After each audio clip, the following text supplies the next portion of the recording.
Chapter 1411. The night that made the people of Fantion City, and the important figures of the various top forces in Luxtron tremble, in fear finally passed without any mishaps. Although Yak was forced to awaken this time, and her body was almost taken away in Fantion City, putting humans in a dangerous situation, the end result was very fortunate. Not a single person was injured, and not a single brick of the building was destroyed. The entire Fantion City was intact, and there were no accidents. If one were to say what effect Yak's forced awakening had, it was probably that it made the people of Fantion City panic, and also made the various top forces tremble in fear. The roaring dragon under the night sky, whose body was even larger than the airship, was deeply engraved in the hearts of all the witnesses. During the entire chaotic night, other than the Cypheros Empire's airship being crushed by the awakened Yak, there were no other losses. So, it was said to be a close call. Of course, for the Cypheros Empire, this was definitely not a good thing. The Lorraine Kingdom of Knights was in perfect condition. All the major forces were in perfect condition. The buildings were in perfect condition. The Kingdom of Knights was also in perfect condition. Even the holy dragons had returned to their places and reconnected with their owners. Everything was in perfect condition. However, the Cypheros Empire had lost an airship. That was an airship, not some luxurious ship. Losing an airship like that was not a huge blow to the Cypheros Empire, but it was definitely not a small blow either. Moreover, everyone else was safe and sound, and only the Cypheros Empire was in trouble. How could the Cypheros Empire be willing to accept this? Originally, Klaus wanted to put all the blame for the loss of the airship on the Knighthood Empire, and exaggerate the impact to make the entire Knighthood Empire take responsibility. After all, the Cypheros Empire's airship was destroyed by all the dragons of the Lorimon Knighthood Empire, wasn't it? It was a pity that Klaus's wishful thinking did not come to fruition. That day, Wu Yan stood up and used the reason that the dragon appeared from the Cypheros Empire's airship last night as a reason to forcefully pull all the representatives present as witnesses and borrow a team from Veronica, head to the location of the destroyed airships of the Cypheros Empire, and collect the fragments of the instruments left behind. Although the device was a magic device, the other factions also had their own magic device experts. After a period of research and investigation, the device was able to forcefully evolve a dragon into a holy dragon and awaken Yak. In addition, Yak and Yaksu had appeared to testify. The arrested Anya, who was originally a member of the Cypheros Empire, also came forward to testify. As a result, the actions of the Cypheros Empire were completely exposed. In the end, not only did the Knighthood of Lorea not have to take any responsibility, they even bit back at the Cypheros Empire, causing the Cypheros Empire to take away the national treasure of the knighthood and research it without permission. The crime of causing the giant dragon to go berserk and almost cause danger. Veronica personally ran to Wu Yan's room and told him that this time, they must make the Cypheros Empire bleed fiercely. Of course, regardless of whether the Cypheros Empire bleed or not, the representatives of the various factions were no longer in the mood to hold the Continental Conference. After the incident ended, the Continental Conference that was originally planned to be held in Fantion City was also cancelled. The organizer, the current Pope of the Espadar Cathedral, Lazor IV, officially announced the cancellation of the Continental Conference on the same day. Thus, the various factions expressed that they would continue to follow up on last night's incident. And then they all left on their airships. Klaus also took a carriage back to the Cypheros Empire with a gloomy face. It was believed that the Cypheros Empire would be forced to write a lot of documents on diplomatic issues. Just like Veronica said, they would bleed fiercely. However, the situation of the Knighthood of Lorea was not very good either. The giant dragon that night was obviously not an ordinary dragon. Just its strength alone was not something an ordinary dragon could possess. The knighthood had never made it public that they had such a dragon. It was inevitable that some people would suspect that the knighthood had ulterior motives, and was planning to hide their trump cards to do something ambitious. Because of this, Yak's identity as a dragon princess could no longer be hidden. It was likely that the various factions would soon know about it. And how should they deal with Yak, the princess of the Avalon Holy Dragon royal family? That was also a diplomatic issue. Only Veronica and the other important figures of the knighthood could have a headache over it. Apart from that, there were also various other problems. The first prince of the knighthood of Laurea, Julius? The fact that Loriaman didn't die and that it had something to do with the entire incident. The problem of Mordred, who had turned back into a spirit and escaped to who knows where. Also, the problem of the final battle between the Avalon Holy Dragon royal family and the Nihilenia Underworld Dragon royal family. There were also many problems that the knighthood of Laurea, Yashu, and Yak had to face and solve. Under these circumstances, the problem of why Wu Yan was able to control the Black Dragon's lightning trap and the White Dragon's burning flame was put aside for the time being. Normal dragon cultivators could only contract with one dragon. That was the most basic of common sense. It wasn't that no one had ever thought of contracting two dragons, but it was absolutely unrealistic. This was because the amount of star essence in a dragon cultivator's body could at most keep one dragon alive. If there was an extra dragon, then not only would the two dragons not be able to get enough star essence, even the dragon cultivator himself might fall into a predicament of lacking star essence. Because of that, a dragon cultivator could at most contract with one dragon. Even if they wanted to contract with another dragon, the dragon mother would not agree. Wu Yan, on the other hand, broke the norm by controlling two dragons at once. Not only that, but why was his boar able to survive in his body was also a mystery. Also the terrifying power of the white flame and black lightning. All of these mysteries made Wu Yan, whose identity and background were also a mystery, the most mysterious person in the eyes of everyone. This mystery was only known to those from chivalry for now, but Wu Yan's active performance last night had already made him known to the leaders of the other factions. Before long, Wu Yan should be able to truly make a name for himself in Eluxtran, right? Now this soon-to-be famous person was hiding in his room in Fantion City. Sitting on the bed, Wu Yan closed his eyes tightly. Mana currents surged around his body like a tide about to go berserk, but they brought unimaginable pressure to the surroundings. Specks of starlight silently rolled around Wu Yan's body. There wasn't a lot, but it wasn't a small amount either. Upon closer inspection, the star carving on the back of Wu Yan's hand had already disappeared, proving that he'd undone his seal. This wasn't all that surprising. Even with his power sealed, Wu Yan would find time to undo the seal every day when he was alone to cultivate his mana. The process of cultivating mana was extremely boring, and Wu Yan wasn't a patient person. But he liked the feeling of slowly growing stronger. That was why Wu Yan would cultivate his mana every day. He could feel the mana in his body growing bit by bit, experiencing the feeling of growing stronger. He felt very satisfied. That was why Wu Yan could persevere through the boring process of cultivation. Otherwise, with his lazy personality, he'd rather spend more time studying the magic tricks and spells in the 103,000 grimoires. He slowly gathered the insignificant increase in mana and added it to his own. Sensing the obvious increase in mana, Wu Yan slowly withdrew his mana and let the surging mana currents around him calm down. Phew! Exhaling, he slowly opened his eyes. Imperceptible traces of golden light flashed through his wine-red pupils, making his pupils seem even more profound. After a while, they dimmed and returned to normal.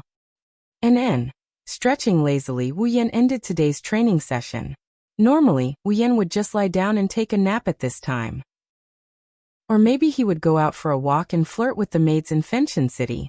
But today Wu Yan didn't do that. After stretching, Wu Yan flipped his hand. In his palm, a few drops of dark red blood moved up and down.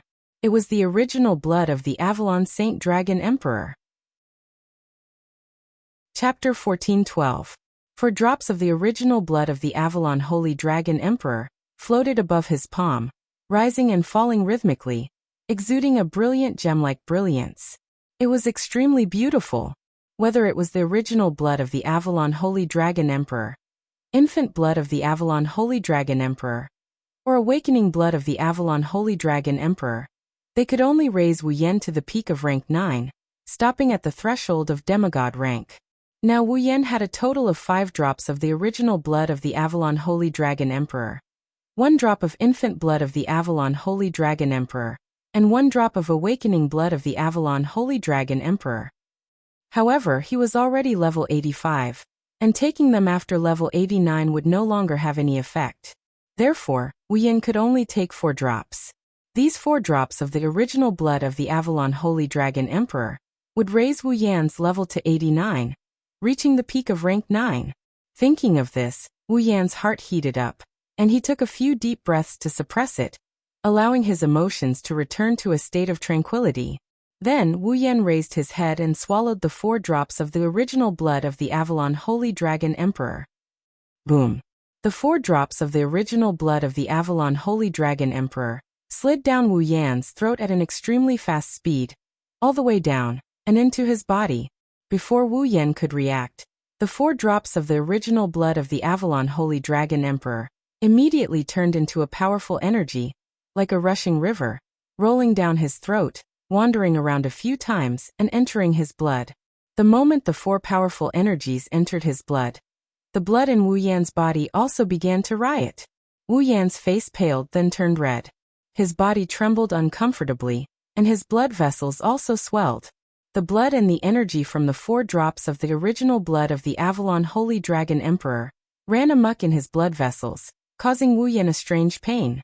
Wu Yan did not expect that swallowing the original blood of the Avalon Holy Dragon Emperor would cause such a change, and could only grit his teeth and bear it. Immediately, in his blood vessels, surging waves of energy surged through his blood vessels, colliding fiercely with the rampaging blood. Dong! A collision sound that only Wu Yan could hear rang out, causing Wu Yan to groan, and his face flushed red. Inside Wu Yan's body, his blood and the 4 types of energy intertwined with each other, releasing invisible waves of energy. It turned into ripples and reverberated in blood of the Holy Dragon Emperor's body, like a hungry wolf who knows how long, scrambling to snatch the ripples of the blood Holy Dragon Emperor, to absorb them one of the blood of the Holy Dragon Emperor God. Every time this happened, Wu Yan could feel it. I seem to be a little stronger. Wu Yan's spirit was lifted, and he seriously looked inside his body. The 4 drops of energy in his blood vessels seemed to have blended with his blood, directly fusing together, and flowed with his blood. Along with this process, waves of invisible waves frequently turned into a invisible ripple, separated from his blood, and swept in all directions in his body. It was constantly absorbed by every part of Wu Yan's body, strengthening him. Body blood magic, organs, everything in Wu Yan's body was absorbing this invisible ripple, and devouring it, turning it into a catalyst to strengthen himself. This feeling of being able to strengthen everything, Wu Yan had only experienced it in the magical pool water from the land of gods. He did not expect it to be this time. He actually experienced it again. However, compared to the magical pool water, the effect of the original blood of the Avalon Holy Dragon Emperor was still a little different. What was the difference?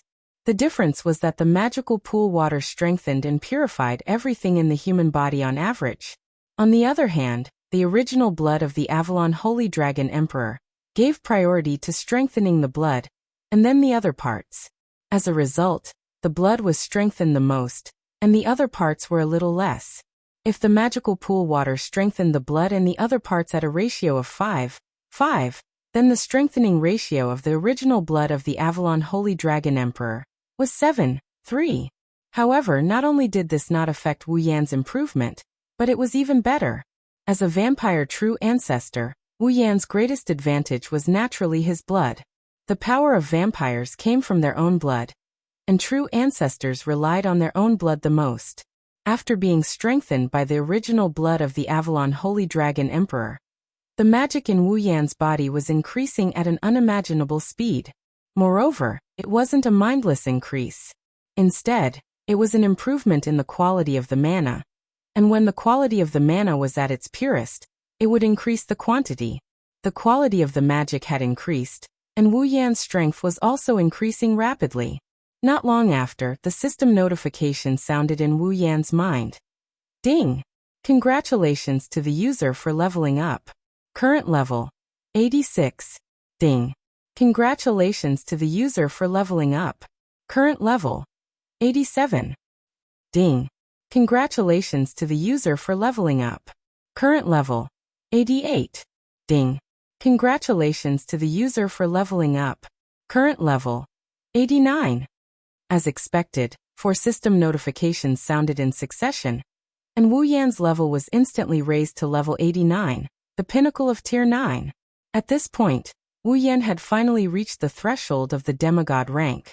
He was only one step away from becoming a demigod, who could definitely be called a powerhouse, whether in the main world or the dungeon world.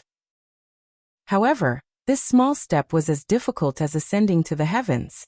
Especially for people like Wu Yan who used the system to earn EXP to level up, it was extremely difficult. After all, at this stage, there was no existence that could provide them with a huge amount of EXP. If they wanted to level up, they had to be down to earth and defeat enemies one by one until they accumulated enough EXP to level up successfully. Leveling up was the most difficult thing to do, not to mention the demigod rank, which was the hardest to level up. However, just as this thought rose in Wu Yan's mind, a series of system notifications stunned Wu Yan. Beep. Detected that the user has reached level 89. Special quest. Path to demigod activated. Special quest. Path to demigod quest introduction. The process of becoming a demigod is extremely difficult. At this stage, simply earning EXP will no longer be enough to satisfy the user's needs. Due to the user's slow progress, when the user and his summoned character reach level 89, the system will open the door for them and provide them with guidance to become a demigod. When the user and his summoned character complete the quest according to the system's requirements, the system will generate an item to upgrade the user and his summoned character to the demigod rank, allowing the user and his summoned character to become a demigod instantly. Quest introduction. The special quest Path to Demigod is a chain quest. Every chain quest will be carried out in a dungeon world, one world per chain. The content of the quest is to collect certain items. These items are the materials required to upgrade the item to the demigod rank. When the user has collected all the required materials in the dungeon world, the quest will be announced as completed. Things to note in the quest. 1. When the user completes the first chain quest, the system will generate an item to upgrade the user to the demigod rank. 2. If the user does not choose to generate an item to upgrade the user to the demigod rank after completing the first chain quest, the second chain quest will be activated. 3. Starting from the second chain quest, the items required to be collected will be able to strengthen the effect of the item to the demigod rank. The more chains the user completes, the stronger the effect of the item to the demigod rank will be. After a certain extent, the item will be able to increase the user's level again before reaching the demigod rank. 4. No matter how many chains the user completes, the final item will only be able to upgrade the user to level 99 at most. After the item is able to upgrade the user to level 99, the effect of the item will not increase anymore. 5. When the user chooses to complete the Path to Demigod mission, the system will automatically allow the user to enter the dungeon world where the items required to be collected are. The dungeon world where the user completes the Path to Demigod mission will not activate the dungeon world. The user will only be able to leave the current dungeon world after completing the Path to Demigod mission. 6. Some special dungeon worlds will add some restrictions to the user to increase the difficulty of the Path to Demigod mission. 7. The user can only bring along 2 summoned characters to participate in the Path to Demigod mission in each chain quest. More than 2 summoned characters will not be able to enter the dungeon world. Beep. Do you wish to proceed with the special quest Path to Demigod? Chapter 14:13. Beep. Do you wish to proceed with the special mission, Demigod Path? Following the notification, the system list popped up without any warning and opened up in front of Wu Yan. Wu Yan subconsciously shifted his gaze to the system list. What he saw was a 4th option at the bottom of the system list that originally had 3 options: status, exchange, and instance. Demigod Path. There's really a shortcut to becoming a demigod? Wu Yan didn't know if he should be happy or surprised. Originally, he had already mentally prepared himself for a long war. He had planned to transform into a battle maniac and challenge the strongest in the main world. He had even activated Violet's red jade mode to challenge the other 5 demigods. Otherwise, he would have gone to some of the more advanced dungeons and slaughtered his way through them. However, Wu Yan knew that it wasn't easy to become a demigod. Otherwise, he wouldn't have boasted to Sylph that he would become a demigod in 5 years. With the system's help, Wu Yan felt that he wouldn't be able to become a demigod in less than 5 years. One can imagine how difficult it is to become a demigod. There are only 5 demigods in the entire Spalier world. Among the demigods he encountered in the dungeons, Violet was the only one he could summon. It's easy to imagine how difficult it is to become a demigod. However, it's different now. As long as he completes the first round of the Demigod Path mission, Wu Yan will be able to obtain the item to become a demigod. This was much faster than honestly challenging each and every one of the experts. Wu Yan stared blankly at the last option in the system list. After a long time, he finally managed to squeeze out a thought. System, you really are a good person. With that thought in mind, Wu Yan clicked on the Demigod Path option. The list changed immediately. Wu Yan's mind just now was filled with the mission description and the things to take note of. Beep. Do you wish to proceed with the special mission Demigod Path? Wu Yan hesitated for a bit when he heard the same notification for the second time. The 5th part of the mission description stated that when the user chooses to proceed with the mission, the system will automatically send the user to the dungeon world where the required items are. In other words, the moment Wu Yan chose to proceed with the mission, the system will pull him into the dungeon world. However, Wu Yan hasn't said goodbye to his friends here yet. Even though Wu Yan will leave this world, time will stop. The time in this world had also been frozen, but if he wanted to see these friends again, it would be impossible for him to do so in a short period of time. If he didn't say goodbye, he would feel a bit uncomfortable. Sylvia, Corset, and Luca in particular had a certain degree of intimate contact with him.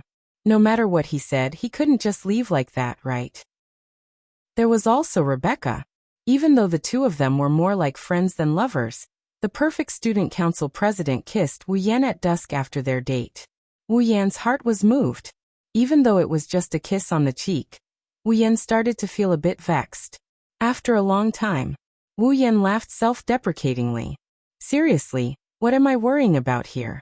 Anyway, time will be frozen after I leave this world. It shouldn't take much time to complete the first phase of the Demigod Path mission. I can just come back and gather after I complete the first phase of the mission. After completing the first part of the mission, he'll be able to generate the item to advance to demigod rank. At the very least, Wu Yan had to ensure that he completed the first part of the mission and obtain the ticket to advance to demigod rank. Thinking of this, Wu Yan didn't feel troubled anymore. He directly said in his heart, "System, proceed with the mission Demigod Path." As soon as he finished speaking, a mechanical voice that was as calm as an ancient well immediately responded. Beep. Special mission Demigod Path activated. Special mission, Demigod Path mission round. First part mission world. Star Carvings Dragon Knight mission content. Obtain a drop of Avalon Holy Dragon Emperor's original blood, a drop of Avalon Holy Dragon Emperor's infant blood, and a drop of Avalon Holy Dragon Emperor's awakening blood. What? The mission content that appeared on the Demigod Path interface in the system list, and in his mind at the same time stunned Wu Yan. A drop of Avalon Holy Dragon Emperor's original blood? A drop of Avalon Holy Dragon Emperor's infant blood? A drop of Avalon Holy Dragon Emperor's awakening blood? Weren't these the items that Wu Yan had left behind? Moreover, weren't the 3 dungeon missions in the Star Carving Dragon Knight dungeon world the items required for the first part of the mission of Demigod Path? Could it be the system had already calculated everything? Beep. A drop of Avalon Holy Dragon Emperor's original blood has been detected. Beep. A drop of Avalon Holy Dragon Emperor's infant blood has been detected. Beep. A drop of Avalon Holy Dragon Emperor's awakening blood has been detected. Beep. The first part of Demigod Path mission has been completed. Completed? Completed just like that? I can ascend to demigod? Even Wu Yan could not react at this time. Wasn't it difficult to ascend to demigod? Did I just get the chance to ascend to demigod like that? Beep. Do you want to create the item to ascend to demigod? However, the system's notification broke the surreal feeling in Wu Yan's heart and told Wu Yan everything was reality. Although he had already obtained the qualifications to ascend to demigod, Wu Yan unexpectedly did not feel happy. At first, he was still worried about how difficult his demigod path would be. He was even prepared to fight for a long time and become a battle maniac. Then the system gave him a demigod path mission. Just a second ago, he had decided to come back and reunite with his friends after completing the first part of the mission. Now he had completed the first part of the demigod path mission. This made Wu Yan feel like he was full of energy and wanted to punch the enemy in front of him, but he ended up punching the air instead. He could not feel happy at all. However, this should be a good thing. Shaking his head with a bitter smile, Wu Yan looked at the system list in front of him and pondered for a while before putting it away. The first part of the demigod path mission had been completed. He only needed to think about it, and the item to ascend to demigod would appear in his hands. After using it, he would be able to ascend to demigod. However, Wu Yan was not satisfied with this. This was because he wanted to continue with the demigod path mission. Didn't the third point of the mission already say that? Starting from the second part of the mission required him to collect items that could enhance the effect of the item to demigod path. As long as Wu Yan completed more parts of the mission, the effect of the item to demigod path would be stronger. It would also allow him to level up before reaching demigod path. In this case, he might as well continue and enhance the effect of the item to the maximum before using it. The fourth point of the mission was that no matter how many parts of the mission the user completed, the item would only be able to enhance the user to level 99. After the item could enhance the user to level 99, the effect of the item would not increase anymore. In other words, Wu Yan wanted to enhance the effect of the item to the maximum. When he used it, he would be able to reach level 99 in one go. The pinnacle of demigod path. In this era without celestials, he was an invincible existence. Wu Yan had such an ambition. Or rather, after reading the description of the item in the demigod path mission, Wu Yan came up with this idea. After all, he was already at pinnacle tier 9. It would be difficult for him to find a worthy opponent. With his familiars, who below demigod path could possibly be his match. Even if he faced a demigod path opponent, he still had the red jade mode. He could use Violet's power for a short period of time. With Violet's heaven-defying power, she would definitely be much stronger than he was after reaching demigod path. Since he had no opponents below demigod path, and could use Violet's red jade mode to fight against demigod path opponents, he would be a fool not to seize this opportunity. At this thought, Wu Yan's blood boiled and the corners of his lips curled up. Pinnacle demigod path, huh? He could definitely achieve that. Chapter 14:14. Sunlight poured down from the clouds in the sky, causing Lancelot's fur to be dyed with a golden radiance. It was exceptionally resplendent. We've arrived at Ansari. Sylvia, who was sitting on the dragon's back, looked at the corner of the bustling city below and reminded the people behind her. Wu Yan, Yashur and Yak, who were about to doze off, perked up and looked into the distance. Compared to Fantion City, the city was clearly inferior in terms of land area and prosperity. Wu Yan and the others smiled. Yashur and Yak let out sighs of relief. We're finally here. It had been about a week since Yak was forced to awaken and was almost possessed by Mordred, causing a ruckus in Fantion City. Now the mysterious dragon's attack on the capital of Lorea's knighthood, Fantion City, which caused the Continental Conference to be suspended, had caused an uproar in the knighthood of Lorea's knighthood. It was still a hot topic that attracted everyone's attention. Even after a week or so, the impact of such a major incident didn't calm down. It was treated as an after-dinner conversation from time to time. No one would forget about it without a long period of time. During this time, Yashur and Yak, who were at the center of the incident, didn't have an easy time. Although the Cypheros Empire's actions against Yashur and Yak had been exposed, and Yak had successfully returned to her original state, and the matter had been resolved, Yak's existence had been exposed. That was a fact. The princess of the Dragon Clan. An existence like that couldn't be casually ignored. Thus, It didn't take long for the various factions in Aluxtran to request the Knight's Kingdom to disclose all information about Yak, the dragon princess. Yashur also received attention. Under such circumstances, Yaksu and Yak were personally summoned by Veronica for an entire week. They were questioned and investigated day after day, causing the two of them to be deprived of their freedom to go out as they wished. Their lives were extremely oppressive. Fortunately, Wu Yan and Sylvia stayed behind and spent a week with them in Fantian City. Otherwise, the two of them would have long fallen ill from boredom. And today, Yashur and Yak's investigation finally came to an end, and they announced that they had regained their freedom. Thus, early in the morning, Yaksu and Yak couldn't wait to wake up Wu Yan and Sylvia. They rode Lancelot back to Ansari together. Under Lancelot's lead, the entire Ansari Dragon Riding Academy was exposed to everyone's eyes. After a week, the reconstruction of the academy had reached its final stage. Looking down from the sky above the academy, there were brand new buildings erected inside the wall-like academy. Under the sunlight, they shone with a bright luster, as if they had just been fished out of the water. It brought with it specks of light. The academy, which had been half destroyed, was finally restored to its original state. Lancelot. Under Sylvia's instructions, Lancelot tilted his body and landed on the academy's field dedicated to dragon riding.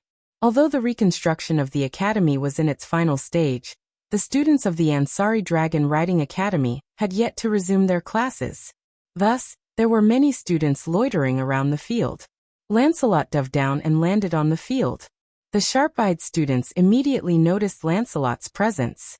Hey, look, isn't that Her Highness Sylvia's Lancelot? That's right. It's Lancelot. Does that mean Lord Roland and Her Highness Sylvia are back? It's true. I saw Lord Roland and Her Highness Sylvia. Lord Roland and Her Highness Sylvia are back. Not long after, the commotion began to resound throughout the field and spread further and further, attracting even more people. Lancelot slowly landed on the field amidst the cheers and support of the students. At the same time, on the other side of the academy, two joyful dragon roars reverberated in the air, reaching the ears of everyone present.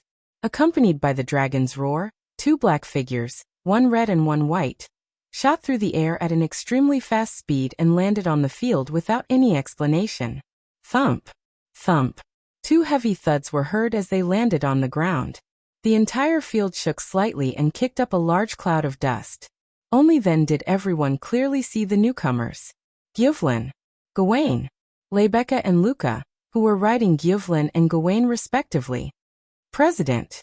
Sylvia and Yashur hurriedly dismounted from Lancelot's back. Lebecca. Luca. Wu Yan smiled and jumped down from the dragon's back. Just as he was about to greet Lebecca and Luca, two longing roars came from Gyuvlin and Gawain, interrupting Wu Yan.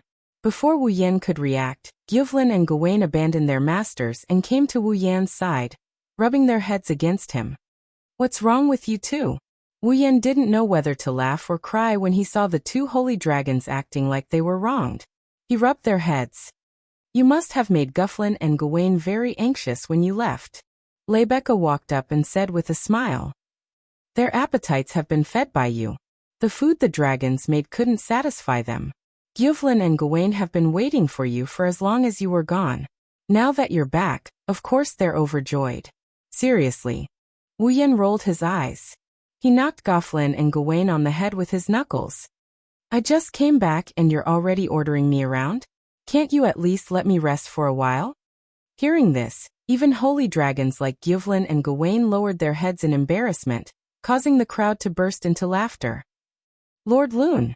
Luca squeezed her small body between Gyuvlin and Gawain, and came to Wu Yan's side. Welcome back, Lord Loon. Luca's crystal-like eyes stared straight at Wu Yan. There was also a hint of longing in her eyes. She went up to Wu Yan and handed him a teacup. This is a spirit herb tea I personally brewed. It can dispel fatigue. This?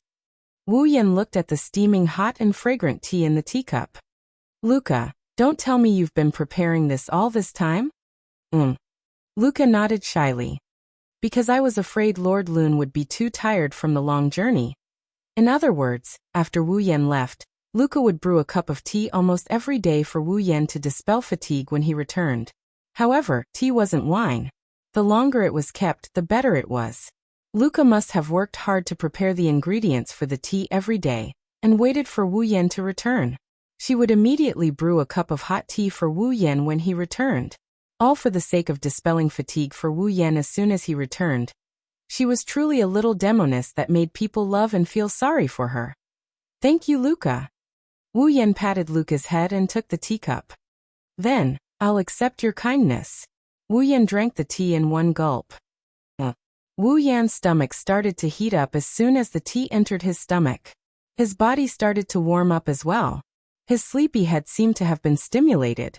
He became awake and his strength started to recover. Just as Luca said, this tea can dispel fatigue. As always, the effect is amazing.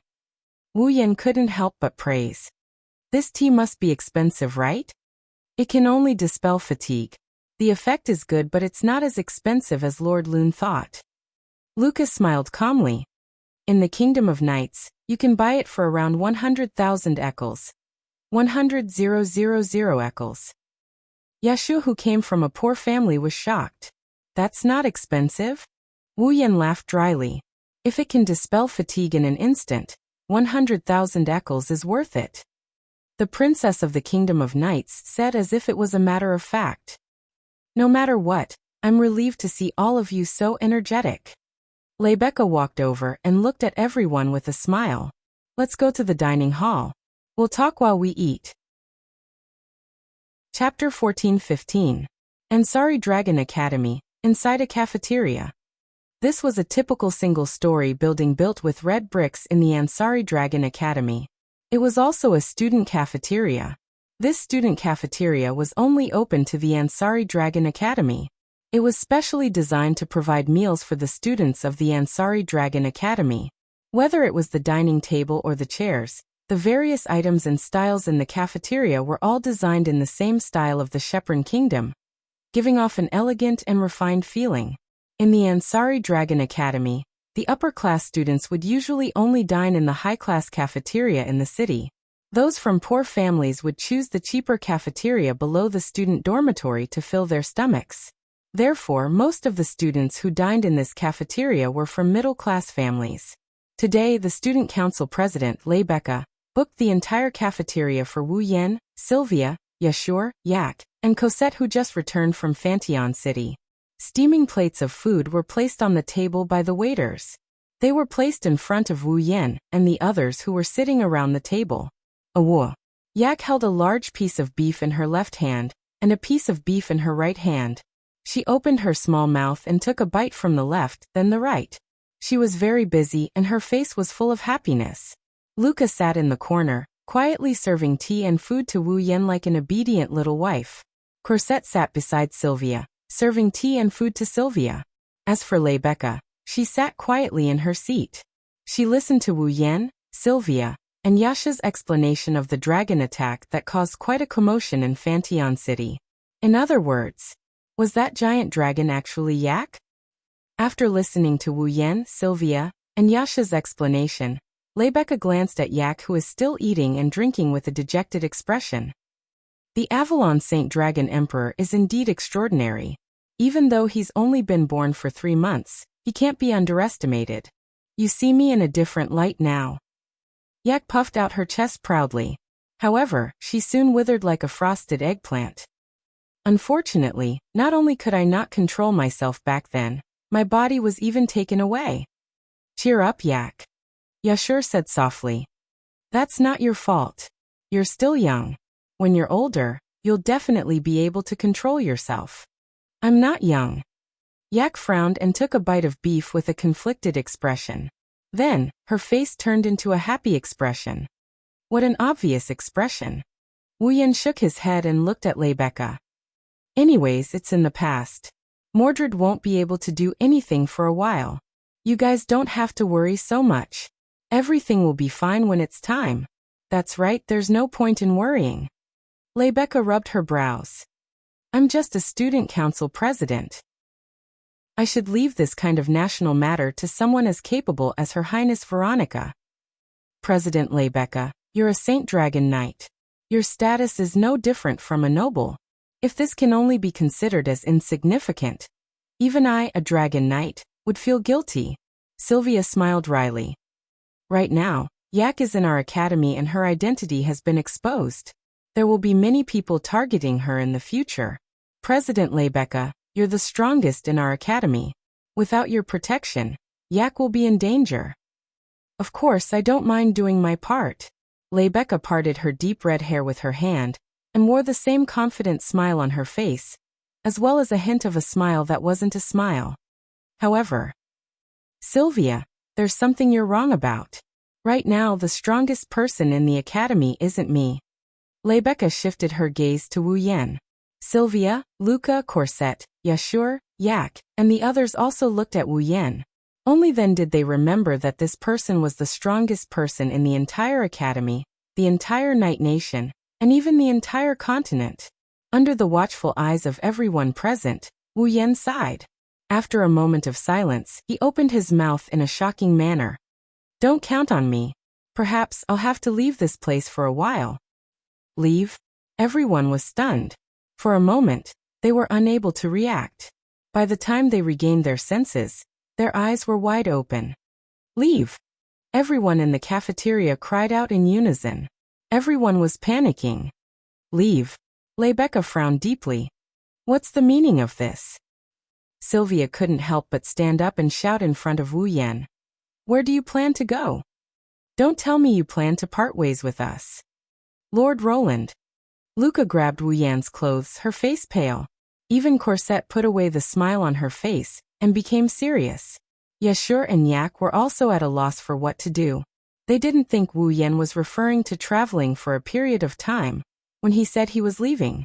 Since Wu Yan said something like, don't count on me, then the place he's heading to must be very far away. How could this not cause panic in everyone's hearts? What are you all doing? Wu Yan hurriedly signaled for everyone to calm down. I only said that I'll be leaving for a while. It's not like I'll be back forever. Why are you all so anxious? But. They still couldn't get over it. All right, everyone calm down. Lebecca was the first to calm down. Her emerald eyes were fixed on Wu Yan's face. Where are you going? Where am I going? Wu Yan scratched his face and smiled. I should say I'm going back. I'm going back to where I came from. Going back? Sylvia could not hide the trembling of her body. This is your home. Where do you plan to go? Even though she said that, Sylvia knew very well that the knighthood of Lorea isn't Wu Yan's home. If Wu Yan really is hiding in the knighthood of Lorimon, with Veronica's status, she would have investigated Wu Yan's background a long time ago. She wouldn't let Wu Yan get the title of mystery. In other words, Wu Yan wouldn't be staying in the knighthood of Lorea. Obviously, only the people of Knight's Empire can obtain the dragon's larvae gifted by the Dragon Mother and become a dragon breeder. Wu Yan also has his own dragon, but there's no information about his background anywhere in Knight's Empire. This is also a puzzling issue. However, Sylvia didn't care about this anymore. She only knew that the man of her dreams was planning to leave the knighthood of Lorea and go somewhere far, far away. In that case, when would the next time be? Sylvia didn't dare to think about it. Not just Sylvia, even Luca didn't dare to think about it. Lebecca and Corset were both wearing heavy expressions. The atmosphere was quite oppressive. I say, aren't you all being too negative? Wu Yan clapped his hands and shook his head. I said I'll be leaving, but it won't be for too long. Don't worry. Rather than saying it won't be for too long, it would be more accurate to say he'll be back in an instant. Of course, this was for the people who were frozen in time after Wu Yan left. How long do you plan on leaving? Lebecca asked. I told you it won't be for too long. Wu Yan gave everyone a reassuring smile. It might be a day or two, or it might be a little longer. However, it won't be so long that you won't be able to see me after graduation. Hearing this, the expressions of Lebecca and the others became much better. Lebecca was already a third-year student in the advanced course class. There were only a few months left until graduation. Since Wu Yan said so, it meant that he would be back in a few months at most, right? Thinking of this, Everyone felt a little lonely, but they pulled themselves together. Following this, the dinner became a farewell party for Wu Yan's temporary departure. Everyone asked about Wu Yan's well-being and gave him some advice. While Wu Yan blushed with shame, he couldn't help but keep a smile on his face. Therefore, no one noticed that in the silent Luca's eyes, a trace of determination flashed through her eyes. Chapter 14-16. Night. The sparkling firelight drifted back and forth between the grass and trees, and the chirping of cicadas echoed in the night where the fireflies were active. The chirping was quite loud, but it didn't make people feel noisy at all. Instead, it made the surroundings abnormally quiet. In the rebuilt Apollo's abode, some of the windows were dark, and the sound of breathing could be heard from inside. Some of the windows were still lit and shone strands of light onto the empty space outside Apollo's abode, forming various patterns. It was a beautiful night. It was a tranquil night. For Wu Yan, it was also a night where he was about to bid farewell to himself. Standing in the center of his room, Wu Yan looked at the scattered items on the floor, and couldn't help but smile bitterly. Among these items were the farewell gifts from Rebecca, Sylvia, and the others. There were also some medicinal herbs with astonishing effects that Luca prepared for him. There were also clothes, food, and daily necessities that Corset forced on him. Among them, there were even some items that Yashur had given to him in case he needed them. Yak had also prepared some gifts. Even the three holy dragons, Guffrin, Lancelot, and Gawain, had reluctantly bid him farewell, and gifted him some dragon glory crystals. Because of Wu Yan's personal problems, they didn't prepare too many items, but it was definitely not a small amount. If Wu Yan had no other choice but to carry these items with him, he should be able to pack them all into a large backpack that was as tall and as wide as a person. Really? Scratching his head, Wu Yan sighed. Although most of these items were useless to him, they were still a token of everyone's goodwill. Even if Wu Yan didn't need them, he had to bring them along. Fortunately, I have the Gate of Babylon. Sighing in relief, Wu Yan raised his hand. The star carving on his palm responded to his action, and shattered in an instant. The star essences returned to his body with the return of his power. They floated up and down as they floated around him. Looking around at the specks of star essence, Wu Yan waved his hand. A crimson rainbow light suddenly appeared. From top to bottom, the entire space was divided into two as if a door was opened. Slowly, the entire space was dyed crimson. At the same time, the scattered items on the ground were also lifted up by a gentle force. They were suspended in the air and circled around. They flew into the pink door one after another, disappearing in a series of ripples. Then, Wu Yan threw the dragon-shaped doll that Sylvia gave him when he was a child into the Gate of Babylon. With a wave of his hand, the crimson space slowly and forth and gradually disappeared. This should be fine, right? After looking around the room, he made sure he didn't leave anything behind. Wu Yan pulled up the system list. First, Wu Yan wanted to return to the date battle world. After spending 3 months in this world, almost a day had passed in the date battle world. First, he will return to the date battle world to get the display device he needed. Then he will return to the Spalier world to discuss the Demigod Path mission with Yukari and the others. After that, Wu Yan can begin the second phase of the Demigod Path mission. Now, Kotori, Kurumi, and the others were still in the world of date battle, waiting for the display devices to come out. Hinajiku, Mikoto, and the others, on the other hand, were training in the diluted magical pool. He will return to the date battle world to meet up with Kotori and the others before returning to the Spalier world. He should be able to catch up with Chuju and the others when they finish absorbing the magical pool water. Besides, Kotori, Kurumi, and the other girls in the date battle world haven't soaked in the magical pool water yet. They need to go back and use it once. With that in mind, Wu Yan searched for the date battle option in the instance dungeon option. But at this moment, a series of knocking sounds came from the window of the room. Wu Yan stopped what he was doing and turned around. He looked over. He didn't know when, but one of the windows in the room was opened. The night breeze blew into the room. Outside the window, a small head poked in and stared at Wu Yan. Wu Yan paused for a moment before he exclaimed, "Luca?" "That's right. It was Luca who poked her head in from the window. Facing the night breeze that blew into the room, Luca's short platinum hair fluttered gently. Traces of moonlight shone on it, as if it was covered with a layer of white frost. Under the moonlight, it revealed a sense of mystery. Luca's unique pointy ears made her look like a little fairy that came out to play in the moonlit night. She made people's hearts beat faster and their spirits soar. Luca. For a moment Wu Yan was dazed.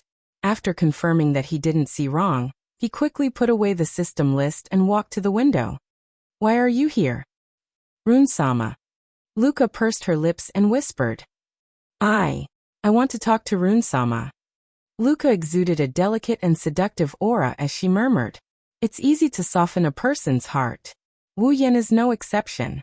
He scratched his cheek and extended his hand towards Luca. Then, come in first. Okay. Luca nodded. She took Wu Yan's hand and climbed in through the window. That's when Wu Yan noticed that Luca climbed up from downstairs. She didn't ride Gawain. This is the 3rd floor. Realizing this, Wu Yan frowned and reprimanded her. What if you fall down and get hurt? There are trees everywhere in Yekubrad's territory. Some are even taller than this. I used to climb them when I was young. I'll be fine.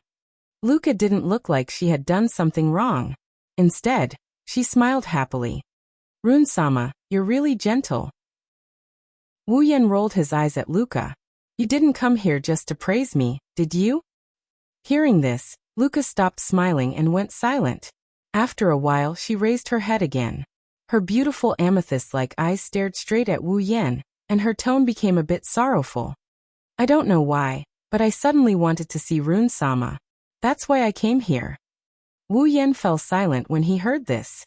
Luca must have realized that he would be leaving tonight, so she wanted to say goodbye to him. Silly girl. Wu Yan said softly as he rubbed Luca's head. I'll only be gone for a short time. It won't be long. But, Luca looked downcast. I still feel lonely when Rune-sama isn't here. You. Wu Yan didn't know what to say. Luca stared at Wu Yan's face. Her amethyst eyes swayed like limpid autumn waters. It was as if they could suck him in. It was very moving. Suddenly, Luca reached out and untied the satin belt on her clothes. Following an extremely soft rustling sound, the loose nightgown on Luca's body slid to the ground with a shio sound, forming a circle with Luca's small feet as the center. Luca's beautiful and slender body was exposed to the air. She's so slender that it's like looking straight at her is a sin. Wu Yan didn't expect Luca to do something like this. His heart skipped a beat and he yelped out of reflex. What? What are you doing? Rune-sama. Luca didn't answer. Instead, she used her actions to prove her thoughts. She threw herself into Wu Yan's arms. Wu Yan felt the fresh breath of the forest and the soft touch. Wu Yan didn't even have time to be surprised. Luca looked up and said softly, Please stay for one more night. Let me feel you. Luca looked into Wu Yan's eyes and slowly closed her eyes. Looking down at Luca's face that is so cute and pretty as if it's against the rules. Looking at her seductive blushing face, Wu Yan's breathing quickened. Luca's next words ignited the last trace of hesitation in Wu Yan's heart. Rune-sama, please love me. Damn it. Wu Yan's tense nerves snapped. He gasped and picked up Luca's small body. After a painful cry, Lian Yi's Jiao Chuan sound replaced everything in this space. It was also a long night. Chapter 14-17. Heavenly Palace City. It was morning, but the sky above Heavenly Palace City was covered in dark clouds. It could rain at any time. It was still early, but the surroundings were already very dark. The pitch-black sky gave off an unimaginable pressure. In this kind of weather, after Shiori asked them to go out and buy some things, Toka, Yeju and Shixian, who were walking back to Itsuka's house, were not in a good mood. Toka, Yagushir, and Shixian weren't in a good mood the entire day. It's just getting worse now. It's already been a day. Yi Juya sighed and looked listless. He raised his head and looked at the dark sky. His voice sounded a little weak. Master has been gone for a day. Correction. Shixian narrowed her eyes while carrying a bag full of ingredients. Master left in the morning. It's not night yet. So to be exact, Master didn't leave for a whole day. Don't say that. Shido also has his own things to do. Although she said that, Toka's face showed that she was not interested at all. And it's only been a day. Back in the other world, Shido left for a very, very long period of time.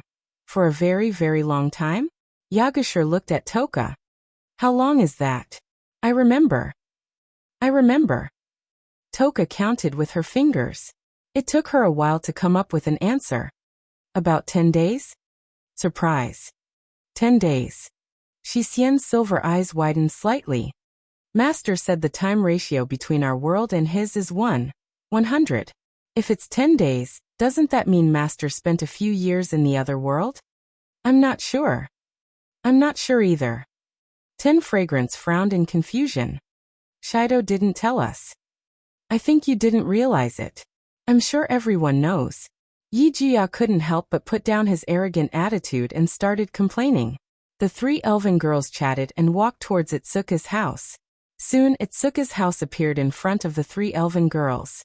However, when the 3 elven girls saw Wu He's house, they immediately turned to Wu He's house. He stopped in his tracks. A young girl was standing at the entrance of Wu He's house. Her long purple hair fluttered in the wind, and she was wearing a white dress. She wasn't tall, but she was exceptionally hot, especially her chest. The front of the dress was protruding, as if it could jump out at any time. She had a voluptuous figure just like the models on TV. She was pretty and cute, and her face was not inferior to that of a celebrity. No matter how you looked at it, she was a charming young girl. However, the girl's beautiful face. At this moment, he was a little depressed. 10 Fragrances exclaimed in surprise. Isn't that Meijio? Oh, Meijio, who was hesitating in front of Wuha's door, turned around when she heard the noise. She finally noticed Toka, Yejushir, and Shixian. Meijio's originally gloomy face suddenly brightened up and became cheerful. Meijio suddenly opened her arms and ran towards the 3 elf girls. Miss Toka, Yajuzan, Miss Shixian. Wah. Seeing Meijio charging towards them so boldly, Meijio immediately sensed danger. Juxiang, Yejushir, and Shixian seemed to have sensed danger in an instant. They screamed and dodged in the nick of time. Bang! Meijio didn't slow down in the slightest. She simply passed through the bodies of the 3 elven girls who dodged her and crashed into the wall at the side. It hurts. Meijio almost shed tears. She covered her nose and looked at Toka, Yejushir, and Shixian in grief. Why did you dodge? Huh? Yejushir made a confused sound. There's nothing wrong with dodging when you're being attacked, right? This isn't an attack. Meijio shouted in dissatisfaction. I just wanted to give you a hug as a sign of friendship. Most people would do that, right? Toka was surprised. Is that so? Of course. Meijio smiled and opened her arms again. So Miss Toka, hurry up and give me a hug as a sign of friendship. As she spoke, Meijio hugged her openly. Shixiang couldn't help but feel that Meijio's words were correct.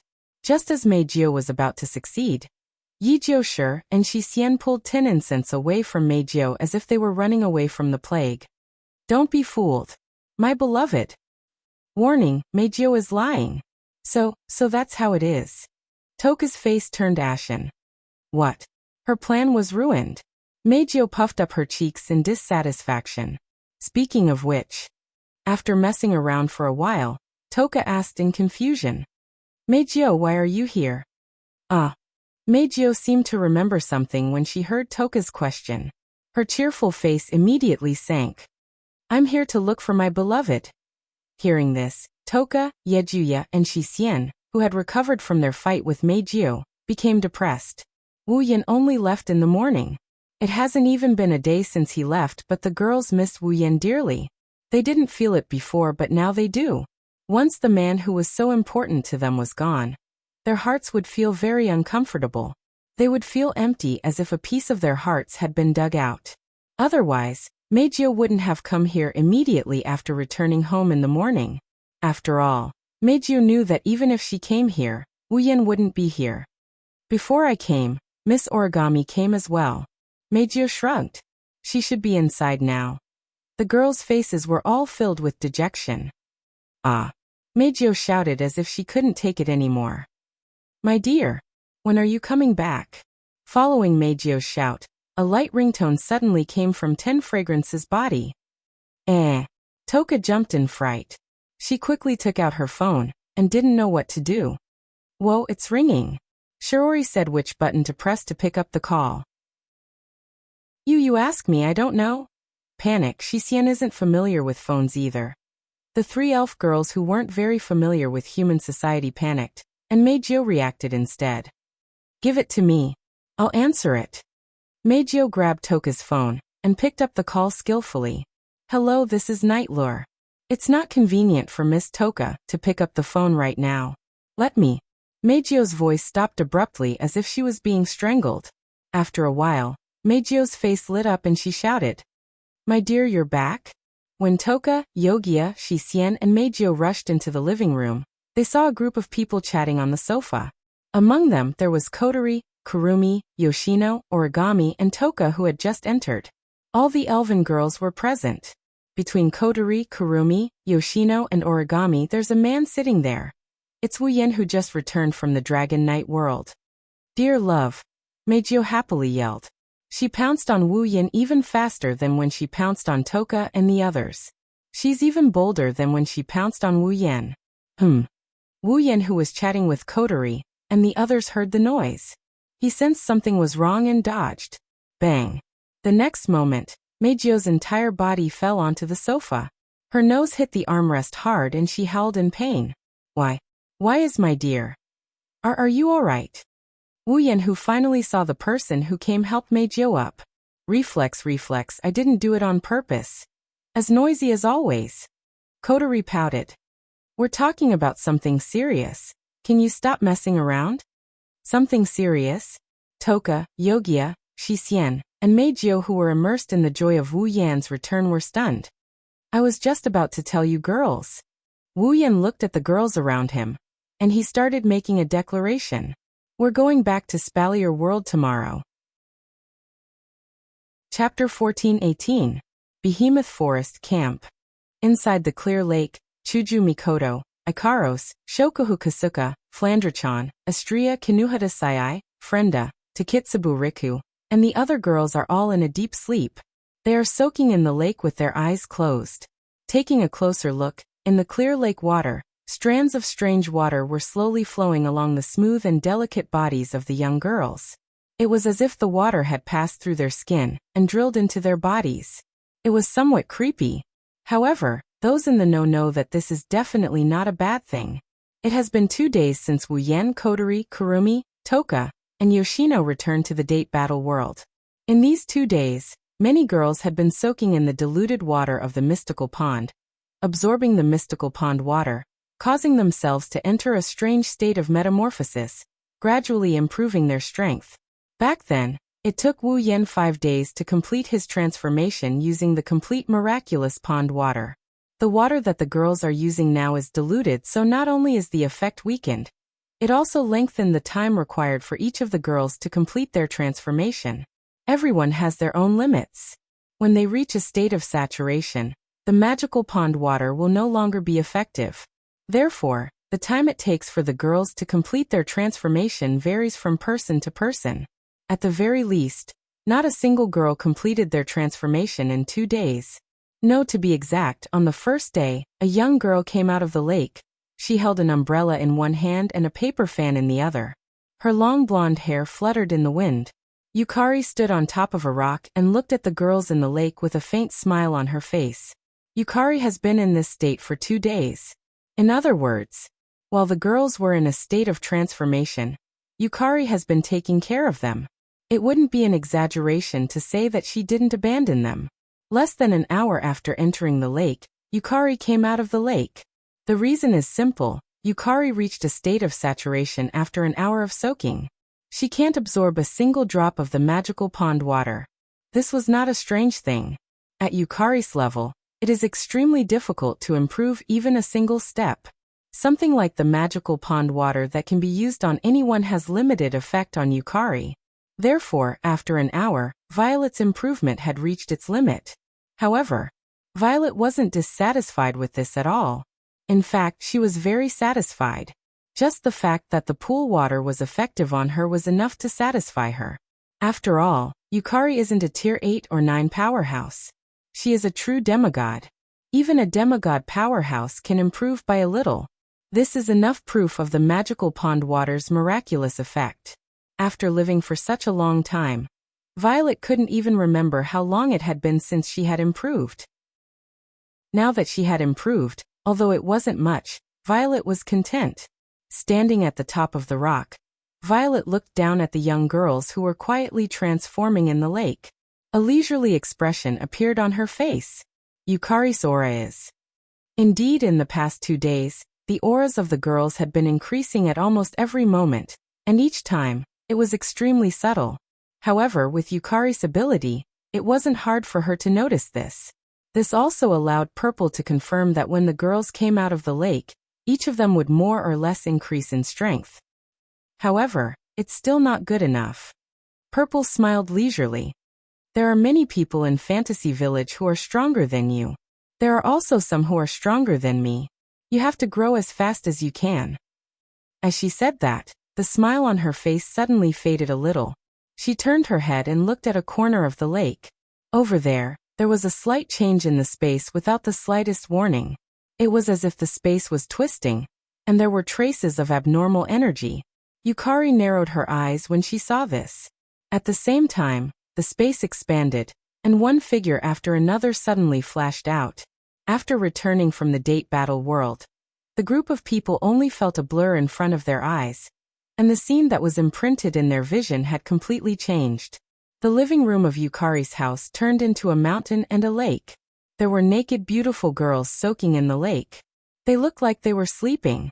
This shocking scene stunned Yukari, and Yukari. Yukari was stunned. What's going on? Wow. Yukari was also shocked. Yukari often reads novels, but I don't know what this is. Wow. Yukari was the only one who looked at the girls in the lake with sparkling eyes. This is an absolute scene. An absolute scene. Origami didn't say anything. She turned to Wu Yan and silently asked him a question. It's not over yet? Wu Yan was slightly stunned. He scratched his face. Looks like it won't be over in a short time. It's been 2 days. A pitch-black spatial fissure appeared and ferocious eyeballs spun around. Xiaoting walked out of the fissure like he was taking a stroll. He sized up Yakuya, Yuxian Meijio, and Origami with his purple eyes. He then looked at Wu Yan with a smile that didn't look like a smile. You've gained quite a lot. Yukari. Wu Yan was surprised to see Yukari beside him. Yukari. Kotori, Kurumi, Toka and Yukari called out. Her gaze swept across the 4 elven girls one by one, and she nodded with a smile on her face. You're all back? The girls nodded in response to Yukari. Wu Yan looked at Yukari with eyes that flashed with the light of the system's perception. Yukari. Level 96. Level 96? Wu Yan couldn't help but laugh. Yukari, you leveled up? This is the result of years of accumulation. This diluted pool water alone can't help me level up. Yukari turned around and looked at the girls in the lake. This pool water gave me a push. The effect is not bad. That's good. Wu Yan nodded and looked at the girls in the lake. So when will they finish? Some are fast and some are slow. Yukari answered. Judging from the increase in their aura and the change in their frequency, it will take a long time at the latest. But today, 2 of them should come out. I see. Wu Yan thought for a bit and looked at Kotori, Kurumi, Toka and Yukari. Kotori, you haven't used it yet. Go in. Kotori and the others had no objections and nodded in agreement. Wu Yan looked at Meijio, Yagoya, Yuxian, and Origami who are silent due to the unfamiliar environment, unfamiliar situation and unfamiliar characters. He shook his head and chuckled. Alright, don't be so reserved. I'll introduce you to each other in the future. For now, enter the lake with Kotori and the others. Go in. Yakuya asked curiously. Is there something strange about the lake? Why are they soaking in it? To put it simply, this is a lake that can help you guys improve your strength. Wu Yanyan said concisely. You only need to soak in it for a while, and your strength will increase. It can increase our strength. Yi Juya and Shi Xian's eyes lit up. They even turned to look at the lake. Soak in it with those cute girls? Meijio rubbed her hands together excitedly. I'll go in. If you don't, I'll go in. You can go in. Kotori added coldly from the side. But you're not allowed to come near us. Meijio instantly let out a dissatisfied sound. You guys. Wu Yan didn't know whether to laugh or cry. All in all, go into the lake and improve your strength as much as you can. Wu Yan looked at Yukari. Yukari, come with me. I have something to discuss with you. Yukari glanced at Wu Yan, and seemed to have sensed that what Wu Yan wanted to say wasn't as simple as it seems. She nodded without saying anything. Hey darling. Meijio snuggled up to him and spoke in a soft voice. Aren't we going in together? Haha.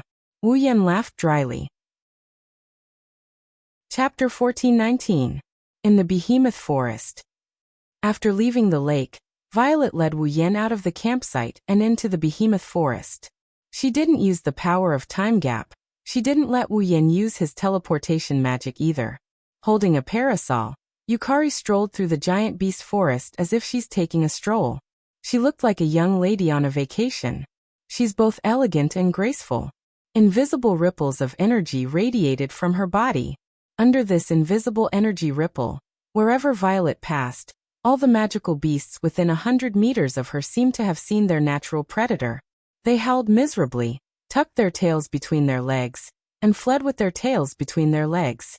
Wu Yan, who was following behind Yukari, couldn't help but gasp in amazement at this scene.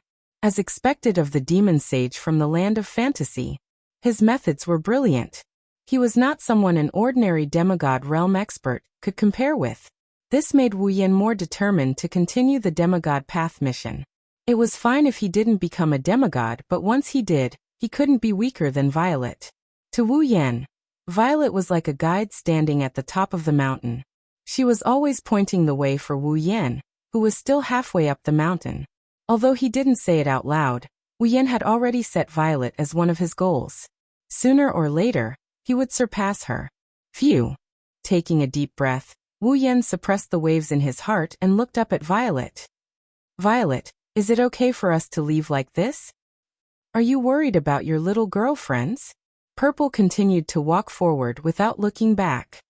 Don't worry. I've set up a barrier. Unless the 5 demigods from the Spalier world come, no one will be able to enter. I'm not worried about that. Hearing Violet's confident words, Wu Yan calmed down. But he still shook his head. Didn't you say 2 people would come out today? What if they don't find us? Kotori, Kurumi, and the others had already entered the lake. They were absorbing the magical pond water and transforming themselves. When the other girls saw Kotori and the others, they only needed to think for a moment to guess that they had returned. It was inevitable that they would be anxious if they couldn't find them. Don't worry. It won't take long. Violet continued walking towards a certain direction in the forest. Only then did Wu Yan realize that the surrounding environment and the path she was taking seemed somewhat familiar. This is? Wu Yan asked with uncertainty. Purple, are you going to take me to the base? Did you notice? Violet shook her head regretfully. I thought you would have discovered it earlier. Ahaha. Wu Yan scratched his face in embarrassment. You can't blame me for that. I've been in another world for about half a year. I just couldn't remember it. It's not that you didn't remember, it's that you didn't pay attention to the path I took. Violet exposed Wu Yan without hesitation. You think I don't know about your instant memory ability? This time Wu Yan was speechless. Wu Yan. After an unknown amount of time, the trees in front of them started to become sparse. Their field of vision gradually widened. Under Violet's lead, the 2 passed through the trees. After passing through the grass, they arrived at a vast open space. This was the place where Wu Yan chose to build his base. However, this piece of land was completely empty at this moment. Let alone a base, there wasn't even a tile or brick to be seen. All that was left was a flat land. When he saw this, Wu Yan turned pale with fright, then he thought of something. Violet, did you set up a barrier? Of course. I'm an expert. Z chuckled. She closed the parasol in her hand and gently raised the tip of the parasol in front of her.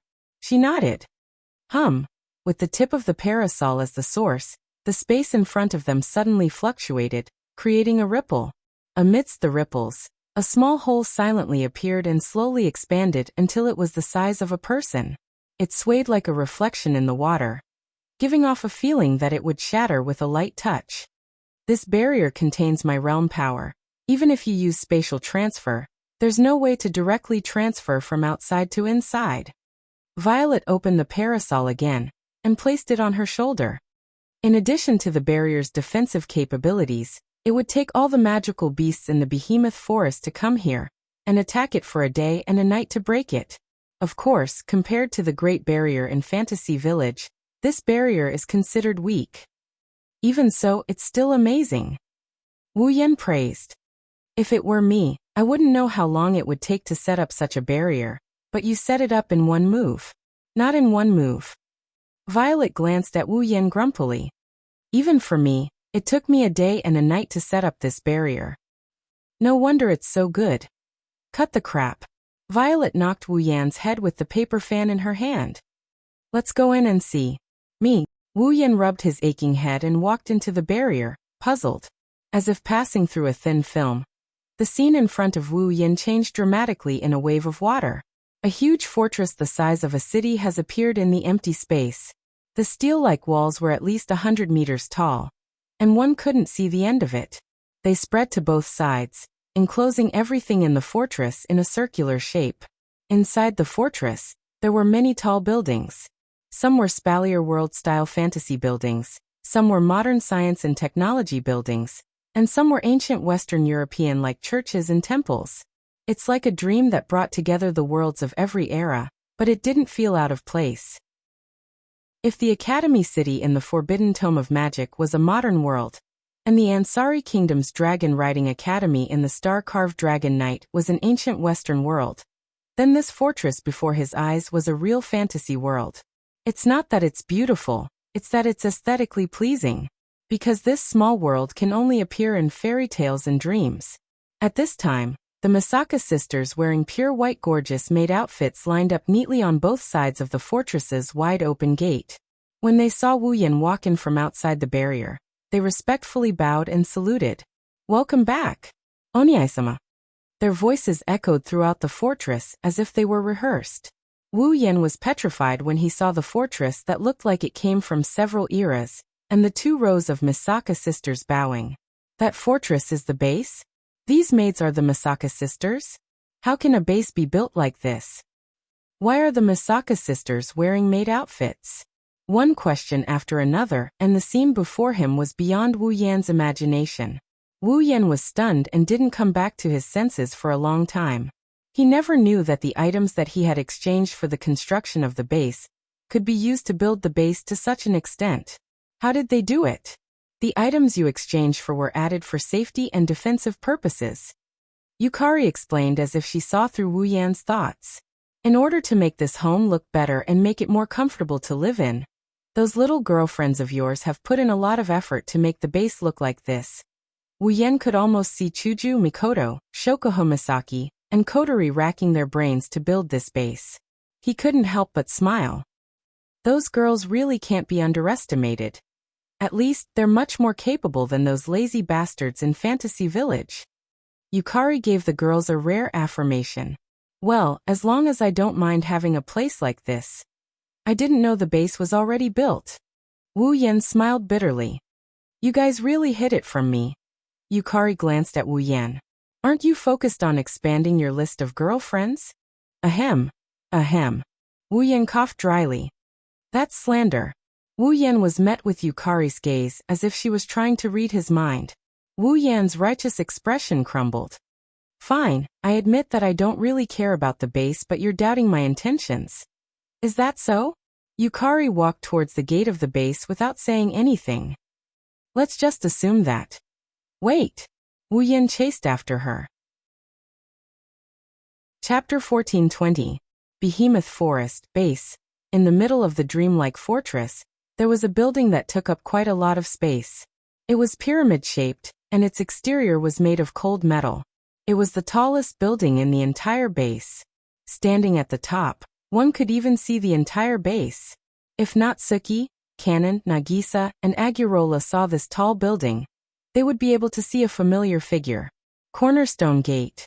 However, there was a slight difference. The style of Cornerstone Gate leaned towards modern architecture, and this pyramid-shaped building looked like it grew out of thin air. It wasn't a skyscraper, nor was it a classical building. Similar to the base, it blended the feeling of several eras, making it feel dreamy. After a discussion among the girls, the name of the base had already been decided. It would be called the capital of a different generation. It meant that the base's architectural style had surpassed the limits of each generation. The pyramid-shaped building in the center of the Otherworld capital was called Generation's Heart. Speaking of which, it had to be mentioned. Actually, the Generation's Heart wasn't designed by the girls.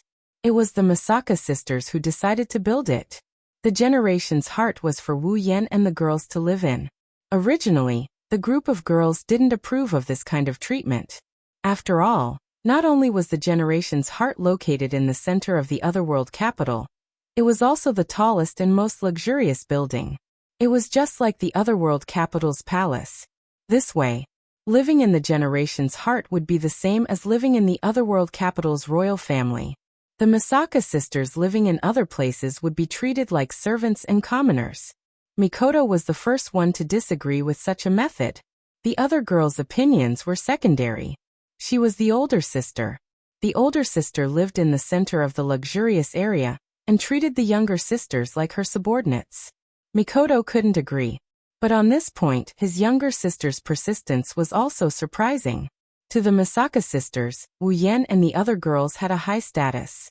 In the past, it was the girls who gave the orders to the Misaka sisters. He told them what they should do. Therefore, Wu Yan and the girls' positions in the hearts of the Misaka sisters were deeply ingrained and could not be changed.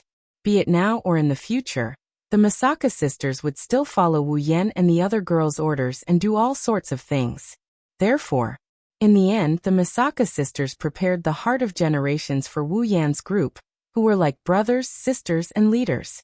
She meant that without Wu Yan's group, they would lose their hearts and would not be able to live on. There was no need for the capital of alternate generations to exist. Under such perseverance, left with no choice, the girls could only compromise on the top floor of Generation's Heart. Wu Yan, who was sitting on the sofa, did not know whether to laugh or cry when he heard Yukari's explanation. That sounds like something Mikoto and the Misaka sisters would do. Later, I'll use the Gap's ability to move the lake in the campsite and your little girlfriend's here. Yukari asked casually as she sipped on the black tea that Misaka's sister had brewed for her. So, you don't have to worry about them not being able to find us. Can you tell me what you want to discuss with me? Wu Yan did not waste any more time and pulled up the system list. He clicked on the Demigod Path interface and explained the mission to Yukari. This is really against the rules. Yukari's first reaction after listening to Wu Yan's explanation was to sigh. When your little girlfriends reach the pinnacle of Tier 9, this Demigod Path will be open to them, right? That's what the system said. Wu Yan shrugged. So, I want to know what you think. If it were me, I would make the same choice as you. Yukari answered without hesitation. Rather than becoming a demigod now, why don't you continue with the Demigod Path mission? When you reach the pinnacle of demigod in one go, you don't have to overcome it step by step like me. At my level, it's hard to even level up.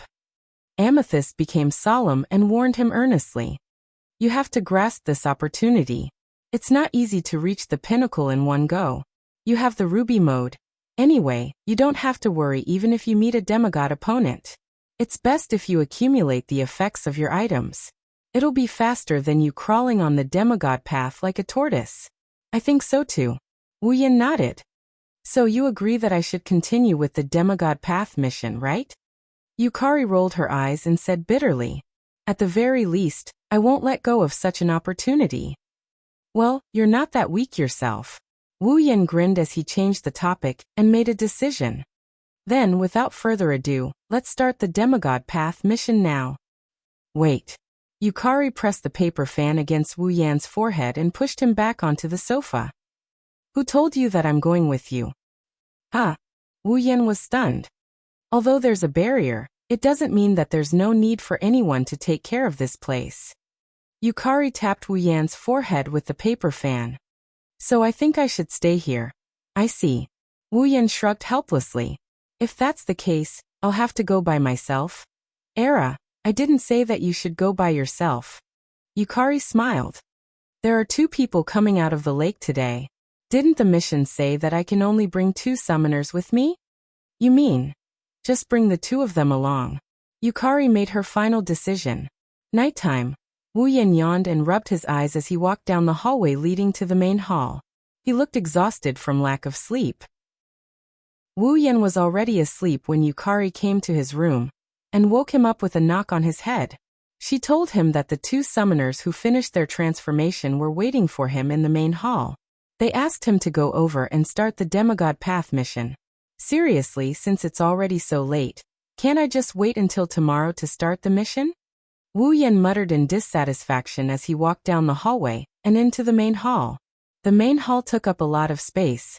Because of this, the main hall was very quiet at night, and it gave off a creepy vibe. Just as Yukari said, there were already 2 people in the main hall. One of them had long pink hair and was wearing a pale yellow dress and a white short-sleeved jacket. The other had short brown hair, wearing a black short-sleeved shirt and shorts. They were Chuju and Mikoto. Wu Yan's mind jolted. The drowsiness in his head disappeared in an instant. Light flashed through his eyes. Misaka Mikoto. Level 82, Gui Chuju. Level 80. Wu Yan smirked when he saw the 2 girls who didn't notice his arrival. He appeared behind them in a flash. Who's there? Both Hinajiku and Mikoto's expressions froze as they turned around. One of them pulled out a crystal-like longsword, while the other's hand flashed with blue and white lightning. Both of them pointed behind them. When they saw who it was, the frosty expression on their faces froze for a moment before turning into joy. Yen, Chuju, Mikoto. Wu Yan laughed out loud. You've grown quite fast. Hinajika's eyes flashed with the light of the system's perception, followed by an annoyed expression. How can we compare to you? You're already at the peak of Tier 9. We've heard the details from Yukari. Mikoto put one hand on her waist and brushed her bangs with the other. How is it? Are we starting the quest now? With Yukari here, there shouldn't be any problems.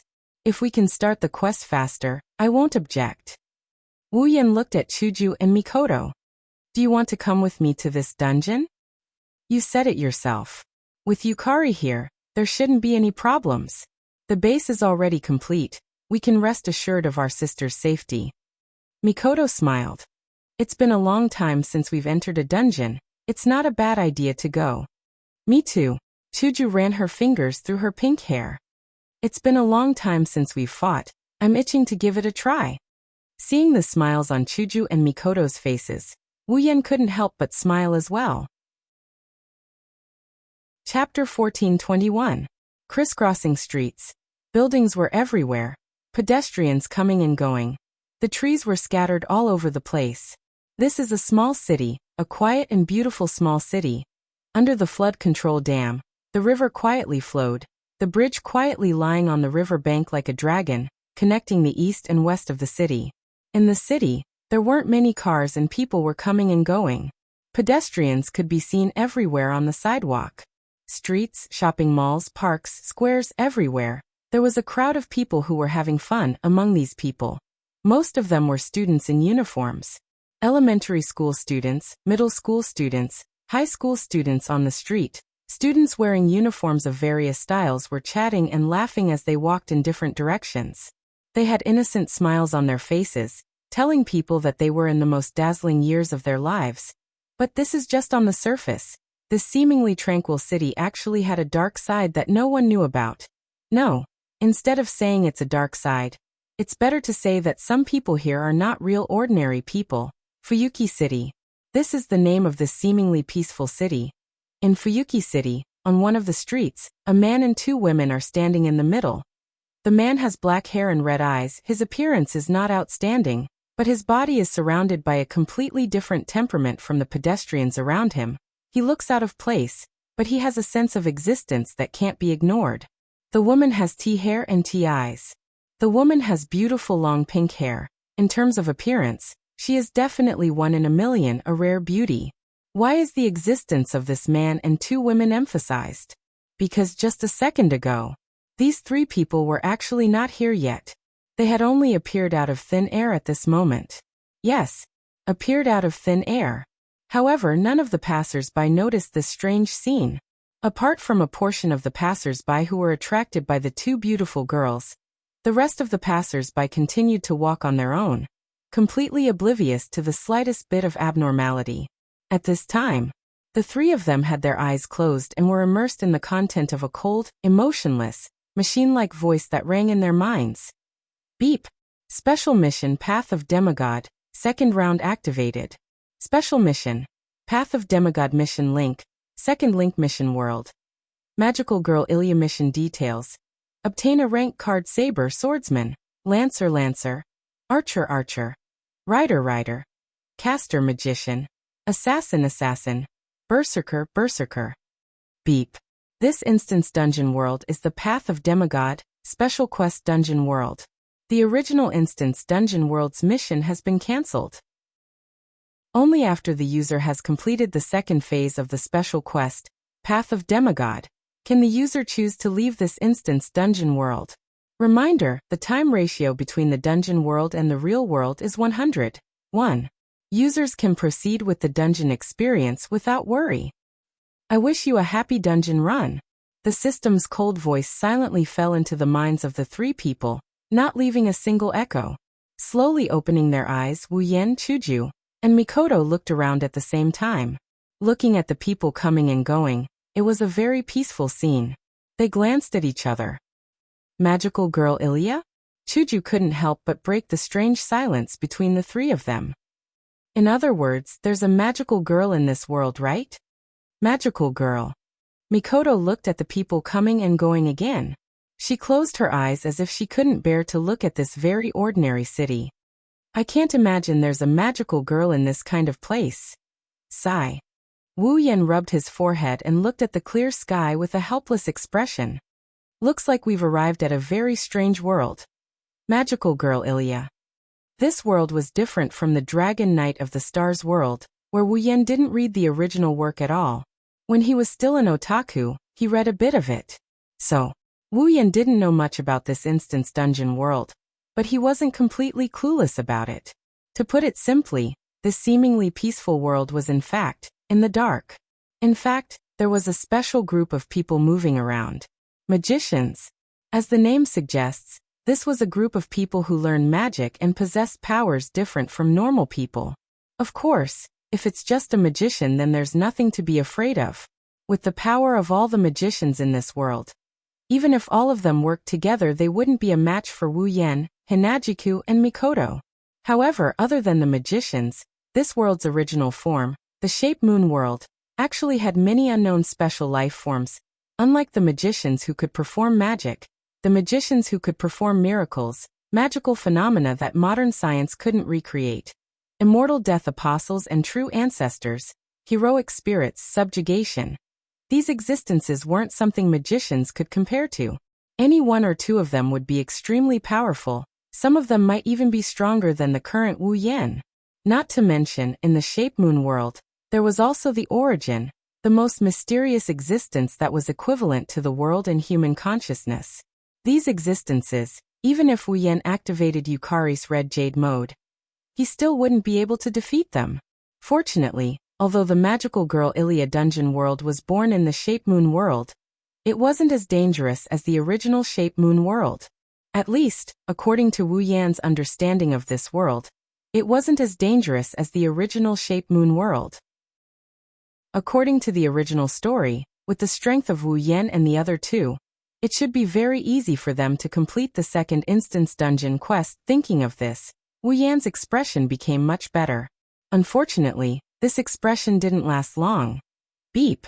According to the Demigod Path, Quest Item 6. Some special instance dungeons will add some restrictions to the user. Increase the difficulty of the Demigod Path quest. Detected that the current instance dungeon meets this requirement. System automatically added restrictions.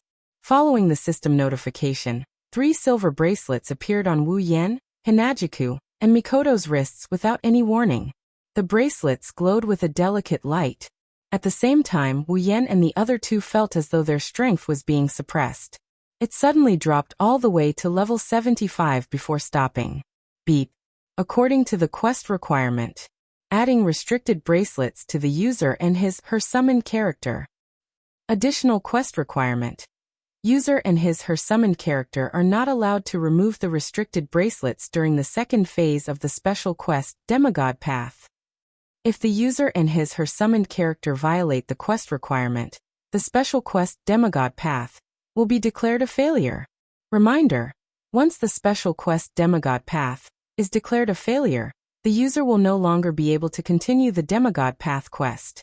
The system will automatically generate a quest reward item based on the number of Demigod Path quest items completed. The user's progress on the Demigod Path quest will be terminated. This is troublesome. That was the first thought that came out of Wu Yan, Chuju, and Mikoto's mouths at the same time. My strength is being suppressed. It seems like I can only fight at level 75. Mikoto's expression revealed a hint of displeasure. This feeling of being suppressed makes me feel a little uncomfortable. Me too. My level is being suppressed to 75. Chuju first looked at the silver bracelet on her wrist before looking at Wu Yan. Don't look at me. It's the same for me too. My level is being suppressed to 75. Wu Yan sighed. The Demigod Path is not easy to walk. Chuju and Mikoto looked at each other before looking at Wu Yan. What should we do now? Wu Yan scratched his head. In any case, let's find a place to stay first. This quest isn't something that can be completed in a day. Chuju and Mikoto nodded in agreement. Chapter 1422. Night. After spending an entire day, Wu Yan first exchanged some gold coins for the currency of this world. Then he spent a large amount of money and found a house that is neither too small nor too big. He bought it and used it as his residence in this world. After entering through the iron gate, the first thing he saw was a large courtyard. On both sides of the courtyard was a grassy field with some trees and flowers that didn't require constant care. From the gate to the entrance of the house, there was a small path that could accommodate 2 or 3 people. There was also a flight of stairs in front of the door, giving a good first impression. Inside the courtyard, there was a large family house that could accommodate at least 10 people. It was about 3 stories tall. Compared to the average family house, it was quite luxurious. In order to find such a place to live, Wu Yan, Chuju, and Mikoto ran around a lot. In the end, they decided to buy this place that was neither ordinary nor conspicuous. It looked very comfortable. The owner of this courtyard originally decided to emigrate, but he couldn't bear to part with such a place. He stayed in Fuyuki City and went to the real estate agent every day, trying to find someone who knew how to take care of the house and could afford to sell it. Coincidentally, he bumped into Wu Yan's group who came to buy the house. Therefore, the owner of the courtyard didn't even touch the daily necessities or furniture in the house. He just took some of his clothes and personal belongings, packed up hastily, and left the country in a hurry. So even if it was bought on the same day, except for some women's daily necessities and clothes, in terms of living conditions, this house is enough for 2 people to live in. Before the night fell, Wu Yan finished the transfer procedures in time and brought Chuju and Mikoto. They moved in comfortably. As for Chuju and Mikoto's daily necessities, because it was dark, they couldn't go out to buy them today. They'll have to wait until tomorrow. In the living room, the 3 of them who were busy all day were drinking the black tea that Wu Yan just made. They were comfortably lying on the sofa. Our luck isn't bad. To actually find such a place. Chuju's face showed a hint of joy, but soon she felt a bit of heartache. But, isn't it a bit wasteful to just buy it? Really? Wu Yan poured tea for the 2 girls, and he tilted his head to the side in puzzlement. I think it's worth it. We don't need to prepare anything. We can move in directly. It's just that we don't have any daily necessities. Mikoto put down the teacup in her hand. He crossed his arms in front of him. The mission shouldn't be in a hurry, right? Don't worry, it's not that urgent. Wu Yan waved his hand. Although it's called a mission, this mission doesn't require as much time as you think. You can leisurely play during the day. The time to carry out the mission is usually at night. At night? Chuju asked suspiciously. Aren't we supposed to find 7 cards of some class? Would it be enough to spend the night searching? It should be said that we can only look for it at night. Wu Yan pursed his lips and recalled what he knew. Although I don't know why, but in this world, those who look for the rank cards all start at midnight. Come to think of it, we should also need to wait until then. If that's the case, it's a lot easier. Mikoto's expression relaxed, her brown eyes shifted to Wu Yan. By the way, what is that class card? Speaking of which, you two still don't know the general situation of this world. Wu Yan paused for a moment and scratched his face. First, do you know what a heroic spirit is? Chuju and Mikoto pondered for a moment, and said the same thing in unison. What is that? Wu Yan's mouth twitched. He sighed. Simply put, a heroic spirit refers to a hero who left behind great achievements in myths and legends. After their death, they become the incarnation of a human being. It's a type of existence similar to the undead and fairies. They have the power or items corresponding to myths and legends. Power? Items? Both Hinajiku and Mikoto nodded in confusion. Do you know about my noble phantoms? Wu Yan reminded them. The so-called powerful item. It's referring to these noble phantoms. I see. Chuju was a little surprised. So, what does this heroic spirit have to do with the class cards we need to collect? The class card is a card made from advanced magic theory. Wu Yan narrowed his eyes. It can be used as a medium to manifest the power and noble phantoms of the legendary heroic spirit. It can be used as a weapon for the user to fight, borrowing the power of the heroic spirit. The two girls looked at each other with a serious expression. This kind of card with special power, it's not as simple as just finding it, right? Actually, it's pretty easy to find it. Wu Yan stood up and went to the balcony. He looked at the night view of Fuyuki City. Since I came to this world, I've been vaguely feeling some distorted magical energy. I think the class card should be in that place, right? Chuju and Mikoto frowned. They stood up and went to the balcony. It's a pity that one of the girls uses a superpower, while the other uses a sword as a weapon. Even if they have great power, they can't sense mana as acutely as Wu Yan. Only when they're close enough can they use their own strength to sense the presence of mana. Do you want to recycle it?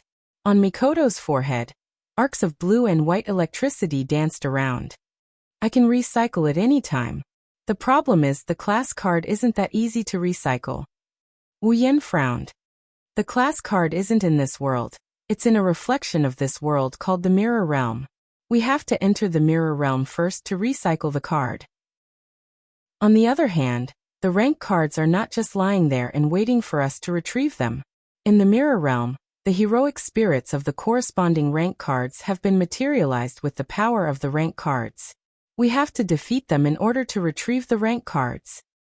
Saber Lancer, Archer, Rider, Caster, Assassin, Berserker. Wu Yan turned around and faced Chuju and Mikoto. Like the information on the mission, there are a total of 7 class cards. We have to defeat them one by one to get the cards. So you're saying that we have to fight against those mythical or historical figures? Chuju pursed her lips. Sounds like it's going to be tough. Indeed, the legendary heroic spirits are very powerful. If we were to fight against their real bodies, we wouldn't even be able to defeat one of them with our limited power. Wu Yan shook his head and chuckled. However, the heroic spirits created by the class cards are only their avatars. Their power is greatly reduced. With our current power, it might be hard to deal with them, but it's not like we can't defeat them. If we work together, it's more than enough. That's good. Chuju sighed in relief. Mikoto, on the other hand, looked excited. Before that, let me have a duel with those heroic spirits. A duel? Wu Yan didn't know whether to laugh or cry. So you're eyeing those heroic spirits. They should be one as well, right? Mikoto retorted. If that's the case, it's only fair if we fight one-on-one. Heroic spirits aren't like those hooligans you fought in Academy City. Even if they're only their avatars, some of them are still very powerful. It's going to be hard for you to fight them alone. Wu Yan rolled his eyes. Besides, if I'm not mistaken, the heroic spirits created by the class cards don't have any intelligence. They only know how to destroy the enemies in front of them. Plus, they have noble phantoms as their trump card. Are you sure you want to fight one-on-one? Who gives up before even fighting? Mikoto clenched her fists. Anyway, we'll fight if we can win. If we can't, we'll gang up on them. It's decided then. Wu Yan and Chuju were speechless after hearing such a strong argument. Chapter 14:23. The next day, the sunlight that pierced through the clouds was like a golden thread, crisscrossing, sewing the white clouds into a beautiful pattern. The warm sunlight fell through the dense clouds, turning into rays of golden light, like the lights behind a curtain, gradually enveloping the entire Fuyuki city. The chirping of birds could be heard in the air, and the bustling of the streets gradually became lively. The people welcomed a brand new day, and began their peaceful daily life. On the top floor of a rather luxurious courtyard, in a room, Wu Yan lazily put on his clothes, cheered himself up, opened the door of the room, and walked into the hall. It was about 7 o'clock in the morning. At this time, some office workers and students had just woken up, so it was still early. Wu Yan woke up so early because there were a lot of things to do today. Chuju and Mikoto hadn't purchased their daily necessities yet. Because the previous owner lived alone in this house, there wasn't much furniture in the other rooms. There was only a bed, and even the sheets and pillows were spare. These needed to be bought again. Although Chuju and Mikoto both said that they could go out and buy, the two were not familiar with this world at all. Secondly, they were new to Fuyuki City and didn't know where to go shopping. Wu Yan was the other half of the two women. He was also a man. At this time, it was better to be by their side. Moreover, today wasn't just going out to shop.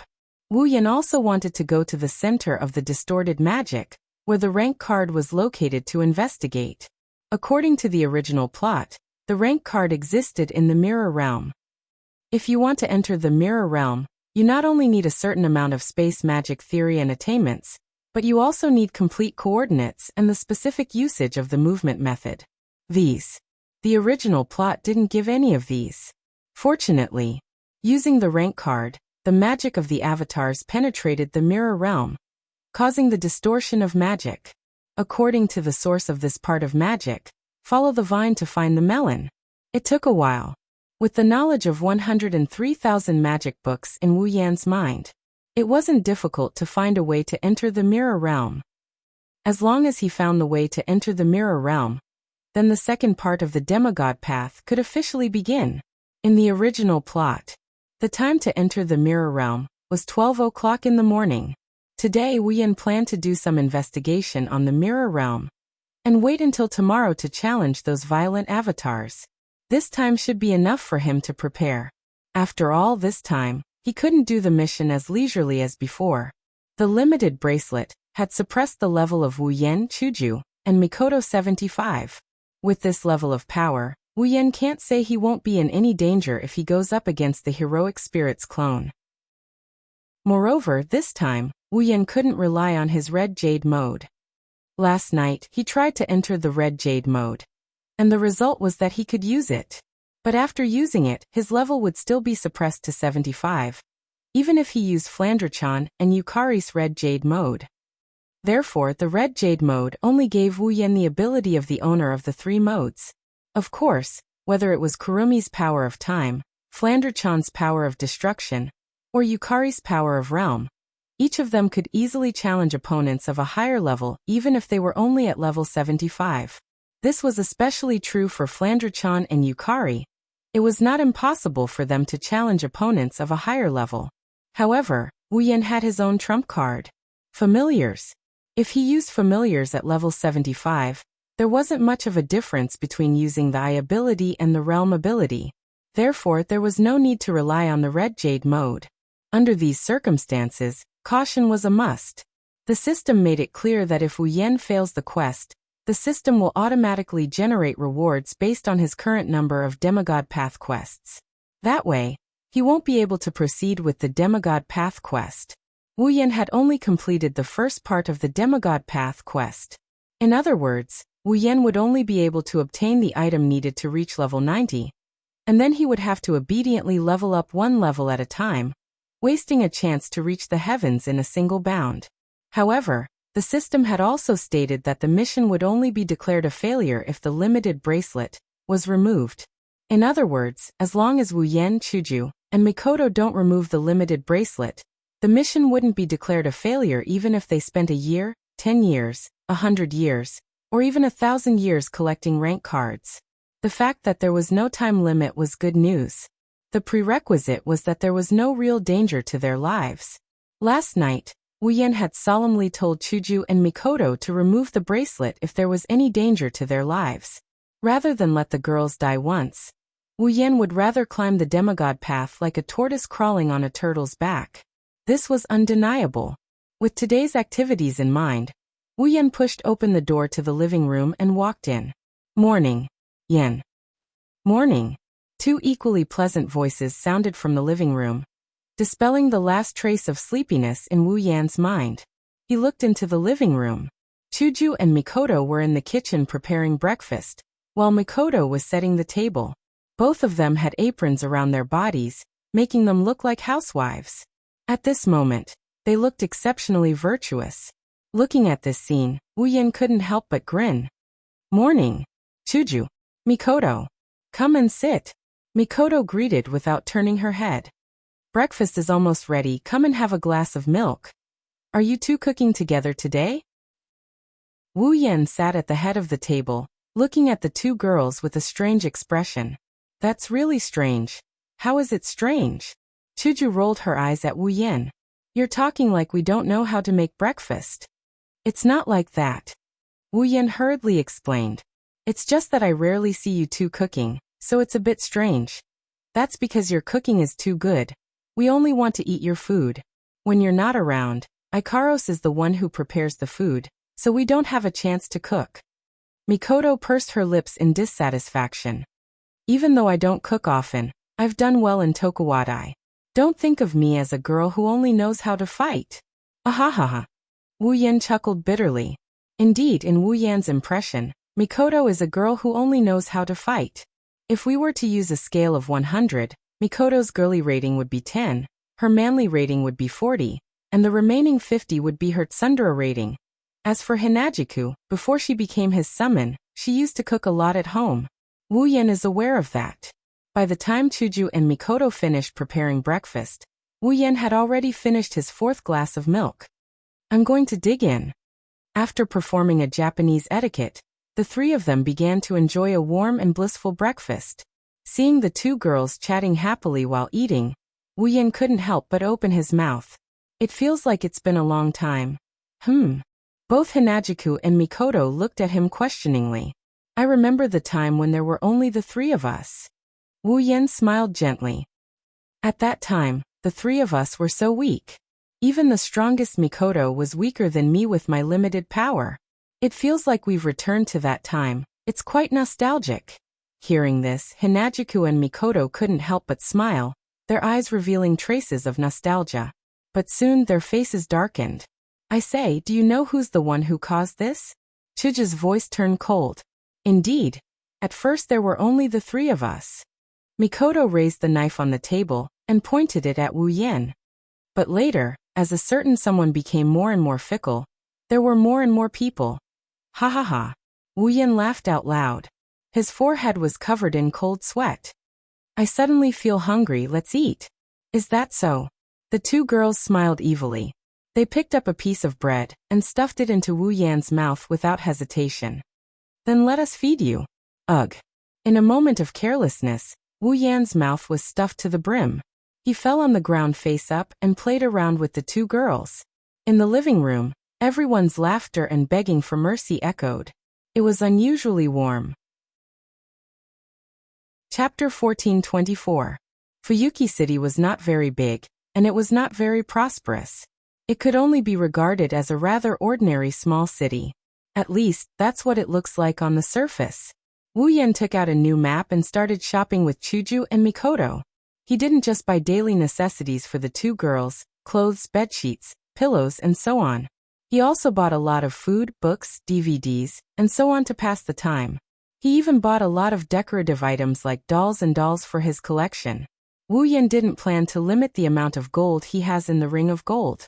He only exchanged a dozen or so gold coins yesterday. With the value of gold in this world, it's enough for the three of them to live a luxurious life for a long time. As it turns out, when the three of them finish their shopping trip, they still have a lot of gold coins left. Even if they spend it luxuriously, it's enough to last them for about a month. Due to the sheer amount of things he bought, he had no choice but to ask the shopkeeper to deliver the goods to his house every time he went to a place to buy something. Of course, it's not like Wu Yan can't use the Gate of Babylon. It's just that using the Gate of Babylon in public will attract all kinds of trouble. After all, even though there were magicians in this world, they all firmly adhered to the most basic and common rules that had not been coordinated. They can't let ordinary people know about the existence of magicians. Therefore, magicians were still in existence that could only appear on TV or in comics to most people who didn't know about magicians. The only magicians that were truly recognized by humans were those magicians who played tricks like poker cards. As the saying goes, birds of a feather flock together. Once Wu Yan uses some kind of supernatural power, those magicians in Fuyuki City or other places will be like sharks that smell blood. They will gather one after another. That's not an ordinary kind of trouble. Besides, even if there's no such trouble, Wu Yan didn't intend to use Gate of Babylon or any other inhuman powers at this moment. After coming out of the house, Hanajiku and Mikoto's smiles never stopped, and their mood was unprecedentedly high. Along the way, they frequently laughed like silver bells and smiled like flowers, attracting the attention of passers-by, becoming a rare scenery in Fuyuki City. That's normal. Strictly speaking, since Chuju and Mikoto came out of the Forbidden Magic Catalog world and came to the Spalier world, they haven't enjoyed a normal life like this. At first, they were students in the Spalier World Academy, competing with others for ranking. After they came out of the Spalier World Academy, they went to the Behemoth Forest because of their sisters. As a result, since they came to the Behemoth Forest, they haven't left the Behemoth Forest camp. Now that their sisters finally have a place to stay, they don't have to worry about their safety, and they have more companions. They can entrust their sisters and the Spalier world to others, and follow Wu Yan into the dungeon world. At least on the surface, it's a normal world. How can the two girls not be happy? In the beginning, Hanajiku was just a normal high school student. Mikoto's identity wasn't normal, but she wasn't as busy as she was now. She didn't have a normal girl's life at all. Chuju and Mikoto didn't regret becoming Wu Yan's summons. However, the two girls were also looking forward to having the time to shop like ordinary girls. Under such circumstances, Wu Yan won't be so insensible as to break this normalcy. He can just send the items back. There's no need to spoil the mood of the two girls for the sake of convenience. As for Chuju and Mikoto's happiness, Wu Yan's smile didn't stop for the whole day. He followed behind the two girls who turned into shopping maniacs. He was responsible for paying while accompanying them to play. If it wasn't for seeing how happy Chuju and Mikoto were, how could Wu Yan keep up with their feminine talents and not get tired of shopping? It can be said that without Chuju and Mikoto's smiles as motivation, Wu Yan would have collapsed from exhaustion. Just like that, under the two girls' high spirits, time slowly passed. Not long after, the sun turned red and slowly set on the other side of the sky. Mikoto stretched her back and couldn't hide her happy smile.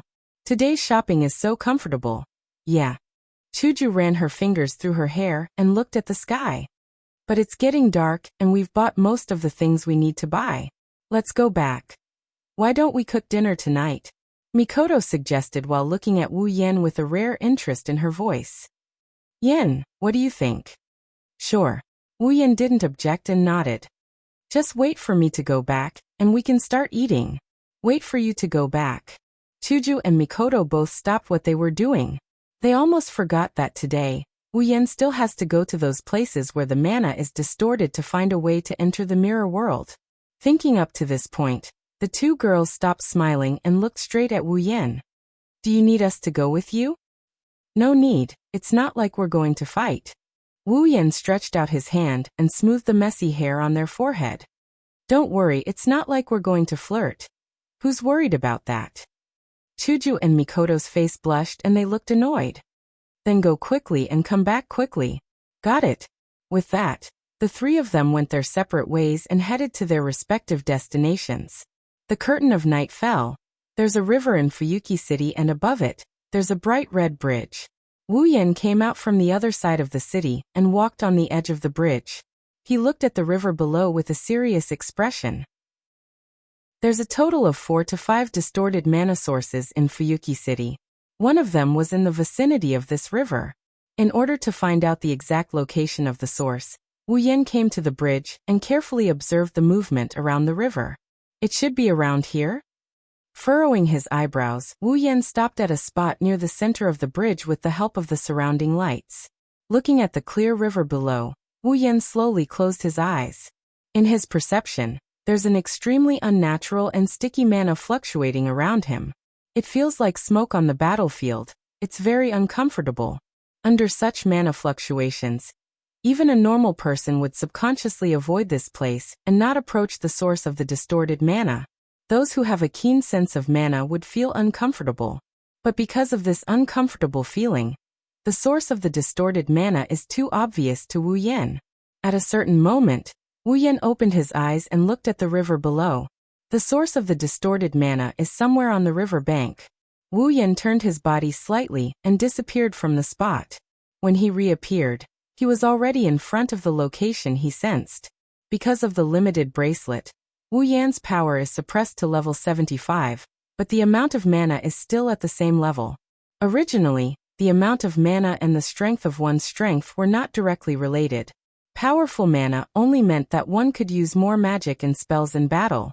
Some powerful magic and spells could also be used by relying on a large amount of mana. It could be said that it was related to explosive power and endurance. Teleporting from the bridge to the river bank below is a piece of cake. Wu Yan squatted down and looked at the red brick floor. He touched it twice. This is the source of the distorted mana that Wu Yan sensed. If one were to visualize the distorted mana in this place, one could see a black and purple smoke-like gas rising from the ground and spreading into the sky. This thick smoke was all distorted magic power. Wu Yan directly covered his hand with the distorted mana on the ground and closed his eyes again. An intricate geometric magic array suddenly appeared, as if summoned. With Wu Yan's hand as the center, it fiercely expanded and rotated. At the same time, a tidal wave of mana surged out from Wu Yan, who was half kneeling on the ground. It looked like a torrent of light that soared into the sky. It connected with the sky above. Chapter 1425. Under the night sky, cars with headlights came and went by the bright red bridge. They passed by at a moderate speed and drove to both sides of the bridge. There are 2 main traffic roads on this bright red bridge, providing different directions for the vehicles in Fuyuki City to go to the other side of the city. Although there is a sidewalk on both sides of the 2 traffic roads, few people will walk to the other side of the bridge. There is no other reason, the distance is too far. However, tonight, there are 2 people on the sidewalk on both sides of the bright red bridge. They were 2 beautiful girls with extraordinary looks. One of the girls was about 17 or 18 years old. She had a delicate and beautiful face, and her black hair was tied into 2 ponytails on both sides of her head. As the girl walked, her hair fluttered behind her head. The girl was wearing a dark red woolen sweater. The color was darker than the surface of the bridge, but it didn't give people a feeling of passion. Instead, it gave people a feeling of coldness. There was a white cross printed on the collar of the sweater, and the girl's lower body was a black pleated skirt with a pair of long black stockings. She looked abnormally flirtatious. The other girl was also around 17 or 18 years old. Her appearance was not inferior to the girl with the black twin ponytails. However, her hair was golden and was tied into bundles. The ends of each bundle of hair were like tornadoes, full of exotic flavor. She is wearing a blue dress with white complements. Her lower body is a dark blue pleated skirt. She was wearing a pair of white boots. Judging from her attire and the temperament that surrounded her, she gave people the impression that she came from a prestigious family, like a rich young lady. The two of them walked on the sidewalk of the bright red bridge at the same pace. They were also heading in the same direction. It was obvious that they were traveling together. However, there was a distance between the two of them that normal friends would never have. Combined with their actions, it made people feel that they were deliberately distancing themselves from each other. In fact, it is not just a feeling, they are indeed alienating each other. This design lacks beauty and temperament. The blonde girl looked at the bridge. At the same time, he closed his eyes and shook his head regretfully as if he couldn't bear to watch. Although I knew that there is nothing to look forward to in Japan, I didn't expect it to be worse than I thought. Oh. The girl with two ponytails frowned and said to herself with a fake smile. There is nothing to look forward to from a prestigious family. After all, lacking beauty is better than lacking manners. Roar, roar, roar, roar. The blonde girl immediately covered her mouth with one hand. She laughed like a queen, as if she did not hear the other party's words. Unfortunately, the throbbing veins on her forehead exposed her inner thoughts. I remember a certain rude monkey is also a prestigious family's young lady, although it is a declining family. What did you say? The girl with two ponytails glared at the blonde girl, as if someone stepped on her sore spot. Our house of Yuanzaka is only in a temporary decline. It's not that we've declined. The way I see it, it's only a matter of time before your Edfeld family declines if you become the head. Wah. The blonde girl's face darkened. You finally said something you shouldn't have said, Rin Enbin. Livia Salinta? Eiderfelt. The girl named Rin in Osaka also spat out hatefully. I should be the one saying that. The fierce gazes of the two girls met, as if sparks had been ignited, fiercely clashing. Even if an unrelated outsider saw this scene, they would be able to guess that the relationship between the two girls was definitely not good. It would not even be an exaggeration to say that they were like fire and water. I say, don't tell me that you've forgotten your purpose for coming here? At this moment, a voice that seemed to have been processed by a microphone suddenly came out from Rin Enbin's body. Then, a small object flew out and stopped at the side of Rin Enbin's head. It was a five-pointed star surrounded by a red circle with 3 pairs of pink wings that looked like ribbons. At first glance, it looked like a small ornament. However, not only could it fly, but the voice just now also came from its body. It's only been 5 minutes and you're arguing again. What are you doing? Sister is right. Right after the red pentagram finished speaking, a voice that was clearly of the same species, but much more steady and calm, rang out from the body of the young girl named Livia. Soon after, an object similar to the red pentagram flew out. There was also a ring on the outside, and inside the ring was a golden 6-pointed star. On the periphery of the ring, there was a blue ribbon ornament that looked like a bow. Lord Livia, we still have a mission, can you please prioritize it? You can't blame me for this, Sapphire. Livia snorted and crossed her arms in front of her chest. If it wasn't for a certain monkey making a ruckus, I would have completed my mission.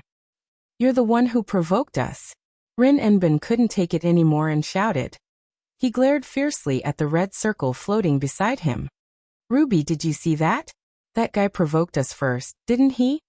Sigh. The ruby and the sapphire flew together and faced each other. They sighed as if they were looking at each other. They looked more like humans than humans. No matter what grudges you have, let's get this done first, okay? Ruby said in a frivolous and serious tone. One of the sources of distorted mana is around here. Can't you take back the rank card first before you come back to argue? It's just like Sister said, Lord Livia. Sapphire tried to persuade her.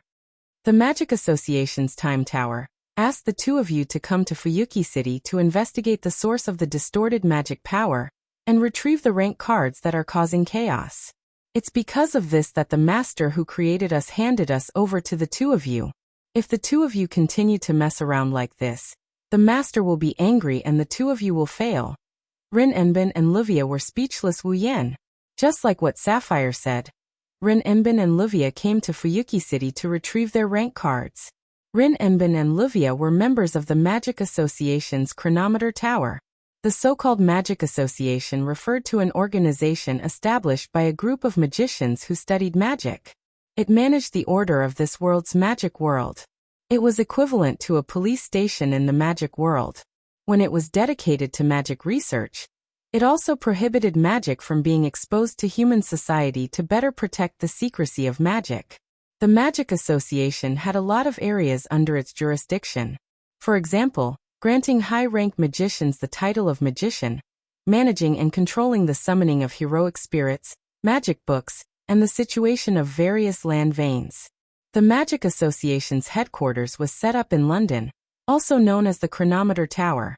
The reason why Rin and Osaka and Livia came to Fuyuki City was because the Magic Association's Chronometer Tower detected an abnormal magical distortion in Fuyuki City not long ago, and thus discovered the existence of the class card.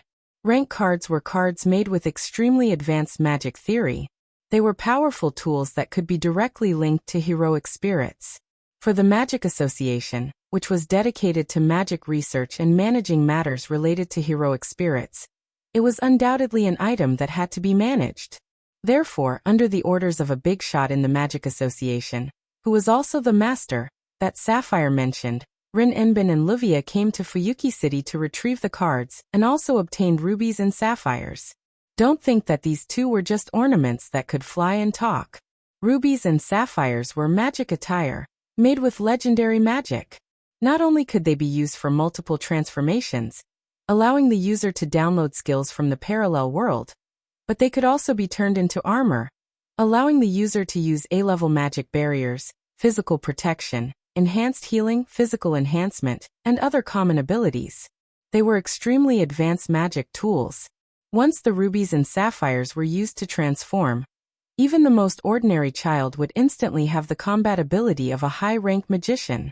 This was also the reason why only 2 young magicians came to retrieve the cards, even though their opponent was a heroic spirit. With the cards, Rin Enbin and Livia didn't dare to say that they could defeat the heroic spirit, but they should be able to keep themselves safe. However, the two of them didn't want to use the rubies and sapphires to transform. The reason was simple. Their appearance after the transformation was just too embarrassing. Chapter 1426. Suddenly, Livia paused for a moment. She looked at a corner of the river and walked to the edge of the bridge. She waved at Rin Enbin. "Hey Rin Enbin." "What?" Rin Enbin responded in an annoyed tone, but Livia didn't seem to mind. Instead, she pointed at the river bank. "Look, there's something wrong with that person." "What?" Rin Enbin frowned and walked to the edge of the bridge. She unwillingly looked in the direction Livia was pointing at, and was stunned by what she saw. There, a man was kneeling on one knee with one hand touching the ground. His back was facing Rin Enbin and Livia, so the two girls couldn't see what he looked like. However, the terrifying magical power that surged from his body and the intricate magical circle that expanded with his hand as the center were clearly seen by the two girls. That magical energy is even more terrifying than the magical energy distorted by the rank card. Rin Enbin and Livia have only sensed such powerful magical energy from one person. The person who sent them to the Magic Association's Chronometer Tower to retrieve the rank card and create rubies and sapphires. He's one of the only 5 magicians in the world who can use magic. The user of the second magic, Kishua, Zilrich, Shubianogu. Apart from one of the most powerful magicians in the world, Rin and Osaka and Livia had never sensed such powerful magic from another magician. Of course, if the two girls were to use the rubies and sapphires to transform, their magical energy would definitely be on par with him. After all, the rubies and sapphires are a derivative of the second magic, the magic attire. It can provide the user with unlimited magical energy, and use the user's imagination as the source to materialize the attacks in the user's mind. However, if one were to really compare the two, there was no comparison at all. Because a truly powerful magician isn't just outstanding in the amount of magical energy they have. The quality of the magical energy, the pressure it contains are all unparalleled. Now Rin and Osaka and Livia could feel the magical power coming from the man kneeling on one knee on the riverbank. It's the kind of pressure that only the strong can have. But that wasn't the most important part. Most importantly, the location of the other party was exactly where Rin Enbin and Livia were about to retrieve their cards. In other words, it was very likely that the other party had the same goal as them. Rin and Osaka and Livia's expressions turned serious. They looked at each other. Master. Ruby seemed to have the same thought. She lowered her frivolous tone and flew to the two girls with Sapphire. It seems to have turned into a very troublesome situation. Don't jump to conclusions so quickly, Rin Enbin calmly analyzed. Maybe the other party is just a magician who happened to live in Fuyuki City. He sensed the distorted magic source and came to investigate. But we can't rule out the possibility that the other party is like us. They're all trying to recover the rank cards. Livia clenched her teeth slightly. If that's the case, Rin Enbin's eyes narrowed. The other party is the enemy. Ruby and Sapphire were silent. Things seemed to have developed in a way that they didn't expect. What should we do? Livia asked a question that was neither painful nor itchy. Do you even need to ask? Rin and Osaka chuckled. No matter what, let's make contact first. What if it's the enemy? Livia looked at Rin and Osaka. Judging from the mana, the other party isn't easy to deal with. If it's the enemy, then we need to make contact first. Rin Enbin shook his head. It's better than meeting them while we're retrieving the rank cards, right? It's not unreasonable. If the other party's goal is to retrieve the rank cards and sneak in while Rin Enbin and Livia are retrieving the cards, then the two girls don't think they'll be able to escape unscathed. The Magic Association's report on the rank cards also stated that the Spirit Hero's soul is the same as the Spirit Hero's soul. The heroic spirit of the corresponding class card had already materialized in the mirror realm with the help of the card's power. It would be truly dangerous if a third party interfered while the two of them fought against the heroic spirit. Rather than that, it's better to make contact and confirm if the other party is a friend or foe. Once they confirm that the other party is an enemy, even if we can't eliminate the other party, do we still need to know the other party's background? It's rare that Livia didn't refute Rin Enbin's words. Instead, she nodded. Understood, let's make contact. Get ready, Ruby. Ruby. Rin and Osaka stared at the figure below. Something troublesome might happen. You must be prepared to transform at all times, got it? Understood. Ruby and Sapphire twisted their round bodies and nodded. On the other hand, Wu Yan's investigation has reached its final stage. Wu Yan followed the distorted mana coming from the mirror realm and found the coordinates of the mirror realm, as well as the method of its existence. Now all he needs to do is figure out how to move into the mirror realm based on the coordinates and its existence. Then, Wu Yan will be able to enter the mirror realm and collect the tier cards. The mana that entered the mirror realm slowly returned to Wu Yan's body. The geometric pattern below Wu Yan slowly shrunk until it disappeared. The surging mana slowly calmed down, and the space returned to its original state. Wu Yan retracted his hand and opened his eyes. He let out a long sigh. That's it. Wu Yan stood up and clapped his hands. He looked up at the dark sky. Let's go back. Unfortunately, Wu Yan didn't know if it's because of his luck with women or because of his misfortune, but someone stopped him from leaving. Can we talk for a bit? Just as Wu Yan was about to teleport back home, a voice echoed in the room. The mana in his body paused and returned to its dormant state. Wu Yan frowned and turned to the source of the voice. The three pairs of eyes instantly met in midair and landed on each other. At this moment, it was as if there were only 3 people left in the entire world. The surrounding atmosphere began to become strange. Looking at Wu Yan in front of them, Rin and Livia searched their memories out of reflex. They wanted to find out if they know this magician. Obviously, they couldn't find him. As for Wu Yan, he was startled when he saw Rin and Livia. His frown deepened. How could he not recognize the 2 girls in front of him? Especially Rin, he even knew Wu Yan's measurements. Therefore, he only needed to think about it a little, and combine it with the original plot to figure out why the other party would appear here, and why he would appear in front of him. It was easy to guess the reason. Wu Yan couldn't help but sigh inwardly at how troublesome this is. He retracted his gaze. What's the matter? Let's get straight to the point. Rin had no intention of hiding anything and asked directly. Your goal is the rank card, right?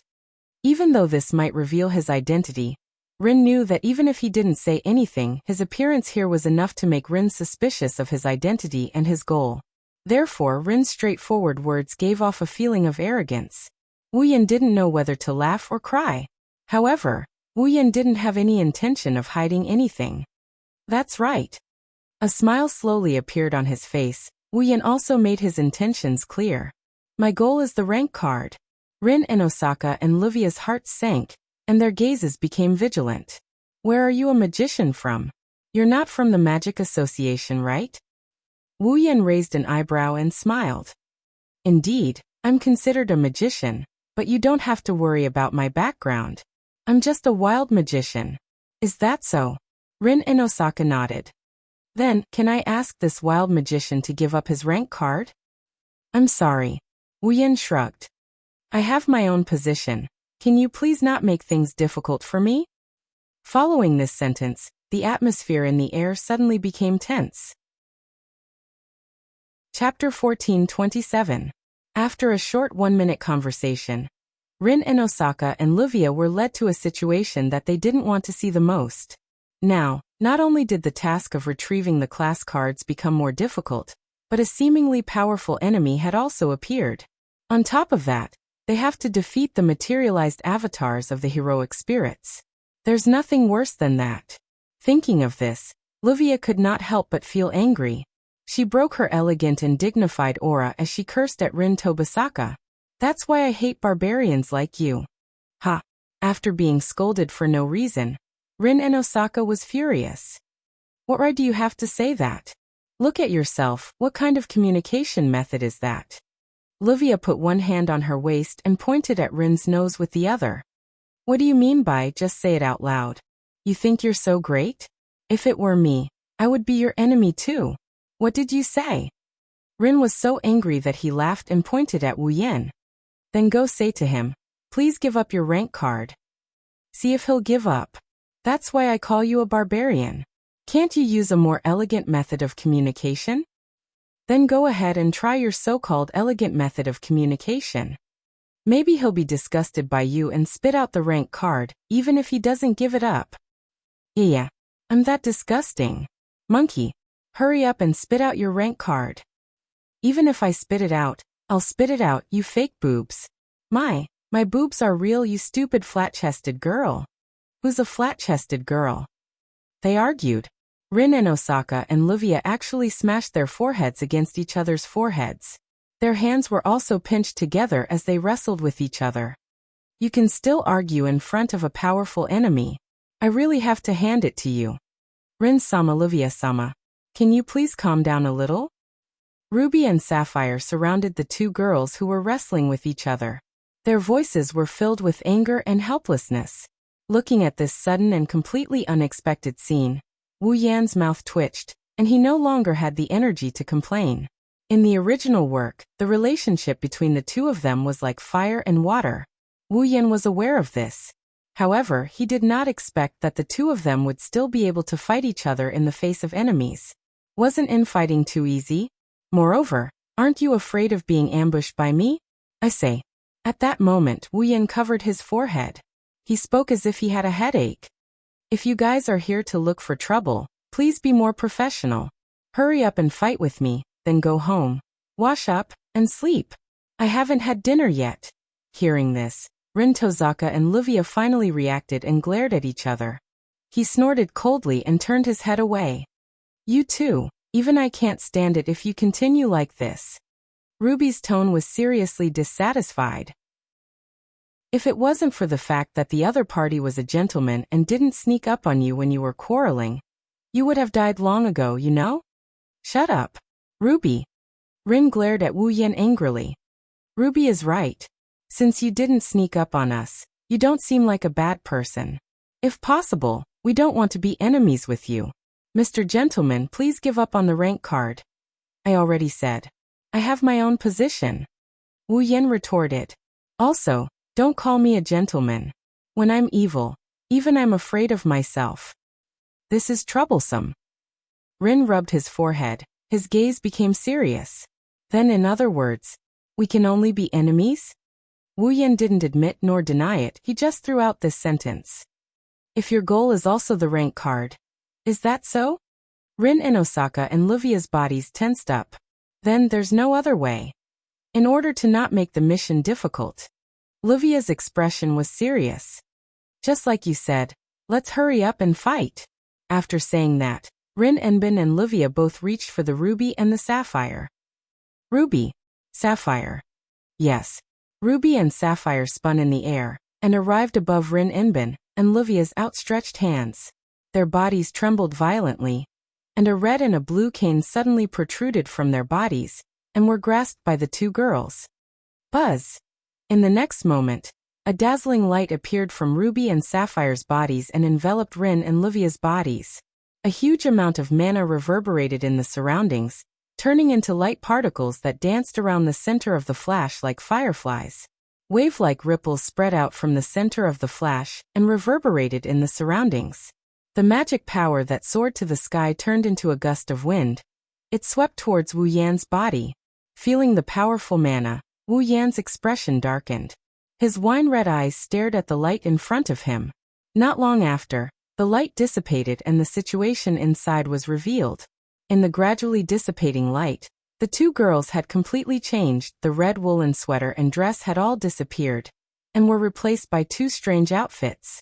Rin and Osaka was wearing a red and white fluffy dress. The style was a bit childish. Rather than saying it was an outfit for a 17 or 18-year-old girl, it was more like she was acting out a role. It was extremely out of place and didn't look like her at all. Luvia was about the same. She was wearing a fluffy blue dress with white complements. It was the exact same style as Rin and Osaka's. The style was also somewhat childish, and it didn't fit in with her aura of a young lady at all. In addition, the two girls had cat ears on their heads and a tail on their backs. They also held star-shaped canes in their hands. She looked just like a magical girl. Wu Yan, Rin and Osaka, and Luvia looked at each other in silence. After a while, Wu Yan spoke first. I'm going back. After speaking, he turned around and left without looking back. Stop right there. Rin and Osaka and Luvia angrily roared. They raised their canes and swung them down without hesitation. Magic power surged out of the two staffs, and they turned into magic cannons that rained down on Wu Yan like meteors. The cannons rained down on Wu Yan like a meteor shower. Bang bang bang bang bang. Thick smoke and fire shrouded the front, and a loud explosion resounded. In a moment, the thick smoke and fire blew toward the bright red bridge above. However, before they could spread, a hand stretched out from inside and suddenly waved. A gust of wind rolled up and blew them away. Oh! Wu Yan stood in the middle of the dissipating smoke and flames unharmed. He withdrew his hand and smiled with interest. Is this what they mean by, a wise man doesn't show his true colors? What do you mean by, a wise man doesn't show his true colors? Rin and Osaka pointed at Wu Yan and yelled. We didn't want to dress like that. How rude of me. Luvia flicked a strand of hair behind her ear. How could you criticize a lady's dress like that? That's not how a gentleman would behave. I told you, I am not a gentleman. Wu Yan sighed. His eyes flashed with the system's perception. Rin and Osaka, level 70. Luvia Serena? Eiderfelt, level 70. Rank 8 huh? Wu Yan nodded. In the original work, after Rin and Osaka and Luvia used the ruby and sapphire to transform, their strength increased greatly. At one point, they worked together and forced a certain heroic spirit that was materialized using a class card into a desperate situation. Moreover, it was one of the strongest heroic spirits. Since both of them were at the 8th rank after the transformation, the strength of those heroic spirits should be about the same as his, right? Wu Yan relaxed after getting a basic understanding of the power of the heroic spirits materialized by rank cards. Well then, mana flowed out of his body and turned into a liquid that wrapped around his body. Wu Yan licked the corner of his lips as if he was on fire. Let's see if your power matches your rank. Rin and Osaka and Luvia felt their hearts rise when they saw Wu Yan's beast-like aura and mana. In the next moment, the three of them disappeared from where they were. Like three streams of light, they soared into the sky and collided with each other. Boom! The violent muffled sound was like a thunderclap, resounding through the entire sky of Fuyuki City. Chapter 1428. Bang! Under the tranquil night sky, a thunderous roar exploded in the air without any warning. 3 streaks of light crossed each other at an extremely fast speed and transformed into the world's most solid meteors. They collided with each other in an instant. Boom! Violent gales filled the sky. The entire sky seemed to tremble at this moment. Accompanied by a thunderous sound, the sky shook violently. Rin Enbin and Livia held their staffs and retreated explosively. They stepped in midair, and as they retreated, they swung their staffs fiercely at the void in front of them, leaving a trail in their wake. As the staffs drew a line in the air, a dazzling magical light flashed in the air. Magic cannonballs the size of footballs shot out like a meteor shower, fiercely bombarding Wu Yan. Under the barrage of magic cannonballs, Wu Yan's body was as small as an ant. However, his eyes were filled with a fearless expression. The corners of his mouth even curved up into a happy smile. Staring at the barrage of magic cannonballs, Wu Yan's body erupted with violent magical energy. At the same time, in front of Wu Yan, a dazzling and intricate geometric magical formation was drawn. With a crisp ding sound, it rippled outwards. Within the geometric magical formation, a crimson curtain of fire burst out like an erupting volcano and transformed into a natural flame barrier. Like raindrops, the magic cannonballs landed heavily on the curtain of fire. Bang bang bang bang bang. In the air, the space around the curtain of fire began to tremble. Magic cannonballs rained down from the sky like a torrential rain. All of the magic cannonballs rained down on the curtain of fire, and violently collided with the curtain of fire, causing the sky to explode like firecrackers. It's useless? Rin and Osaka and Livia gritted their teeth and raised their staffs at the same time. They pointed forward. Then how about this? As the 2 girls pointed their staffs forward, 2 overlapping magical formations, one red and one blue, sprung out and spun around. In the next instant, the 2 overlapping magical formations suddenly expanded to the size of a person. The dazzling beam of light was like a falling meteor. It pierced through the air and whistled through the air as it fell towards Wu Yan. Not bad. Wu Yan opened his eyes slightly. His body erupted with even more frightening magical flames. Unfortunately, it's not enough. Magical flames burned like raging waves and surged towards the top of Wu Yan's head. It spiraled and turned into a fiery red vortex like the mouth of a volcano. The fiery red vortex spun and trembled all over. A muffled sound like an earthquake resounded from it and reverberated under the night sky. Then scarlet flames flashed in the red vortex, and a ball of light burst out. Within the light, a fiery red arm that was over 10 meters long stretched out. It looked like a giant's arm was stretched out. Rin Enbin and Livia felt their scalps go numb when they saw the giant fiery red arm. Roar! It was as if a giant was roaring. A muffled roar turned into a sound wave from the volcanic vortex. Within the sound wave, an extremely subtle but exceptionally clear chanting sound was suddenly heard. Resurrected Titan's hand. The giant arm stretched out and clenched into a fist. With a shrill sound that could even make space howl, it carried with it a turbulent air current. It fiercely swung out and collided with the beam of light at close range. Boom! In the sky, the beam of light and the giant arm collided. Like a meteor crashing into Earth, a blinding light flashed. Then, a deafening sound of collision, and a storm-like shockwave exploded in all directions. Rin and Osaka and Livia hurriedly raised their staffs once more, erecting a magic barrier to block off the incoming shockwaves. Cold sweat dripped down their foreheads as they watched the blinding aurora, and the fiery red giant arm dissipate into thin air. The 2 of them had joined forces and unleashed a magic light pillar with all their might. What kind of magic is that? Isn't it too destructive? Livia couldn't help but exclaim. We already transformed and worked together. Our most powerful magic cannons were blocked just like that. Where did that man come from? Magic? I've never seen magic before. Rin Enbin bit his nails. Which system's magic is that? The 2 of you, there's no time for you to hold a meeting. At this time, a hand was placed on Rin Enbin and Livia's shoulders. If you don't show me what you're capable of, I can't guarantee that you won't lose an arm or a leg. Hearing the voice behind them and feeling the hand on their shoulders, the 2 girls' hearts skipped a beat. Their expressions hardened. and they forcefully swung their staffs behind them.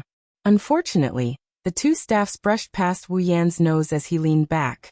When the two girls wanted to follow up with another attack, the figure in front of them suddenly disappeared and reappeared 10 meters away.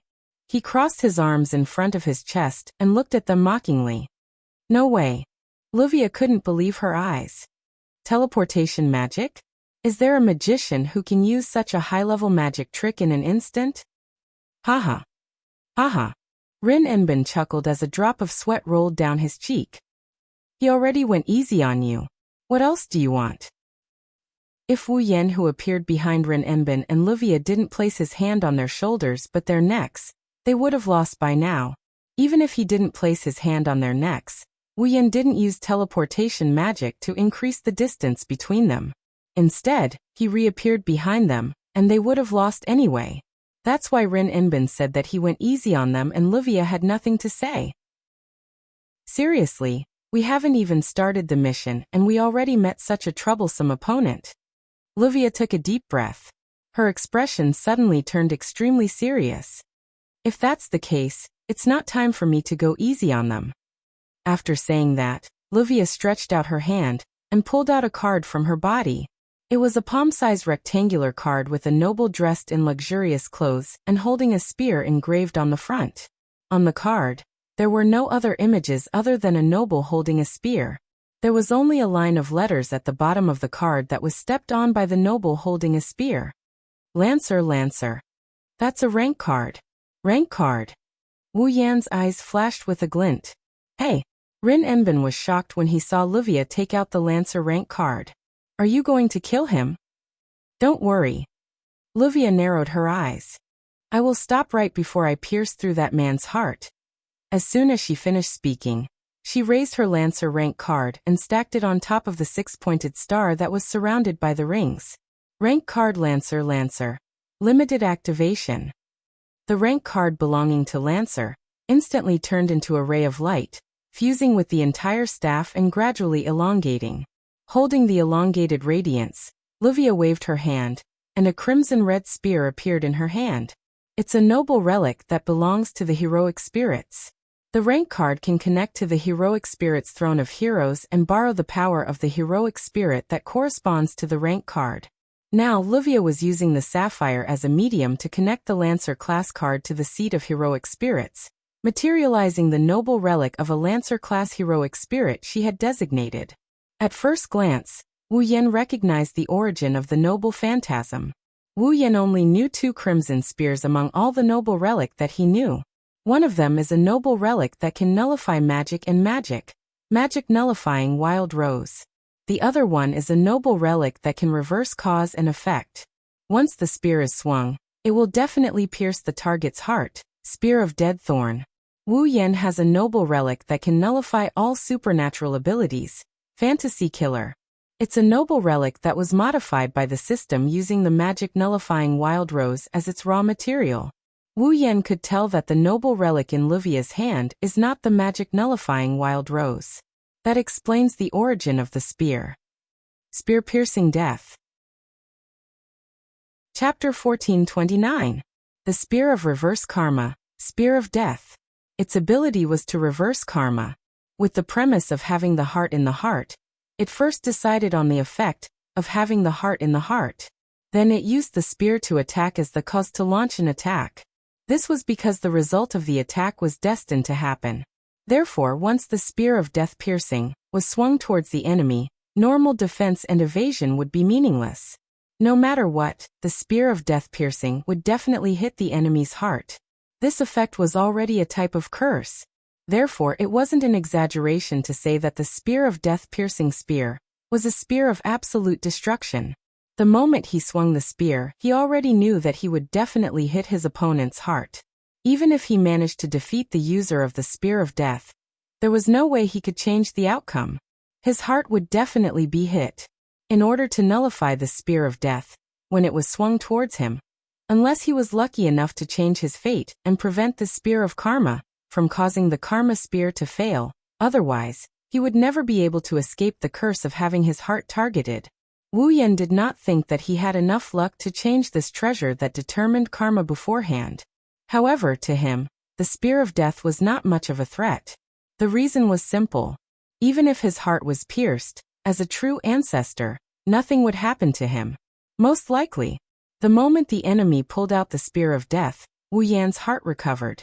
Of course, because the spear of death had already determined the effect of having the heart in the heart, it was a spear of death. Normally, the damage caused by this spear could not be recovered, but Wu Yan still had the purification power of the holy angel. The spear of death's ability was a type of curse. To deal with this curse, with Canon's purification power, it could be removed in a matter of minutes. Therefore, that's what the thorn spear can do for Wu Yan. It was just the pain of having his heart pierced. Wu Yan wasn't afraid of the spear that pierced through the dead thorn. Moreover, it wouldn't be that troublesome to deal with the spear of death. However, obviously, the other party didn't think so. Mr. Gentleman, let's stop here. Holding the spear of death in his hand, Livia's confidence seemed to have increased to the limit as she spoke with confidence. Since you're here for the class card, you should know what it is, right? A noble relic. Without waiting for Wu Yan to answer, Long Fei exclaimed. Rin and Osaka, who was at the side, spoke first. This is a noble artifact that can definitely hit the heart. Spear of death piercing. So it's not too late to stop now. Livia stared at Wu Yan. You didn't try to kill us just now, and we don't want you to die in vain either. How about we stop here? Oh, Wu Yan pretended to be surprised and asked. In other words, you don't mind me collecting rank cards? Of course not. Rin and Osaka squinted his eyes. What we mean is, why don't you give up on the cards? As expected, Wu Yan shrugged helplessly. Then let's continue. It seems like we can't communicate. Livia's expression turned serious. Then there's no other way. Livia stomped on the air and held the spear of death in her hand. She turned into a shadow and appeared in front of Wu Yan. Pierce, she looked up and stared at Wu Yan, who was still smiling. She gritted her teeth and stabbed the spear in her hand without hesitation. Spear of death. The crimson spear was like a crimson snake as it shot out at lightning speed. She didn't decide on the direction, nor did she aim at anything. The spear flashed through the air on its own. Slash. With a tearing sound, the death-piercing spear pierced through Wu Yan's heart without mercy. Fresh blood splattered in the air. However, the first to react wasn't Wu Yan, whose heart was pierced, but Livia, who stabbed with her spear. Livia looked at Wu Yan, whose heart was pierced by the crimson spear, in shock. Why didn't you dodge? Dodge. Wu Yan gripped the death thorn spear that pierced through his heart, and he grinned without batting an eyelid. I thought the spear of death couldn't be dodged? But if you dodge, I'll stop. Before Livia could finish her sentence, Wu Yan coldly interrupted her. There's no need to dodge. No need to dodge? Livia and Rin and Osaka, who were watching from afar, were stunned. There are actually a lot of ways to deal with this so-called sure kill shot. Wu Yan tightened his grip on the crimson-red spear. Facing Livia, who is so close to him, he revealed a smile that made her heart skip a beat. Generally speaking, there are 4 ways to deal with the spear of death. 1. Destroy the spear before the user can swing it so that the user doesn't have the chance to use it. 2. Possess the ability to not die even if the heart is pierced through, or resurrect after death. 3. Possess a defensive barrier stronger than the magic of the spear itself. 4. Possess a strong luck that can reverse a predetermined fate. And the countermeasure I used is the 5th method. While Livia is still in shock, Wu Yan, who had his heart pierced by the death thorn spear, turned into specks of light and dissipated into the air at a speed visible to the naked eye. The spear of death piercing pierces through the heart of the target determined by the user when the spear is swung. It was still the same voice. However, this time, the voice came from behind Livia. A hand reached out from behind Livia and tightly grasped the spear of death piercing in her hand. Then, what would happen if the target of the spear you were waving wasn't me? What? Rin and Osaka narrowed his eyes. Livia's expression also changed abruptly. She quickly turned around and looked behind her. There, Wu Yan had a calm smile on his face as he tightly grasped the spear of death in his hand. The person whose heart you pierced through is just a clone created by magic, Ms. Magical Girl. Following that sentence, a wave of magic energy violently surged out from Wu Yan's body and landed on Livia. Pung humph. A moderate impact smashed into Livia's body like an iron hammer. Livia immediately let out a muffled groan, and her body flew backwards. Livia. Rin Enbin spun around and arrived behind Livia. He caught her in his arms as she was sent flying.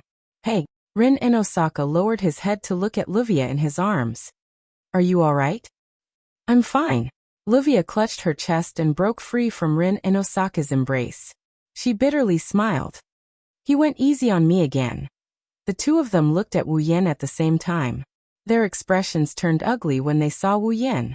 That's because Wu Yan is floating in midair, looking at them with a smile that doesn't look like a smile. In one hand, he held the struggling sapphire, and in the other he held a card. It's the Lancer card.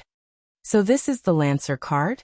Weighing the card in his hand, Wu Yan glanced at Sapphire, who was struggling in his other hand. I didn't know that there's a time limit to the relic that can summon a hero spirit using a class card. Sapphire. Card. Livia stepped forward and clenched her teeth. Hey, give me back the sapphire and the card. You're not calling me Mr. Gentleman anymore, but hey? Wu Yan shook his head with a smile. Don't worry, I'll give it back even if you don't ask. She let go of the sapphire in her hand. The sapphire immediately flew away at lightning speed, as though it was fleeing for its life. It returned to Livia's hand. Livia sighed in relief, but Rin Enosaka quickly pointed at Wu Yan. There's still the card. This. Wu Yan raised the Lancer card and chuckled. Well, since I've played around with you guys tonight, I'll gladly accept this Lancer. Class card. Take it. Rin Enosaka and Livia were slightly surprised. Wu Yan kept the card and waved at the two of them. Well then, I'll be leaving now. See you next time. Wu Yan turned around and disappeared from where he stood. Chapter 1430. Wait! Rin and Livia yelled in surprise, trying to stop Wu Yan from leaving. Alas, by the time they reacted, Wu Yan was already nowhere to be seen. He left. Rin Enosaka stared at Wu Yan's original spot. He didn't recover from his stupor. Livia was like a goldfish. Her mouth kept opening and closing as if she was on the verge of death. Her face was also filled with a lifeless expression. Not long after, an earth-shattering scream resounded throughout the sky of Fuyuki City. My rank card. What should I do? What should I do? What should I do? Livia panicked.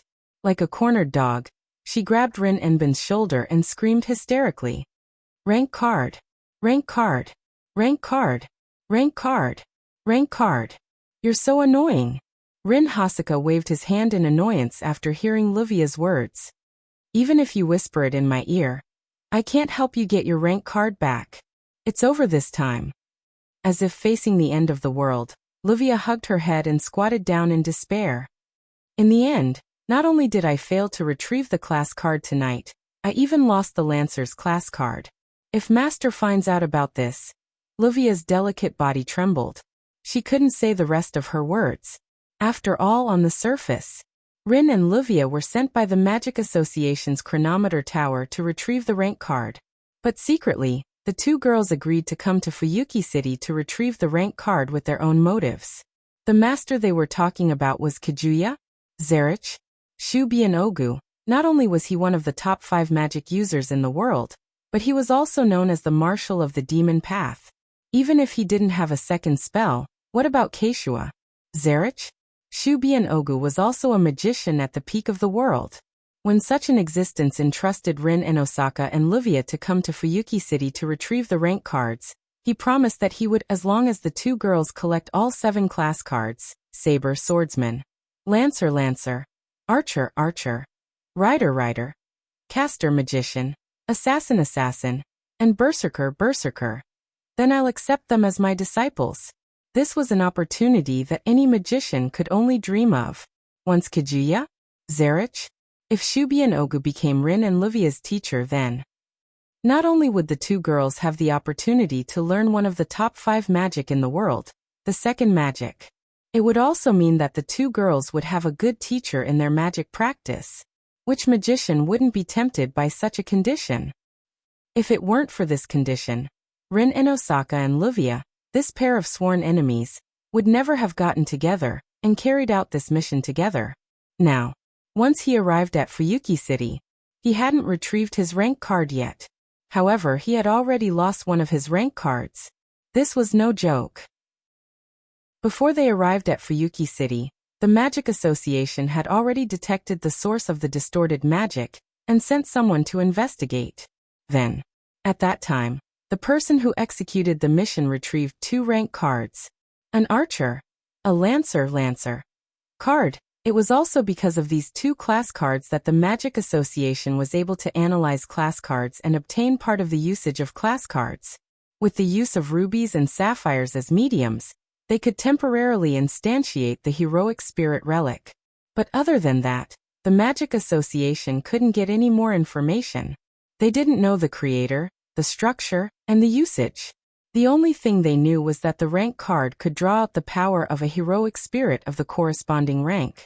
Since there was no way to carry out the research smoothly, the Magic Association chose to recycle all the cards first, and then continue the analysis work after the recycling. However, even the Magic Association, or rather Rin and Wuxia, didn't expect that other than the Magic Association, there was someone else who had their eyes on the rank cards. Even the Lancer card was stolen.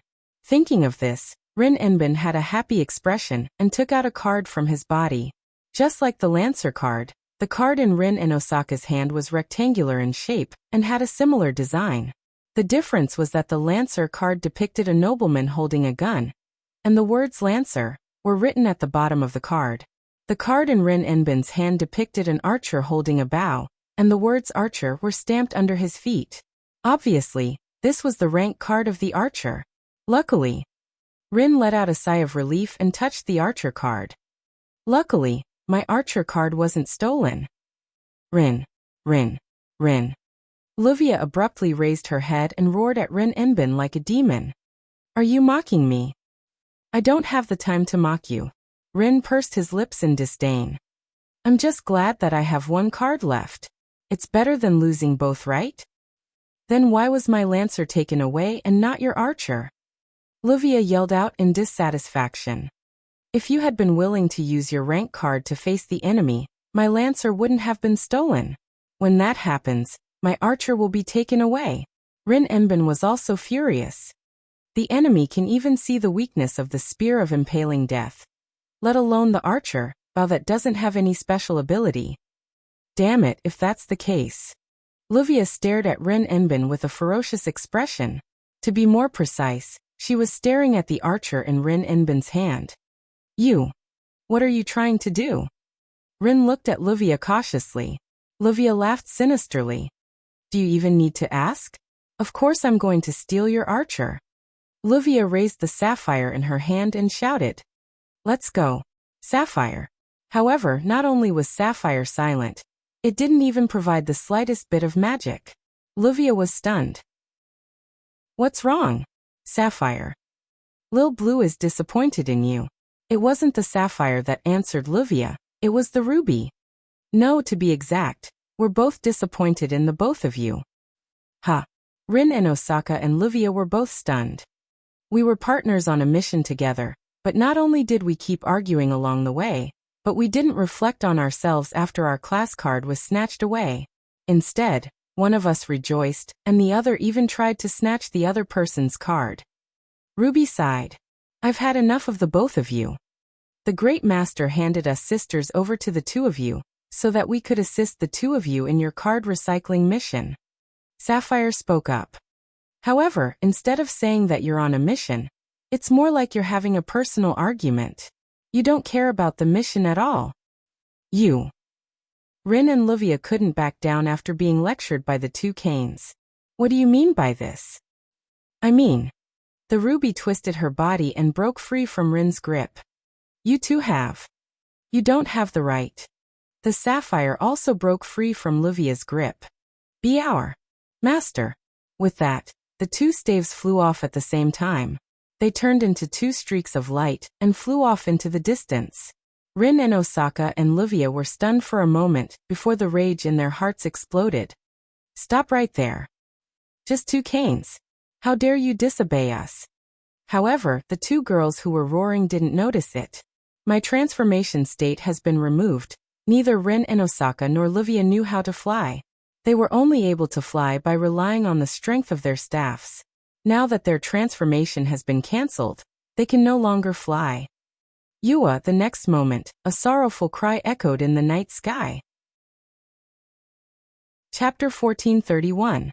On the way home, he used the system's perceptive ability to check out the information of the Lancer, Gunner, class card he just got. Rank card Lancer. A card made with a very advanced magic theory.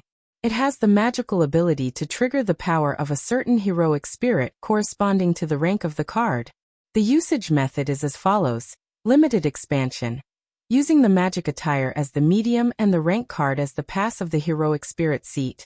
The heroic spirit's relic corresponding to the rank card can be materialized and used within a short period of time. Note: this rank card is called Lancer, and the corresponding heroic spirit's relic is the Spear of Impaling Death.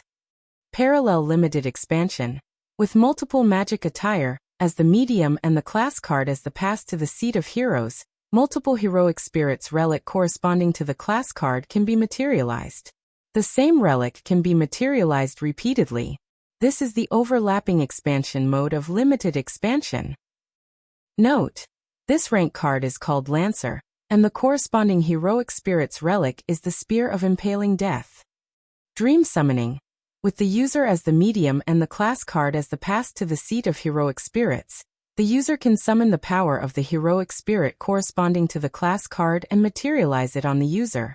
The user can turn into a heroic spirit and obtain the power of the heroic spirit corresponding to the class card.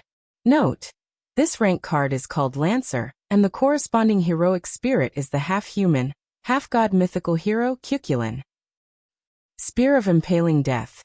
A magical spear that reverses cause and effect. The moment the user swings the spear, the user will determine the result of the heart attack. It will definitely pierce through the enemy's heart. The information of the rank card Lancer Gunner entered Wu Yan's mind in a direct manner, allowing him to obtain it.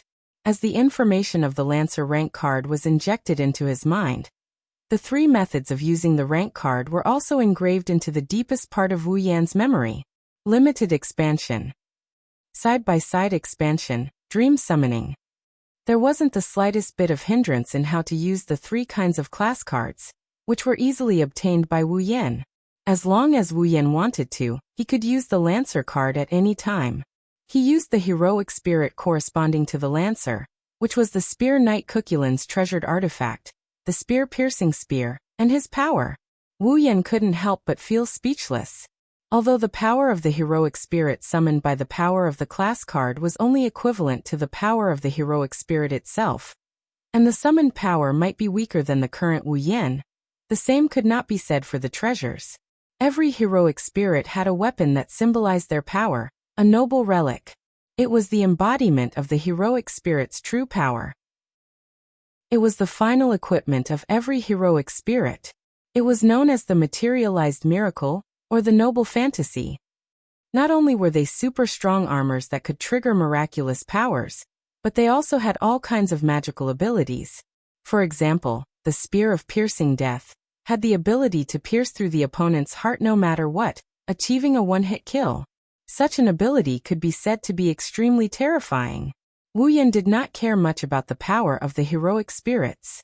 After all, even if the heroic spirits came in their original bodies, they might not be as powerful as him when he used his full strength and reached the peak of the 9th level. However, Wu Yan could not help but care about the treasures. There were some relics that were purely powerful, but there were also some relics that had magical abilities. These abilities were very useful even for Wu Yan. Therefore, if an ordinary person or a magician obtained a class card, he would know how to use the class card. Now that he knew how to use the class cards, the most useful thing for him was undoubtedly the dream summoning. He could directly transform into a heroic spirit and obtain the power of a heroic spirit. This was a shortcut that could allow an ordinary person or a magician to obtain super strong power in an instant. However, for Wu Yan, among the 3 class cards, the limited expansion and parallel limited expansion were more useful. Of course, the dream summoning was also very useful. Whether it was the limited expansion or the parallel limited expansion, only one type of treasures could be materialized. However, the heroic spirits had more than one type of treasures. If he used the dream summoning, not only could he obtain the power of the heroic spirit corresponding to the class card, he could also obtain the right to use all the treasures of the heroic spirit. All in all, the class card as a tool could be of great help to Wu Yan. However, Wu Yan did not forget that there was a limit to borrowing the power of the heroic spirit. Among other things, when Wuxia used the Spear of Piercing Death, wasn't there a time limit? Moreover, no matter which class card was used, there needed to be something that could be used as a medium to materialize the heroic spirit's treasures and power. The dream summoning was fine as it used oneself as a medium to materialize the heroic spirit's power. However, the limited expansion and the parallel limited expansion were not so easy to say.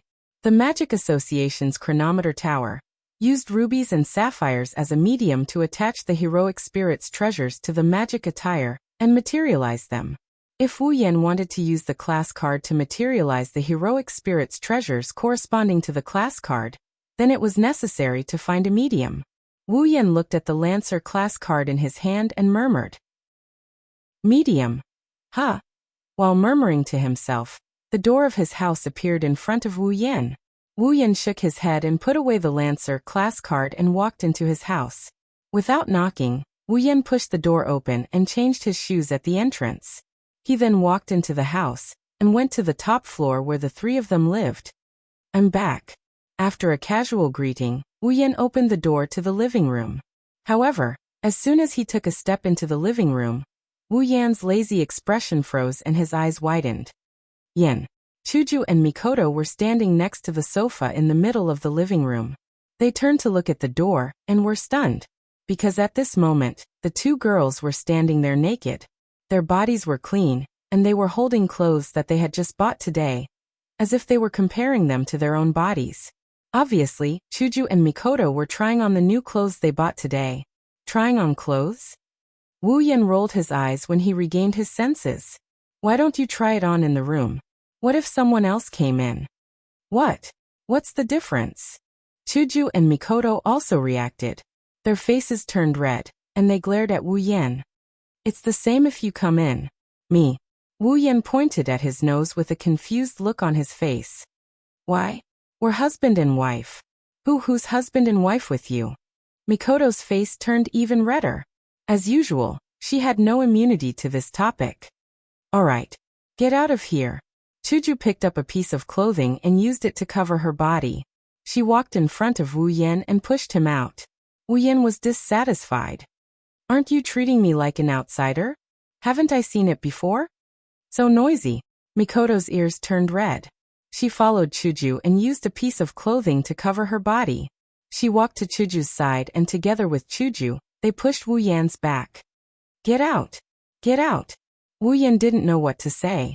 These 2 arrogant girls were the first to have intimate contact with him.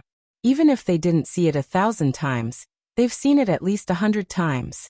Up until now, whenever he saw the 2 girls' naked bodies, even if they didn't directly give him a slash or electric shock like before, they would still blush and have a bashful look on their faces. Can't they get used to it? Don't you know that the way you're acting is more likely to ignite the fire in my heart? Licking his lips, Wu Yan suddenly turned around and carried Chuju and Mikoto to the sofa in the living room. "Ah. You, what are you doing? You despicable bastard, don't touch." I feel like your bodies have become more voluptuous." Really? Don't doubt my touch, you'll know once you touch." Is that so?" "Ah. Where are you touching?" "Don't touch there, hee." Chapter 1432. The night gradually deepened. In one of the rooms on the top floor of the courtyard, Wu Yan laid on his bed after making love with the 2 girls. In his arms, Hanajiku and Mikoto were panting with flushed faces. Their skin was an alluring rosy red, and their delicate bodies were covered in sweat, proving just how intense the battle was. The two girls who were slightly exhausted no longer had any thoughts of shyness. They laid in Wu Yan's arms and opened their eyes to listen to their sweetheart's strong heartbeat. However, such a peaceful and warm state made the two girls even more sleepy. They raised their heads and looked at Wu Yan with their gem-like eyes. All right. Chuju helped Wu Yan tidy up his hair. How's the investigation today? Are you talking about the mirror realm? Wu Yan couldn't help but grin when he met the two girls' eyes that seemed capable of sucking him in. We've done most of the things we need to do. The next thing we need to do is to analyze the method to enter the mirror realm and determine the coordinates of the mirror realm. Then we can start collecting the rank cards. Are we starting? Mikoto's ears twitched like a puppy that smelled a piece of meat. She opened her mouth eagerly. I'm looking forward to the duel with the legendary heroes. I already said it's not a duel. Wu Yan pinched her nose and shook his head. They won't follow the rules of the duel. They'll beat you to death. Don't worry about that. Mikoto slapped Wu Yan's hand away and snorted. When the time comes, I'll beat them to death too. You're that confident. Wu Yan snickered. I remember. In the beginning, a certain someone would even be afraid when they saw a dead person. Don't mess around. I'm too embarrassed to go over there. Mikoto bared her teeth at him like she's going to bite him at any moment. Now, I can definitely do it. Oh? Wu Yan looked at Mikoto in disbelief. Really? Of course it's true. Mikoto felt a little guilty at first, then she puffed up her little chest. It's not a real person anyway. There's no need to hesitate. You can do it because the opponent isn't a person? Wu Yan didn't know whether to laugh or cry and attracted Mikoto's angry glare. What? I can't? I didn't say that. Wu Yan quickly raised his hands in surrender. That's enough. Chuju pushed Mikoto's shoulder and looked at Wu Yan.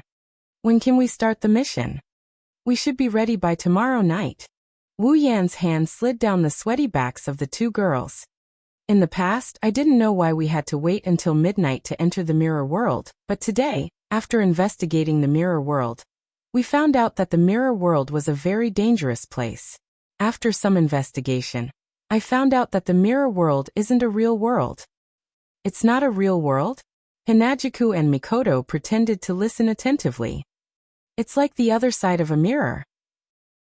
Depending on what you see, the reflection will be different. Wu Yan raised his hands and rotated them facing each other.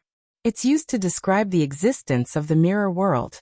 The mirror world is a world where the space isn't fixed and the content is constantly changing. The reason it exists is because there's a materialized job card inside. Once the materialized job card is defeated, the mirror world will disappear. In other words, Mikoto didn't fully understand. Other than midnight, the mirror world isn't fixed. Is that why we can't enter the mirror world? I should say that other than midnight, the passage to the mirror world isn't fixed. Wu Yan corrected her. The passage to the mirror realm is the most stable at midnight. It's undoubtedly the safest time to enter the mirror realm. What about when we come back? Hinajuku voiced her doubts. Do we have to wait until midnight the next day? That won't be necessary. Wu Yan shook his head. After midnight, there is a period of time when the channel of the mirror world is stable. This period of time is enough for us to end a long battle. That's good. Maybe it's not as good as you think. Wu Yan stroked the two girls' smooth backs again. Let me tell you first, except for us. Apart from us, there's another group of people who have their eyes on the rank card. Chuju and Mikoto exchanged glances before looking at Wu Yan. Enemies? Well, Wu Yan couldn't help but recall Rin Enbin and Livia's expressions. If we judge them purely based on their goals, they should be our enemies. But they're not bad people. Rather than enemies, it's more like competition. Competition? Mikoto smiled. Sounds interesting. How strong are they? Chuju asked the most practical question. You've met them before, right? If they go all out, they're at least tier 8. Wu Yan nodded. But they don't pose much of a threat to us. I even managed to steal a rank card from them. Hearing this, the two girls' spirits were lifted. They have a rank card? Mikoto asked doubtfully. In other words, they've already started collecting rank cards. In this world, There is a magic organization called the Magic Association, created by magicians for the purpose of developing and managing magic. Wu Yan explained. The magic distortion caused by the 7 rank cards in Fuyuki City won't escape the Magic Association's eyes. So it's not hard to guess that they'll send someone to retrieve the rank cards. Wu Yan extended his hand and the gate of Babylon's crimson spatial ripples appeared on his palm. It spat out a card and landed on his palm. Before we came, the Magic Association had already retrieved 2 rank cards. Wu Yan smiled as he raised the card in his hand in front of Chuju and Mikoto. Today, I happened to meet the people sent by the Magic Association to retrieve the class card and fought with them. Luckily, I managed to snatch this Lancer class card from them. Looks like I didn't have to put in any effort at all. Snatch. Chuju and Mikoto were speechless. Didn't you say they're not bad people? Is it okay for you to just snatch their things? That's why I only managed to snatch one. Wu Yan smiled awkwardly. They have rank cards, and we need to get our hands on them. We'll have to fight them sooner or later. Snatching it now is just a matter of time. Then why don't you just do it? Mikoto rolled her eyes at Wu Yan. Wouldn't it be over if we just snatched both rank cards? By that time we'll have a huge grudge. We'll have a grudge sooner or later, right? Hinajiku furrowed her brows and suddenly said. They're not all girls, right? Wu Yan looked down at Chuju in surprise. How did you know? As soon as he said that, Hinajiku and Mikoto's eyes turned cold. I see. Girls. No wonder you're so merciful. Hey, do you think I didn't hear that? Wu Yan was speechless. Why do you think I'm merciful because they're girls? It's nothing. Hinajiku and Mikoto replied coldly and laid down. We're going to sleep, don't disturb us. She didn't wait for Wu Yan's reply and went back to sleep.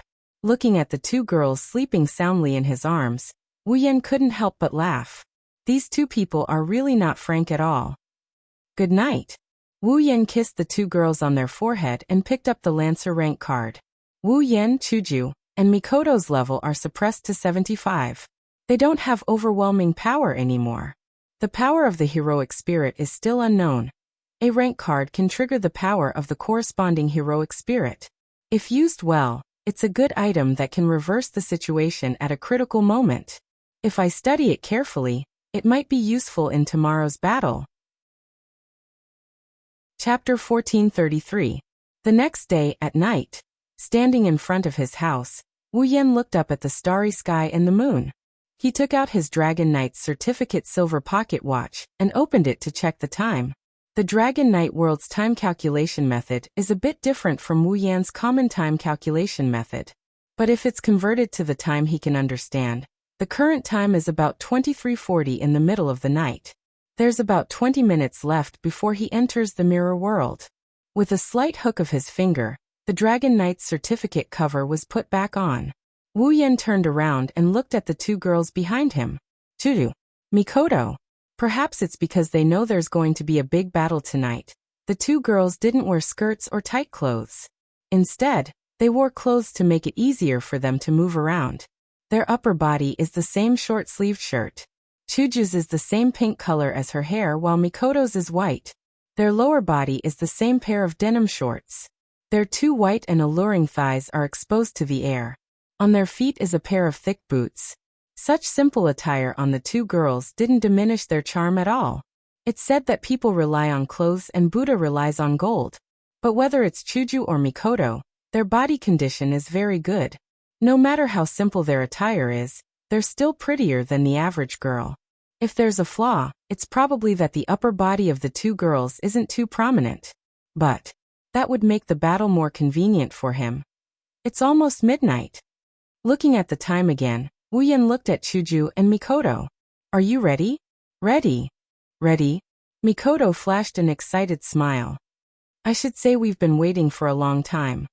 Where's the place? Hinajiku looked around. Where should we go to retrieve the cards? The Magic Association already sent people to retrieve 2 of the cards. The Lancer card is in Wu Yan's hands and the Archer card is in Rin Enbin's hands. The rest of the cards. 5 more cards. Wu Yan sensed 4 or 5 distorted mana sources in Fuyuki City. Wu Yan closed his eyes and sensed the location of the distorted mana sources. He then opened his eyes and looked in a certain direction. There's less than 20 minutes left. Let's get closer. Okay. Chuju and Mikoto nodded at the same time. Fuyuki City, Private Suechuan Academy. Private Suechuan Academy is a famous academy in Fuyuki City. There's more than one academy in Fuyuki City. There are several academies. Private Suehara Academy Primary School, Private Suehara Academy Middle School, Private Suehara Academy High School. In addition to kindergartens and universities, the Private Suechuan Gakuin in Fuyuki City included the other 3 schools. And Wu Yan, Chuju, and Mikoto's target was the Private Suechuan Gakuin High School. One of the sources of magic that caused the distortion in Fuyuki City was in this school.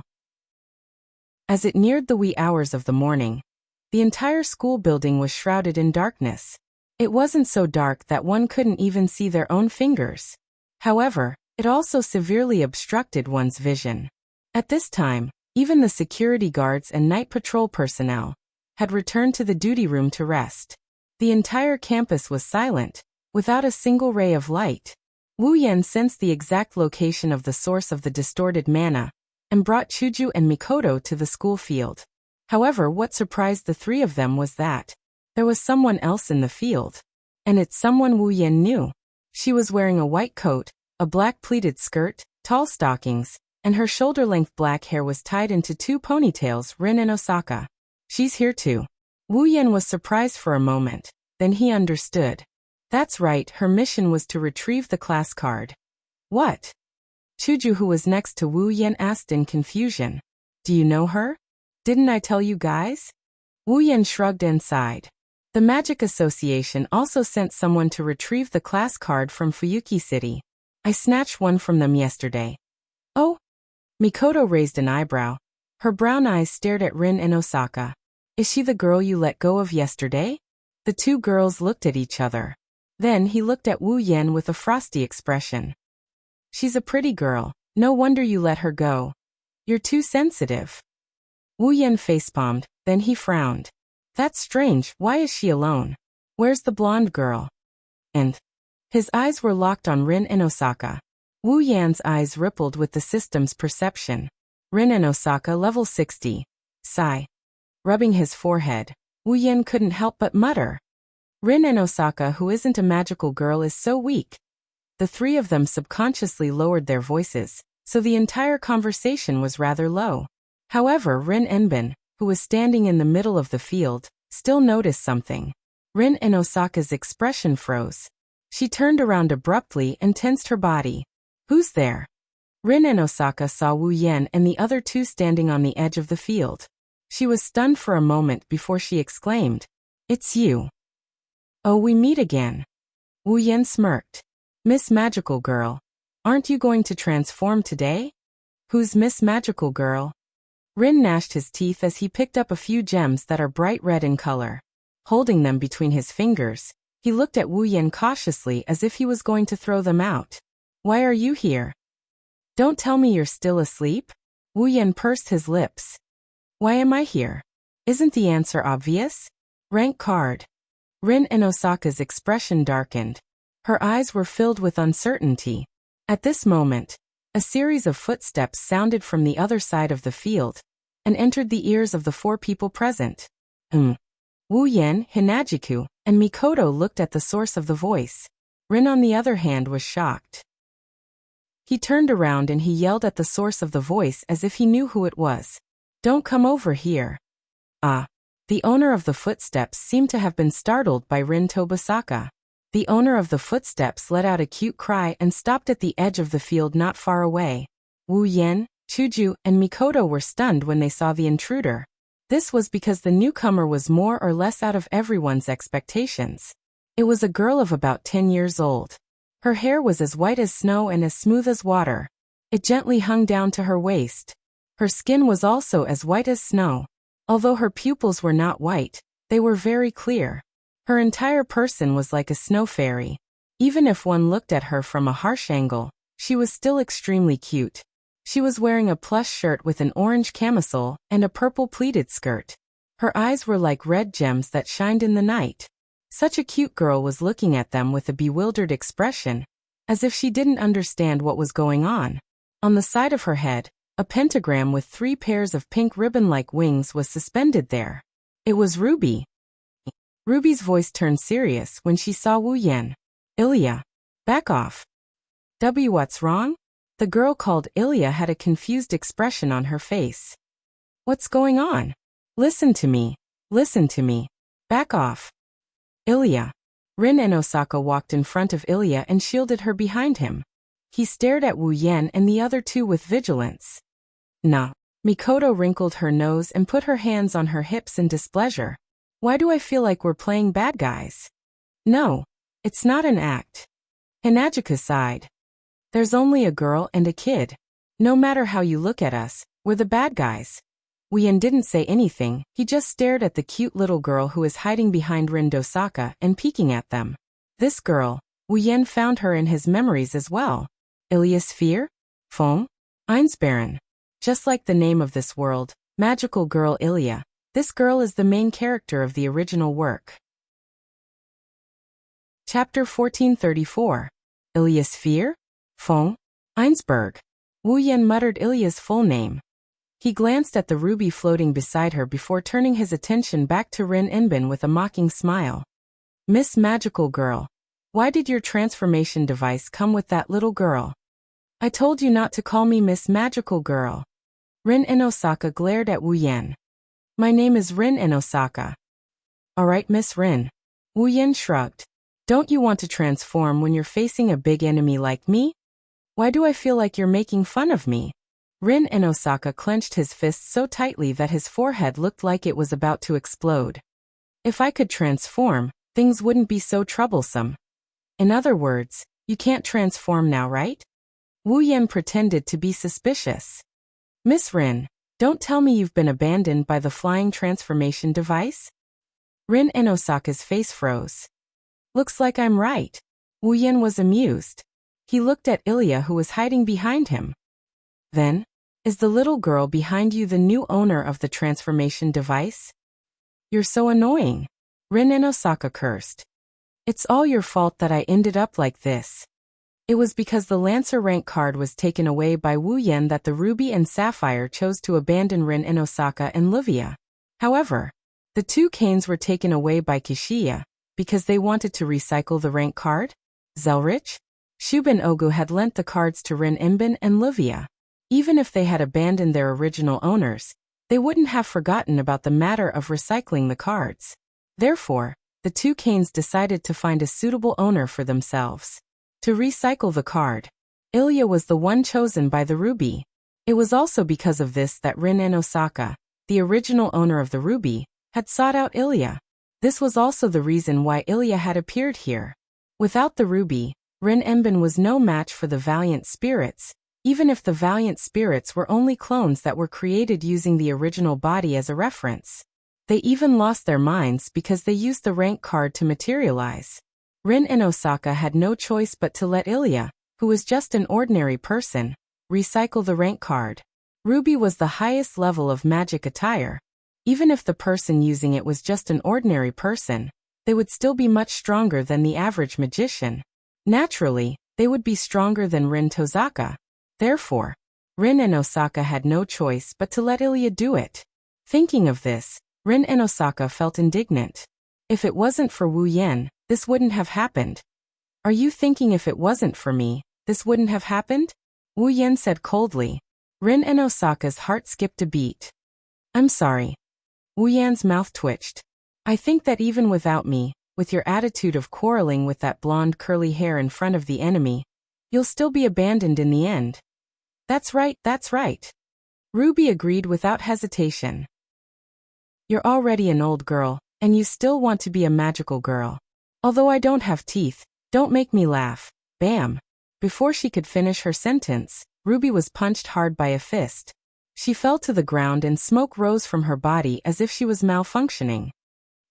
Rin Inbin hatefully retracted his fist. His violent appearance made the heroic Hinajiku and Mikoto look at each other. Ilya, on the other hand, didn't seem to be surprised at all. She smiled awkwardly. Suddenly, Mikoto raised her eyebrows and extended her hand to the side. A bluish-white electric current suddenly flew out amidst the sound of electricity, flashing through space and landing directly in a corner not far away. Yua! At the next moment, a blood-curdling scream rang out. The bluish-white electric current struck a figure, electrocuting him to the point that even his bones seemed to be exposed in the electric light. Light smoke rose from his body, and he spat out circles from his mouth before falling to the ground. This sudden turn of events stunned everyone present. But this isn't the end. Fire. Along with such a shout, a dazzling magical flash suddenly burst out from the corner.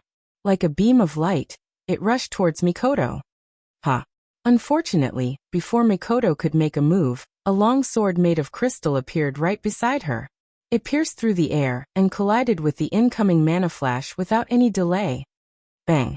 Amidst the dull sound, the dazzling mana flash seemed to have been split into two by the crystal longsword. The sword light cut through the center of the mana flash and directly detonated it in midair, stirring up thick smoke and dust. Chuju held White Cherry in her hand and looked towards the corner with her yellow-green eyes. The crystal longsword in her hand shone brightly in the dark. After 2 consecutive attacks, Rin finally took Chuju and Mikoto seriously. Rin clenched his fist as he looked towards the corner. One of them had blue and white electric current while the other had a crystal longsword. They're not simple. Wu Yan looked at the person who got electrocuted by Mikoto and is now smoking on the ground. Wu Yan exclaimed in surprise. Golden curly hair? Golden curly hair? Rin reflexively looked over as well.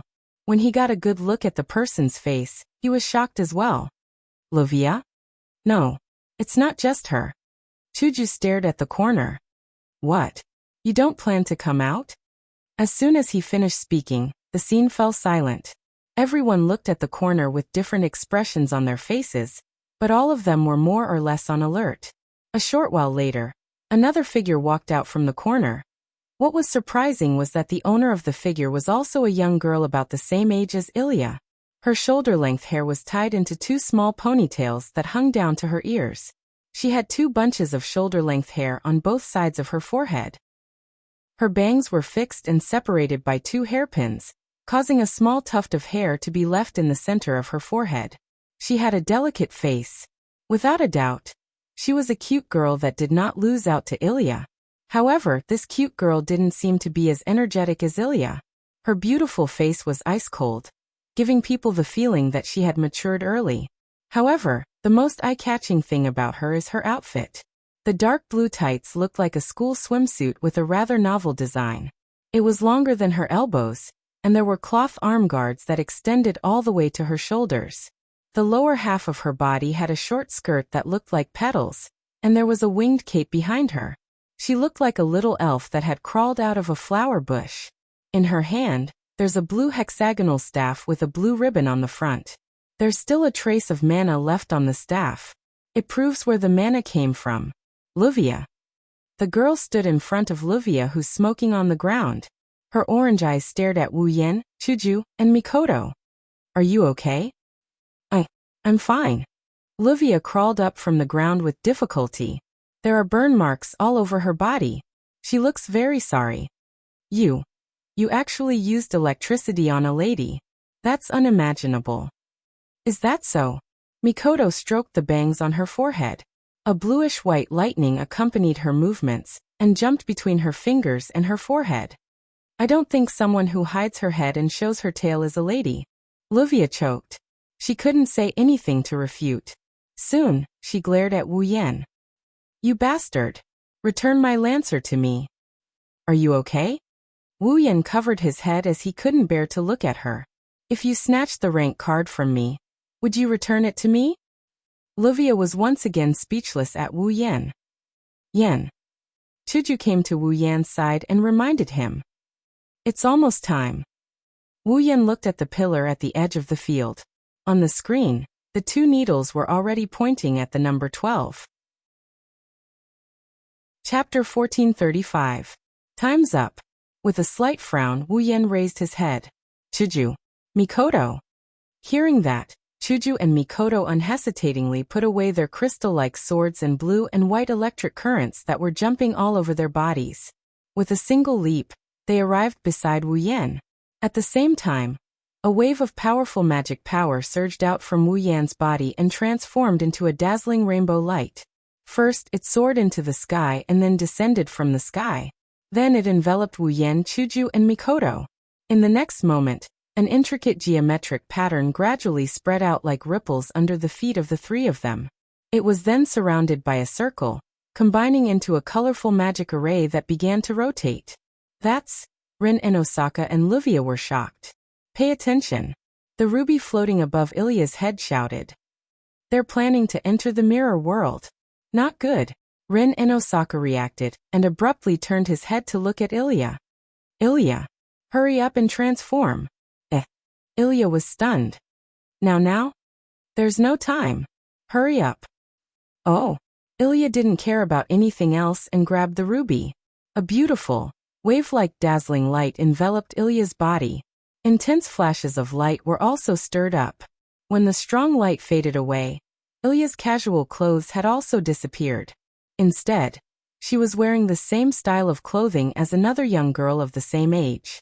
Her white shoulders were exposed. She was wearing a white pleated dress with a pink top and white bottom. She also had a pair of shoulder-length cloth gauntlets on her hands, and a pair of white gloves. She looked rather playful. Her thighs were wrapped in a pair of pink stockings that reached above her knees. Behind her, there was a cape that looked like a fairy's wings. Behind her head, a pair of feather-like hair accessories were tied to her snow-white long hair. In her hand, the ruby had transformed into the shape of a cane. Ilya was holding it in her hand. Although it sounded a bit inappropriate, it was true. No matter if it was Ilya or that little girl, they were more suitable to be the so-called magical girl than Rin and Osaka and Livia. As for the level of these two little girls, Ilya's field? Fong. Einstein Baron. Level 66. Beauty Tour? Eiderfelt. Level 69. Although they couldn't compare to the transformed Rin, Osaka and Livia, these two girls were ordinary people who didn't know how to use magic in the first place. It was already quite impressive for them to possess such strength after transforming, especially that child called Mayu, who actually had the strength of the peak of the 7th rank. For a child who could only go to primary school, it was really rare. Compared to the two girls who had transformed, Rin Osaka was much weaker. He was only level 60 and had just reached tier 7. Livia was the same. Livia Serena Eidfelt, level 60. From this, it could be seen that this was the most advanced magic attire, made by the second mage of this world. Just how high was its performance? Ruby, Rin Enbin hurriedly called out. Stop spacing out. Hurry up and open the channel to the mirror world. Mayu.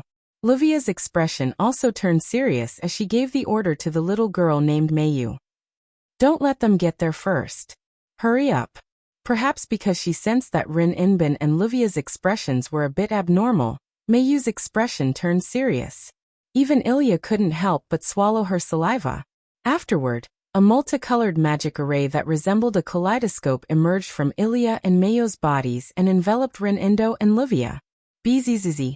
The entire field of Suechuan Academy's high school flashed with a blinding light. Dense mana currents intertwined together. They charged into the dark night. After that, all of them vanished on the spot. When everyone opened their eyes again and regained their vision, they discovered that they were in a rather mystical world. They were still in Suechuan Academy's high school. They were still in that small field, however. Compared to the field from before, there were more scenes here that wouldn't appear in a normal world. The ground was filled with a faint blue substance that looked like mist and light particles. It wasn't dense, in fact, it was extremely thin. If one didn't look carefully, they wouldn't be able to see it clearly. The night sky was covered by a mirror-like barrier that flashed with arcs of light from time to time. It was like a large mirror. Where is this place? Ilya, who didn't know what was going on, was the first to call out. Rin Enbin only told them what they had to do. He didn't tell them anything else. He didn't even tell her that they had to fight. It was normal for her to be surprised. Is this the mirror world? Hinajika scanned her surroundings and fixed her gaze on the middle of the field. I do feel an unusual presence. Where's the materialized heroic spirit? Mikoto focused her attention on the task at hand. I don't see anything. Don't worry. Wu Yan stepped forward and stood in front of everyone. His wine-red eyes stared straight at the center of the field. Even if we don't look for it, it will come out on its own. As soon as he said that, without any warning, a black fog suddenly appeared in the middle of the field. It spiraled up into the sky like a dark cloud and gathered into a circular ring. Ilya's panicked voice continued to resound. What's going on? As expected, Rin Enbin and Livia didn't have time to guard against Wu Yan. Their faces were heavy. Like the report said, did it materialize? Meiyu didn't say anything. It wasn't clear if she was too calm or if she had already expected this situation. She stood in front of Livia, raised the staff in her hand, and entered battle mode. At the same time, the black fog hovering in the sky seemed to distort. With a turn, it condensed together and suspended in midair like a black hole. An oppressive presence slowly emerged from the black hole and reverberated in the air. What are you playing at? Mikoto looked at the black hole and raised her hand. Dazzling blue and white electric arcs leaped up. Come out! After saying that, Mikoto swung her hand forcefully. Amidst the crackling sound of electricity, the violent electric current converged into a beam of light and shot towards the black hole in the sky. Boom! The ferocious lightning struck the center of the black hole, twisting the entire black hole into a mess. Blue and white electric arcs flowed on top of the black hole. Together with the black mist, it formed a thunderstorm. However, the oppressive aura fluctuating in the air did not decrease in the slightest. Instead, it seemed to have been detonated. The black mist also contracted and expanded. That's the sign of an explosion. Danger! Rin Enbin's pupils shrunk. Ruby. Defensive barrier. Convert all mana into mana barrier and physical defense. Ruby seemed to know that it's not the time to go against Rin Enbin. She started channeling her mana without Ilya's permission. Miyuki. Livia also spoke. Yes. Miyuki raised her staff. Mana also fluctuated on top of it. In the next second, two transparent barriers appeared with the two staffs as the center. It enveloped Rin Enbin, Livia, Ilya, and Miyuki. On the other side, Wu Yan and Chuju only took a step back. Mikoto, on the other hand, pinched a token with her finger. Don't even think about it. Ding! The blue-white electric currents converged toward the token amidst a series of sizzling noises, and the crisp sound of clashing echoed in this space. An orange beam of light shot up into the sky like a meteor, and landed in the center of the expanding black hole. Boom! Very straightforwardly, the entire pitch-black black hole was blown away like a cloud under the shooting of the super railgun. It undulated and dispersed. Whoosh! At the center of the black hole, a figure transformed into a black ray of light. With a speed comparable to that of the railgun, the figure charged towards Mikoto and slammed into her. Boom! Amidst the deafening explosion, the black light didn't hit Mikoto. Instead it hit a black wall in front of her. A wall made of iron sand. Everyone finally saw the black light's true form. It was a girl with long purple hair that reached her ankles. She wore a black skin-tight suit. Her eyes were covered by a shield, and she held a chain of spikes in her hand. A materialized heroic spirit. Chapter 1436. Rider. Level 70. The sharp tips of the spikes collided with the iron sand wall, causing a series of sparks and incessant sounds of metal clashing. The sharp friction that made one's eardrums hurt reverberated in the air, making one feel extremely uncomfortable. Holding a sharp spike connected to the chain, the rider kept exerting force on the iron sand wall in front of her, as if the wall in front of her was her enemy. She would not stop until she pierced through the wall. Everyone who saw this confirmed that the rider, in front of them, didn't have a shred of rationality. If the rider had a normal sense of judgment, she wouldn't have tried to fight against a wall. So this is the incarnation of a mythical or legendary hero? Mikoto looked at the rider, in front of her with blue and white electricity jumping around her body and black iron sand waves rolling around her body. She was disappointed when she saw the rider, with a ferocious eyeball on her face. If a mythical hero looks like this, then it's really disappointing. After saying that, a ball of violent blue-white electric current was like a shock wave, shaking and exploding out. Bang! The electric current hit the riders without any hindrance, like blue and white whips. Amidst the crackling of the electric current, a series of electric roars sounded. Then he began to crazily lash out at the skinny body of the Japanese cavalry. Instantly, a burning smell came from the rider's body, and his body was covered by the crazy flowing blue and white electric current. He screamed in agony. Before the rider could react, the iron sand wall in front of him suddenly twisted, and a column protruded from the front corner. The column slammed into the rider, with a heavy impact. Bang! Ha! The rider let out a strange cry like a wild beast. His body flew out and smashed into a wall far away. His body was covered by the falling rubble. What the hell? Mikoto made a dissatisfied sound. Is she at tier 8 with this level of strength? Even a peak tier 7 is barely enough. He heard Mikoto's complaints. On the side, Rin Enbin and the others, who were behind the defensive barrier, finally reacted. That big sister! Ilya exclaimed. She's so strong. Hey Rin and Osaka. Livia also asked in surprise. Who's that woman? How would I know? Rin Enbin bit his lips. I only know that she's not on our side.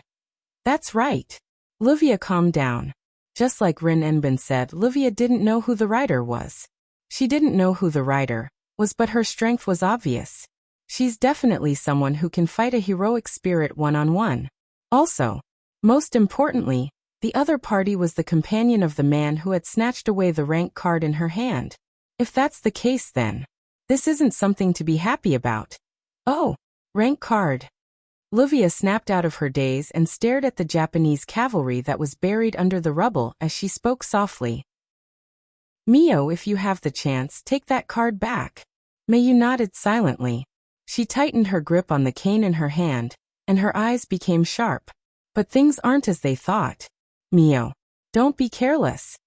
In the distance, Wu Yen, who was standing beside Hinajika, suddenly spoke. She's a rider, heroic spirit.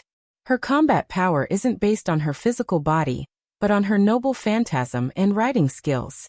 You have to be careful of her noble phantasm and mount.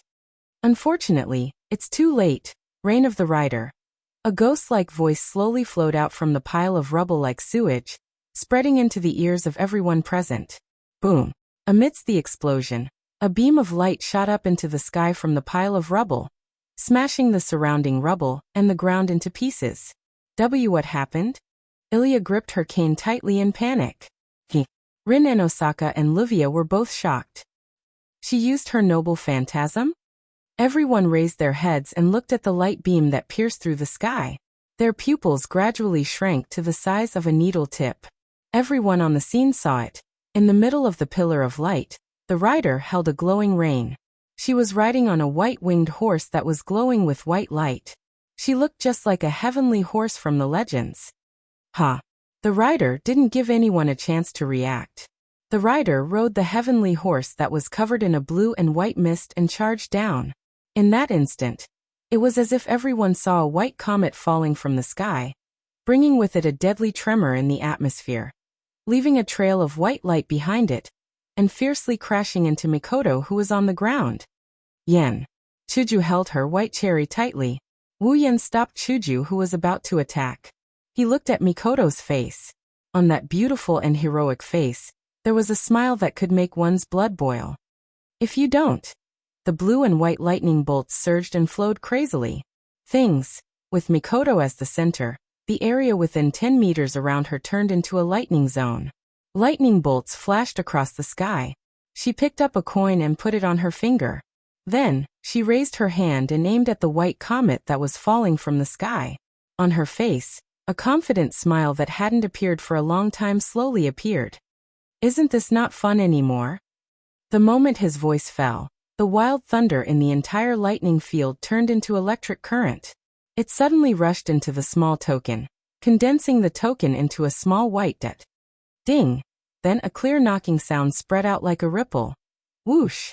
An orange beam of light that was comparable in size to the white comet that was descending from the sky suddenly burst into the air with a trembling sound.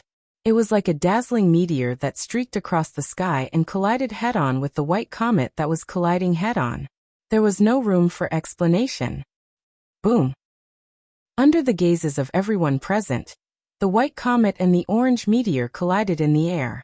A moment later, a sound wave that caused the entire space to tremble spread out, hitting every corner of the space like a gale. Ah! Rin and Osaka, Luvia, Ilya, and the others all screamed and reflexively raised their hands to block the oncoming wind. Even Mio groaned and raised her staff to create a protective barrier to block the oncoming wind for everyone. Wu Yan and Chuju stood in the middle of the shockwave. They stared at the white comet and orange comet that collided in midair. Their faces turned serious. Not for any other reason, but because the confrontation lasted for a period of time. The orange meteor was suppressed. Not long after, a heavy clashing sound rang out. Bang! The white comet fiercely pushed back the orange meteor. Like a sharp blade, it fiercely pierced through the railgun and disintegrated it. Then it crashed into the ground without slowing down at all. Without a doubt, Mikoto was the one who lost this time. However, Wu Yan and Chuju showed an unusual smile. Riding on the Pegasus and turning into a white comet charging down, the riders shuddered. That was because a slender arm was placed on the shoulder of the Japanese rider. Even the super electromagnetic gun that I launched with all my strength couldn't win against your sudden advance. I take back what I said just now. It's not that your strength hasn't reached stage 8, but it has really exceeded your level. You can challenge someone of a higher level. On the back of the Pegasus, Mikoto lifted her head, her tea-colored eyes flashing with a sharp light. But it's time to stop. As soon as he finished speaking, a layer of pitch-black clouds suddenly appeared in the sky. It rotated and condensed into a whirlpool. Blue-white lightning flowed within it and gathered at the center of the whirlpool. Lightning strike! A delicate shout and a thunderous roar filled the sky. A giant lightning bolt came down from the whirlpool of dark clouds. In a thousandth of a second, it hit the rider on the Pegasus. Kaboom! Mikoto, the rider, and the Pegasus were all enveloped by the blinding lightning. The sound of the explosion echoed throughout the area. Chapter 1437. Riding on a Pegasus, a rider that shines like a comet, sweeping across the land. The wind is as turbulent as a storm, a thunderous roar that reverberated across the entire battlefield. A lifeless expression slowly appeared on their faces. Time, space, sky, earth. Everything seems to have been frozen in time, becoming the final scene of the battle between humans and heroic spirits. Then, everything calmed down. Mikoto stood alone in the middle of the battlefield, surrounded by blue and white electric arcs. Below Mikoto's feet, there was a crater that looked like it was caused by a meteorite crashing into the ground. Gravel, smoke, and scorch marks were everywhere. Taking everything into account, the crater was at least 10 meters in diameter. Mikoto, on the other hand, had a satisfied smile on her face, as if she had just finished an exercise.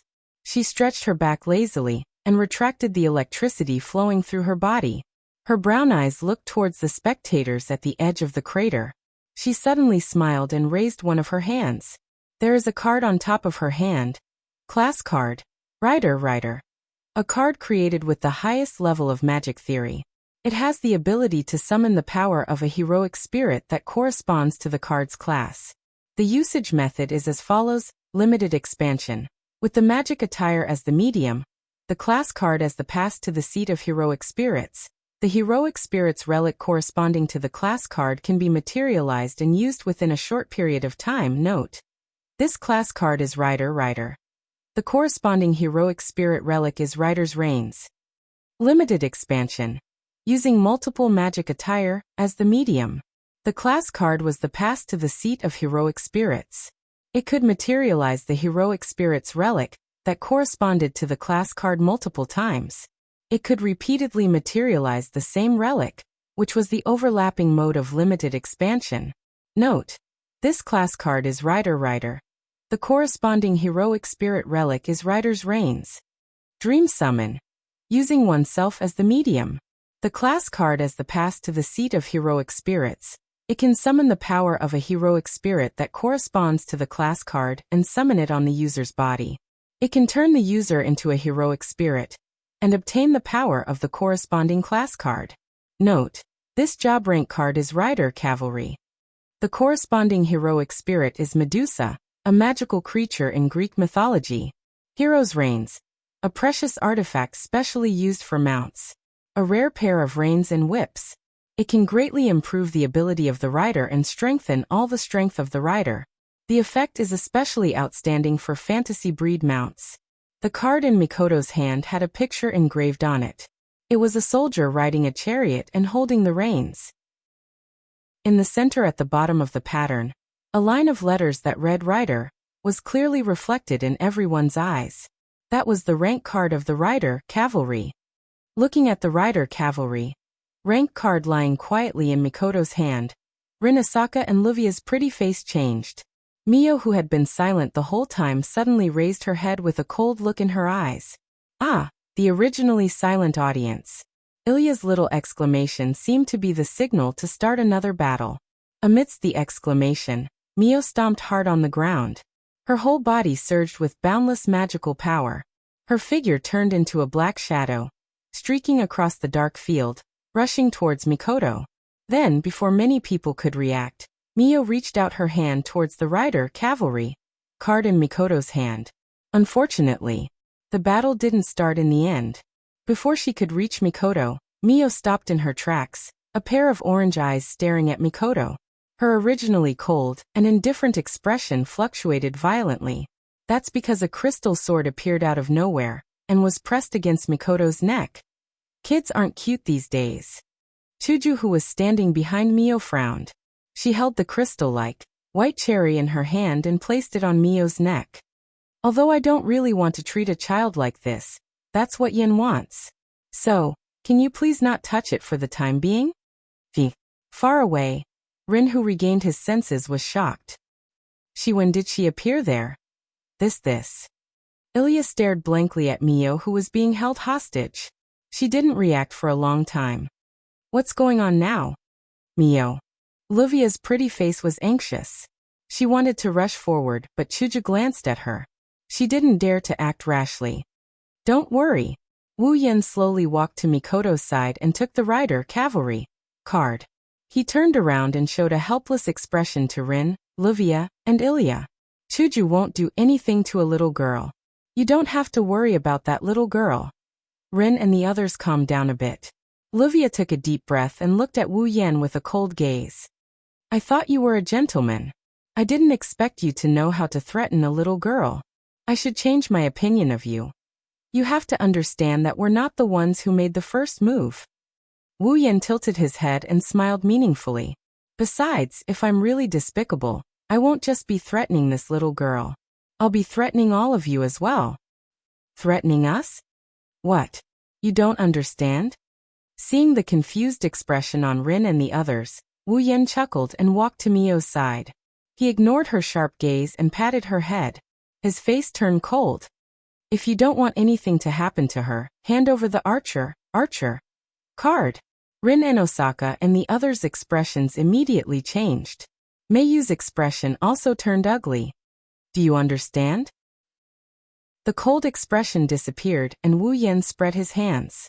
This is what you call despicable. We didn't use this method. We're gentlemen enough, magical girls. Wu Yen gestured to Chuju. Chuju understood and let go of the white cherry on Mio's neck. Without hesitation, Meiyu leapt backwards and returned to Livia's side.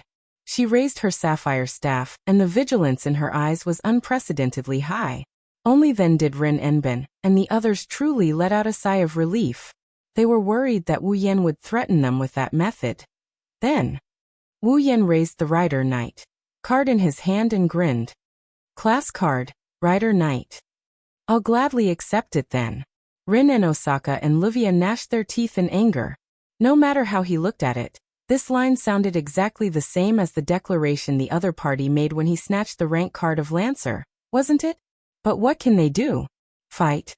When they were still able to transform, Rin Enbin and Livia were already no match for the enemy when they joined forces. Now, even though they had more people on their side, their overall strength had decreased rather than increased. Not only did the opponent have more than one person, but he also had two more powerful companions. If they were to fight, Rin and Livia would have no chance of winning. Under such circumstances and the disparity in combat strength, it would be better to say that the archer card wasn't taken away by the other party through threats or robbery. That was something worth rejoicing over. It looks like you don't want to do anything to the cards we have. Rin Enbin mocked him, unwilling to give up. Are you really a gentleman? You won't do anything to weak women and children? Wu Yan raised an eyebrow and smiled. Since we're both aiming for the class cards, we'll have to fight sooner or later. Why don't we let you guys take back the cards, and we'll have a showdown? Oh, Rin Hasaka tightened his grip on the gemstones around his finger. You look like you've got us. Who knows? Wu Yan pursed his lips and put away the Rider Knight card. Chuju Mikoto, let's go back. The two girls nodded and came to Wu Yan's side. See you next time. Wu Yan put his arm around the two girls' shoulders and a colorful magic formation appeared under him. His body blurred and he disappeared. Rin and Osaka, Ruvia, Ilya, and Mio looked ahead and remained silent. Chapter 1438. Fuyuki City, on a certain street. Rin and Osaka, Livia, Iria, and Mayu, who had changed into casual clothes, were walking together. However, the atmosphere was rather depressing. They walked forward aimlessly with their heads lowered. Rin and Osaka and Livia were both silent. Mayu was also quietly following behind Livia without saying a word. This caused Iria's mood to become heavy. Her cute face was filled with depression. Unlike Mayu, who looked very mature, Iria was a very normal elementary school student. Before she met Ruby, she didn't even know about magic and magicians. Naturally, she didn't understand the importance of class cards. To Ilya, retrieving the class card was not so much a mission, but a calamity from the heavens. After all, before today, Iria always thought that retrieving class cards was just finding those class cards and keeping them. Who knew that she would need to fight? Asking an elementary school student to fight against famous heroes from myths, legends, and history? This was no longer something that could be described as difficult. Therefore, Iria didn't understand why Mayu, a girl who was about the same age as her, could be so calm in the face of such a situation. She didn't even panic when facing the enemy. All in all, Iria didn't have any sense of reality.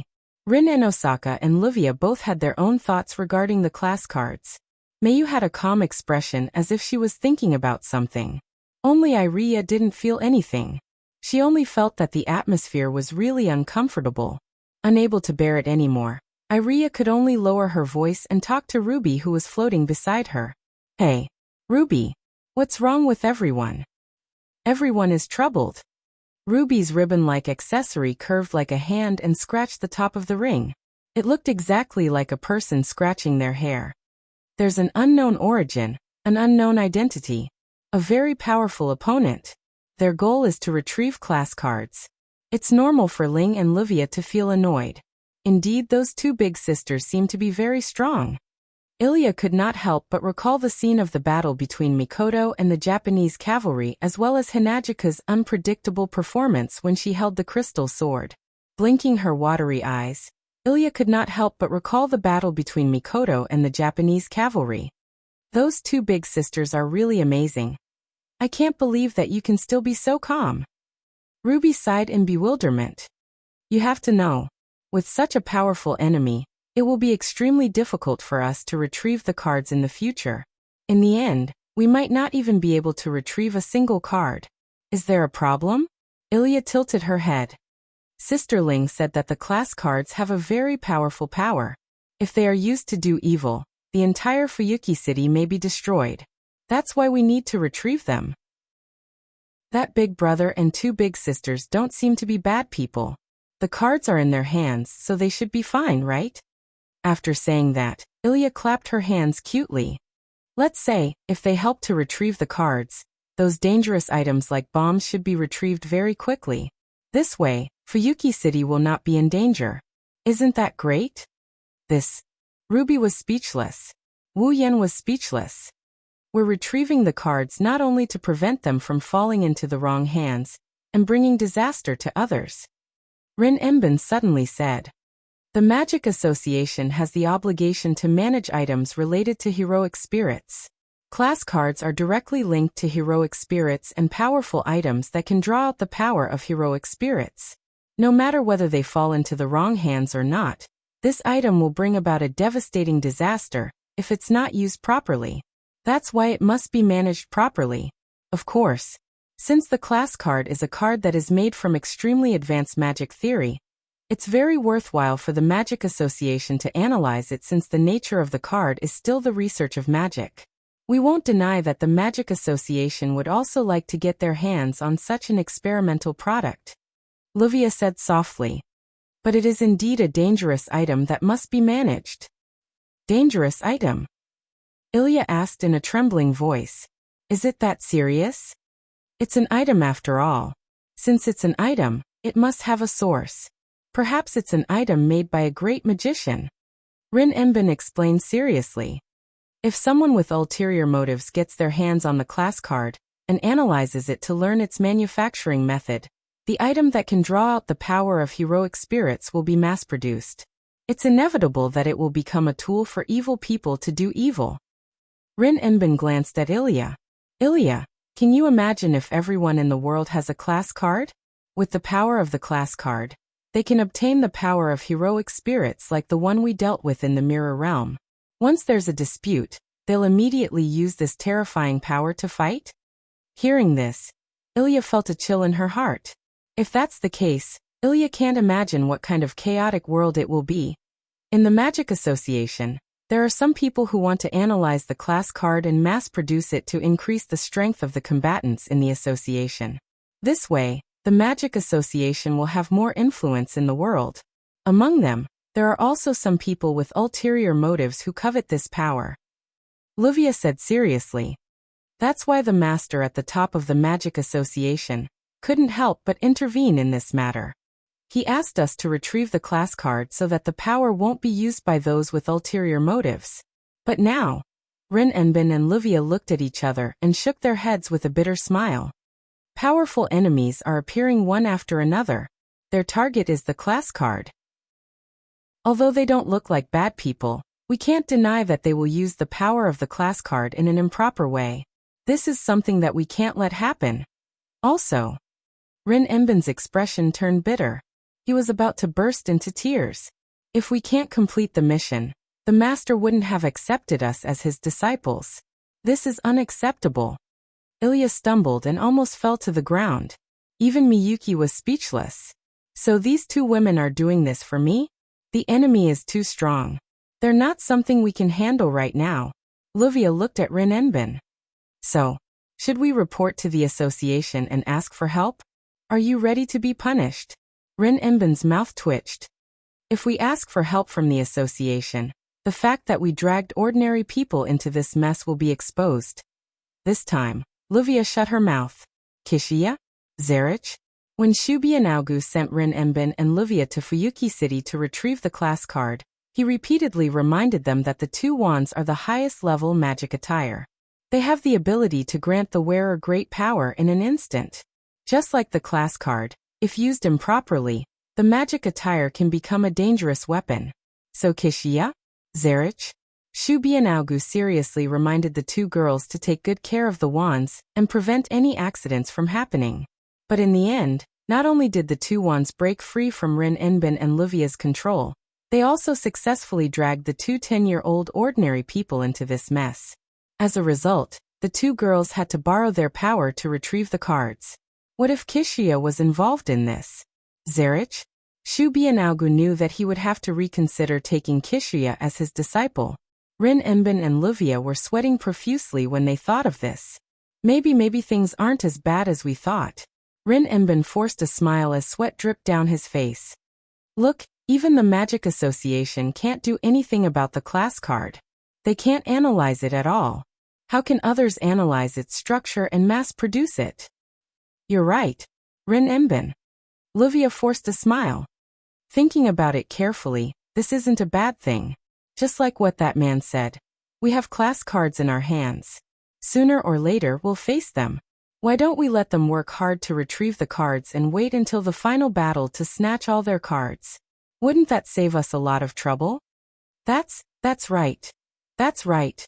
Rin Enbin and Livia laughed out loud, but their expressions were as fake as they could be. This time, it was Aaliyah and Mio's turn to sweat profusely. Chapter 1439. The next day, the sky was clear, the azure sky, the pure white clouds, the noisy streets and the tranquil environment.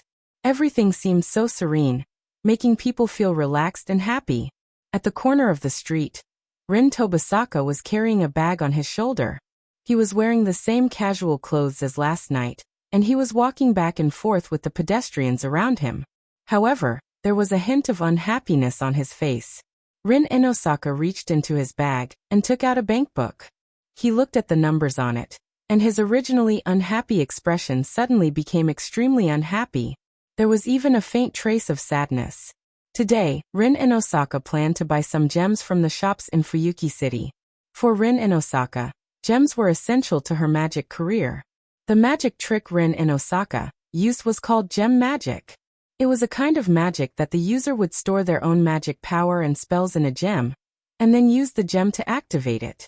In order to use the gem magic, the user could inject their own magic power and the original magic technique into the gem in advance. When it was time to use the gem, they didn't need to follow the original magic activation process. They could activate the magic stored in the gem through a procedure and use the magic. This kind of magic trick could be prepared in advance and stored magic power in the gem. Gem magic was a very famous magic trick. After all, when the user of the gem magic activated the gem magic, they basically only needed to draw out the spell and magic that originally existed in the gem to form the magic. It only needed one process, and it didn't even need to consume magic power. It was very convenient. In addition, the gem was easy to store the user's thoughts and magic power. It could store magic power for a long time. So, gem magic was very famous in the magic circle. Only some famous families could use it. Therefore, gem magic was passed down in Rin Inosaka's family, the Inosaka family. Unfortunately, there were pros and cons. Gem magic was convenient, practical, and powerful. However, the most basic condition to activate gem magic was to use gems as a medium. This was a very expensive magic trick. Gem magic was a one-time use. Not only could the gems not be recycled, but they would also disappear when the magic was activated. One magic trick was a gem. How could it not burn money? It was also because of this reason that most of the users of gem magic were famous magicians. Originally, the Inosaka family, who could use the gemstone magic as their family heirloom magic, was also a wealthy family. Although he didn't want to admit it, the Inosaka family had indeed declined. As a result, Rin Inosaka's family wasn't very well off. He usually used the gemstone magic as frugally as he could, which was very sad. This was also the reason why Rin Tozaka looked at his bankbook with such a sad expression. Her net worth wasn't that great to begin with, and now that she was going to buy expensive gems, Rin Enbin didn't even dare to imagine how much she would have left. Moreover, even if he didn't have much money left, the number of gems he could buy was limited. But what could he do? Who asked the ruby to betray her and not let her use it? She still had to carry out the mission of retrieving the rank cards. Moreover, there was such a strong enemy. If she didn't prepare more gems, when the time came for the real battle, the gems would be used up. Wouldn't she be at the mercy of others? Therefore, even though Rin Tozaka's heart ached, he had no choice but to buy gems. It was only at times like this that Rin Tozaka envied his nemesis, Livia. By the way, Livia was also a gem magic user. She wasn't as poor as Rin Tozaka. She was truly wealthy. She threw away gems one after another. She was even wealthier than the so-called rich girls. She was so rich that she was practically dripping with oil. Rin Tozaka soon arrived outside a gemstone store. He looked at the gems displayed in the glass cabinet. His green eyes were filled with conflict. Of course, Rin Tozaka wasn't conflicted about the gems, but the rows of numbers displayed under the gems. She took out her bankbook again and glanced at the number on it. She shrugged her shoulders. This means that even the cheapest gems I can buy aren't that many left. Suddenly, a hand appeared and patted Rin Tozaka's shoulder. "What are you doing here?" "Wah!" The sudden voice and the physical sensation on Rin Tozaka's shoulder made him jump in fright. Rin Tozaka's leg tilted and he fell to the ground. Seeing the ground getting closer and closer to her, Rin Enbin's pretty face was filled with panic.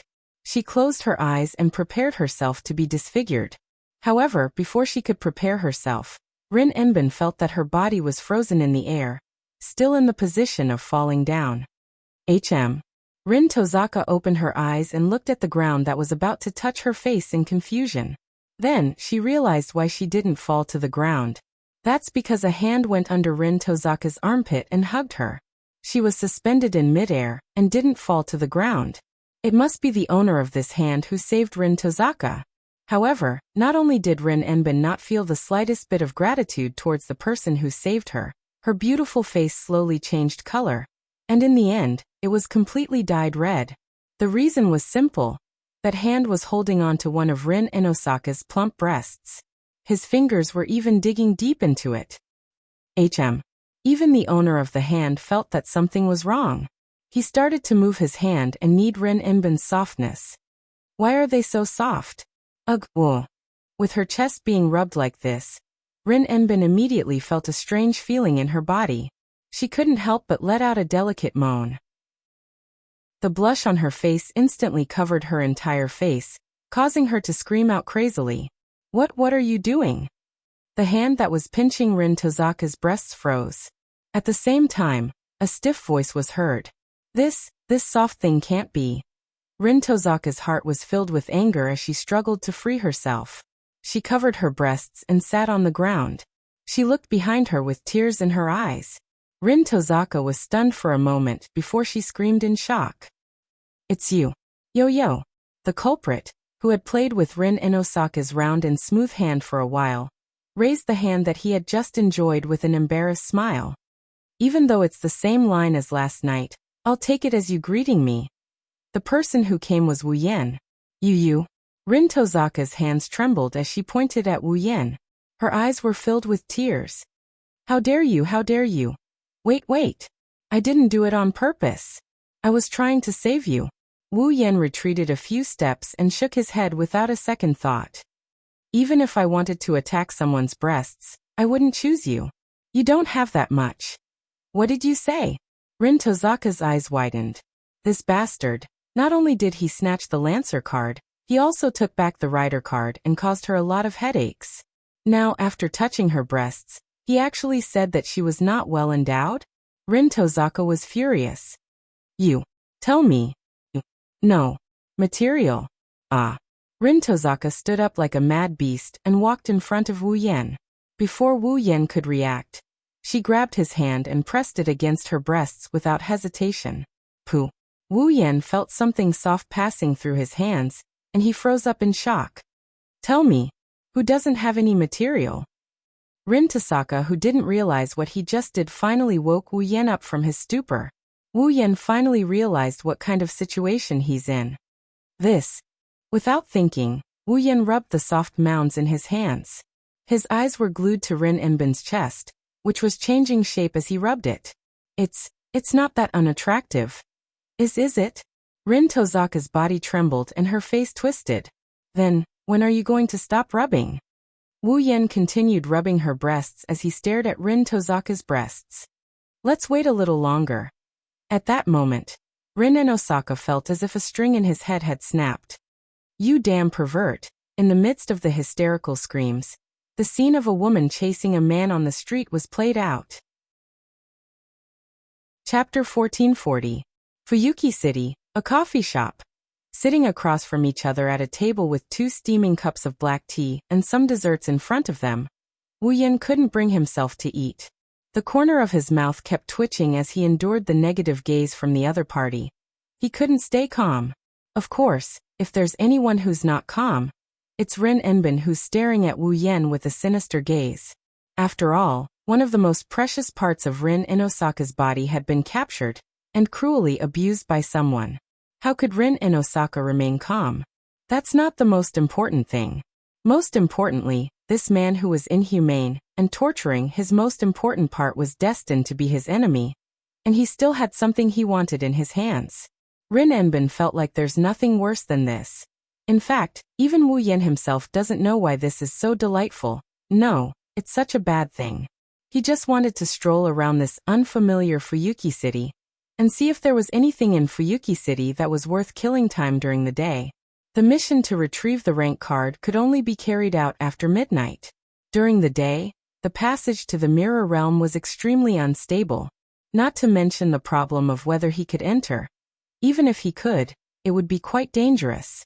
Therefore, if he wants to retrieve the rank card, the most conservative time is after midnight. It's also the safest time. This way, he won't have anything to do during the day. If he stays at home, he won't be able to stay there. Since Hanajuku and Mikoto are out shopping, the lone Wuyan decided to go for a stroll to see if there's anything new happening around him. Then a new thing happened, because he happened to meet Rin Enbin, who went to buy some gems, with the intention of scaring Rin Enbin. Wuyan approached him in a mischievous manner. In the end, there's no result. This is something that only happens in manga. It's unknown if it's good luck or bad luck that befell them. After a while, Rin Enbin was tired of chasing after him, and was invited to the coffee shop by Wu Yan, who wanted to change the topic. Then, there's nothing else. The two maintain this posture, sitting face to face. How should I put it? That's right. One thing is for sure, even with Wu Yan's thick skin, after enjoying some benefits, he couldn't stand Rin Enbin's glare, and had to change the topic again. Oh right, why were you there? Wu Yan regretted it as soon as he said that. What kind of change of topic is that? Wasn't he just poking at a sore spot? As expected, when Rin Enbin thought of the gem store, she immediately remembered her own experience. Blushing, she covered her chest without thinking and glared at Wu Yan. Ahem. Wu Yan coughed. I'm just curious. Humph. Rin Enbin snorted and turned her head away. I went to buy some magic gems to deal with a certain gentleman who's been ruining my plans. No, I mean a pervert. Ahem. Wu Yan coughed even harder. As expected of the devil, even if he's not as black-bellied as the original, he's still good at cursing. He's still as skilled as ever. Gem magic? Wu Yan asked weakly. Did you run out of gems? Don't worry. Rin Enbin glanced at Wu Yan. In order to avoid being robbed by perverted gentlemen, I always carry gems with me. I was just filling up my storage. Perverted? Wu Yan's mouth twitched. He looked at Rin Enbin's disgusted expression and he was furious. He said with a hidden meaning, but why did I hear someone say that even the cheapest gems that can be bought can't be bought that much?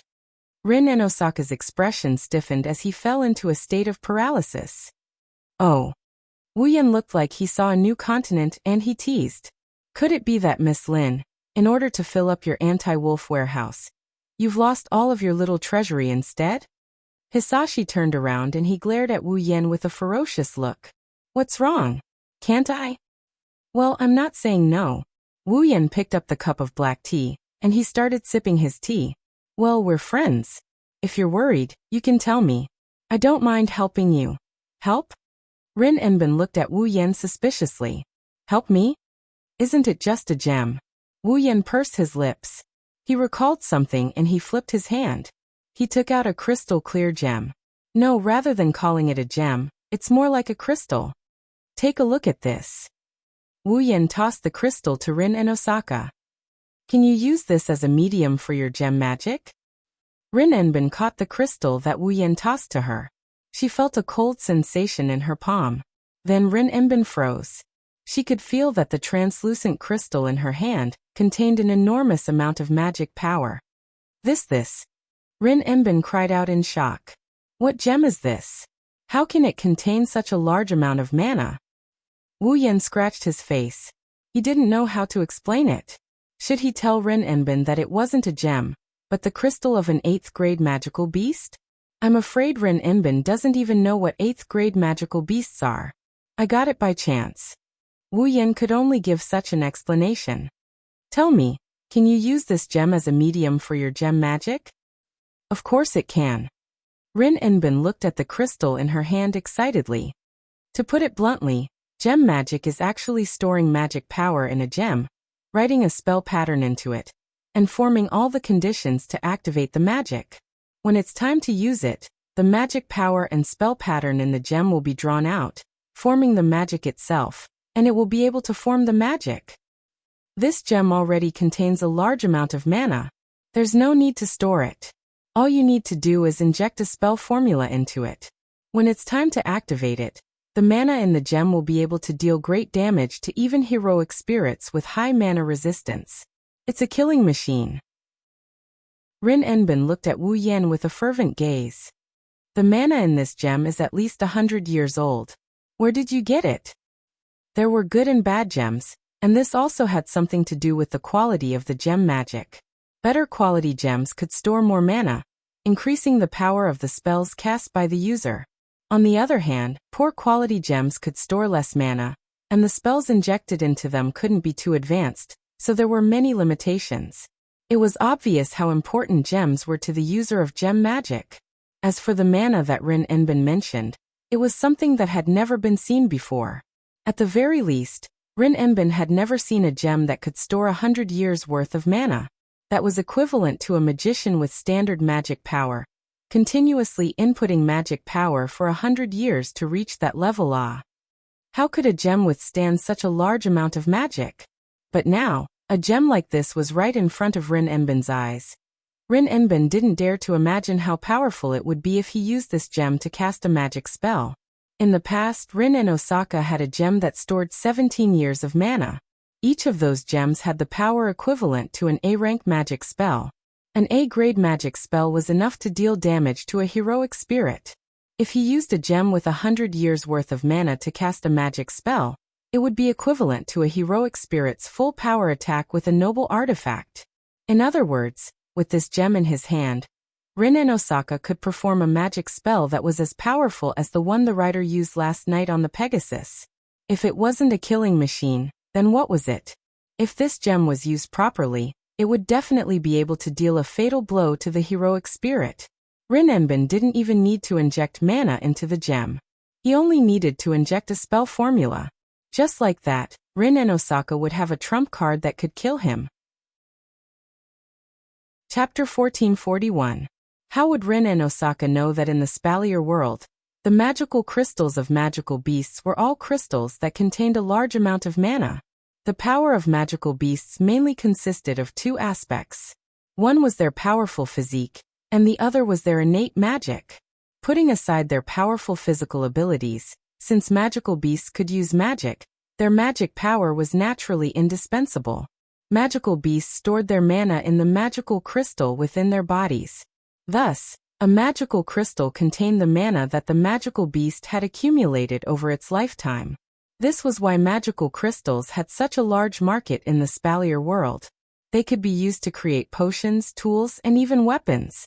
Their price had always been high, and the magical crystals of high-grade magical beasts were even more expensive. The magical crystal in Rin and Osaka's hand was a grade 8 magical crystal. Needless to say, the amount of mana stored within was only Rin and Osaka's conservative estimate, when compared to the amount of mana a magician with a standard amount of mana could store in 100 years. This was why Rin and Osaka was so excited. Not to mention who had injected the mana into the gem. The fact that the gem itself could store 100 years of mana was enough to make all gem magic users go crazy. To a magician, the mana stored within the gemstone wasn't much of a problem.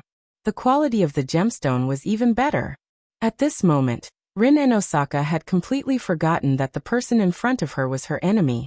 Her eyes were filled with passion as she looked at Wu Yan. She leaned forward and almost reached out to grab Wu Yan's shoulder. Her face was only 20 centimeters away from Wu Yan. Seeing Rin and Osaka's pretty face pull so close, her red lips and warm breath coming close, Wu Yan couldn't help but feel a little awkward. If Wu Yan didn't know why Rin and Osaka was so excited, he would have thought that she was trying to take advantage of him. Wu Yan awkwardly pressed Rin and Osaka's shoulder and pushed her back to her seat. Isn't it just a gemstone? Don't make such a big fuss. Isn't it just a gemstone? Rin and Osaka's expression was one of disbelief. Don't you know how valuable this gemstone is? As for the value, I can more or less guess it. Wu Yan scratched his cheek. But you don't have to be so exaggerated, do you? You. Rin and Osaka opened his mouth wide in shock as he looked at Wu Yan's innocent expression. In the end, he sighed as if he had given up. Forget it. Even if I tell you, You won't be able to understand what kind of pursuit a gem magic user has for such a gem.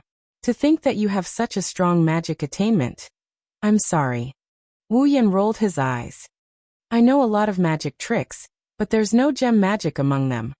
Wu Yan's magic knowledge came from the 103,000 magic books in the magic manual world. There were all kinds of spells in the magic catalog. This included magic, alchemy, yin-yang, boundary spirit language, and so on. He understood everything. Although there were some similar gems in the 103,000 magic books, they were still different in nature. The gems that Rain Inaka had weren't exactly the same in the magic manual. Therefore, Wu Yan knew how to use gems to perform magic, but he didn't know how to rely on gems to perform magic like Rin and Osaka.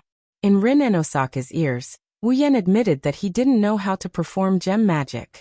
Of course, gemstone magic is very rare in magic. Only a few famous families would use it. Rin Enbin puffed out his chest as he spoke. Our family's gemstone magic has already formed an entire system. It also includes some of our own understanding. Even compared to the gemstone magic of other famous magician families, we have a certain advantage. Luvia and the others can't even compare. Wahahaha. Rin and Osaka started giggling to himself. Wu Yan blushed with shame. Since your family has some understanding of gem magic, why don't other families have it too? Is that so? Wu Yan brushed off Rin and Osaka's boasting without much interest. If that's the case, I'll give you the gem. Rin Enbin's laughter stopped abruptly. Not only was he not happy about it, but he also frowned. What are you planning? Ha. Wu Yan was stunned. You don't have a reason to give your enemy such a valuable gift. Rin and Osaka's expression turned serious. He raised the grade 8 crystal and stared at Wu Yan's face. Do you know that I can use this gem to give you a fatal blow at a critical moment? A fatal blow, huh? Wu Yan mumbled and he chuckled. Are you sure? You don't believe me? Rin and Osaka laughed coldly. It contains 100 years of magic power. Next, I just need to inject a spell into it. When it's time to use it, it can completely unleash the power of the noble phantasm that the knight used last night. Do you think that it won't cause fatal damage to you?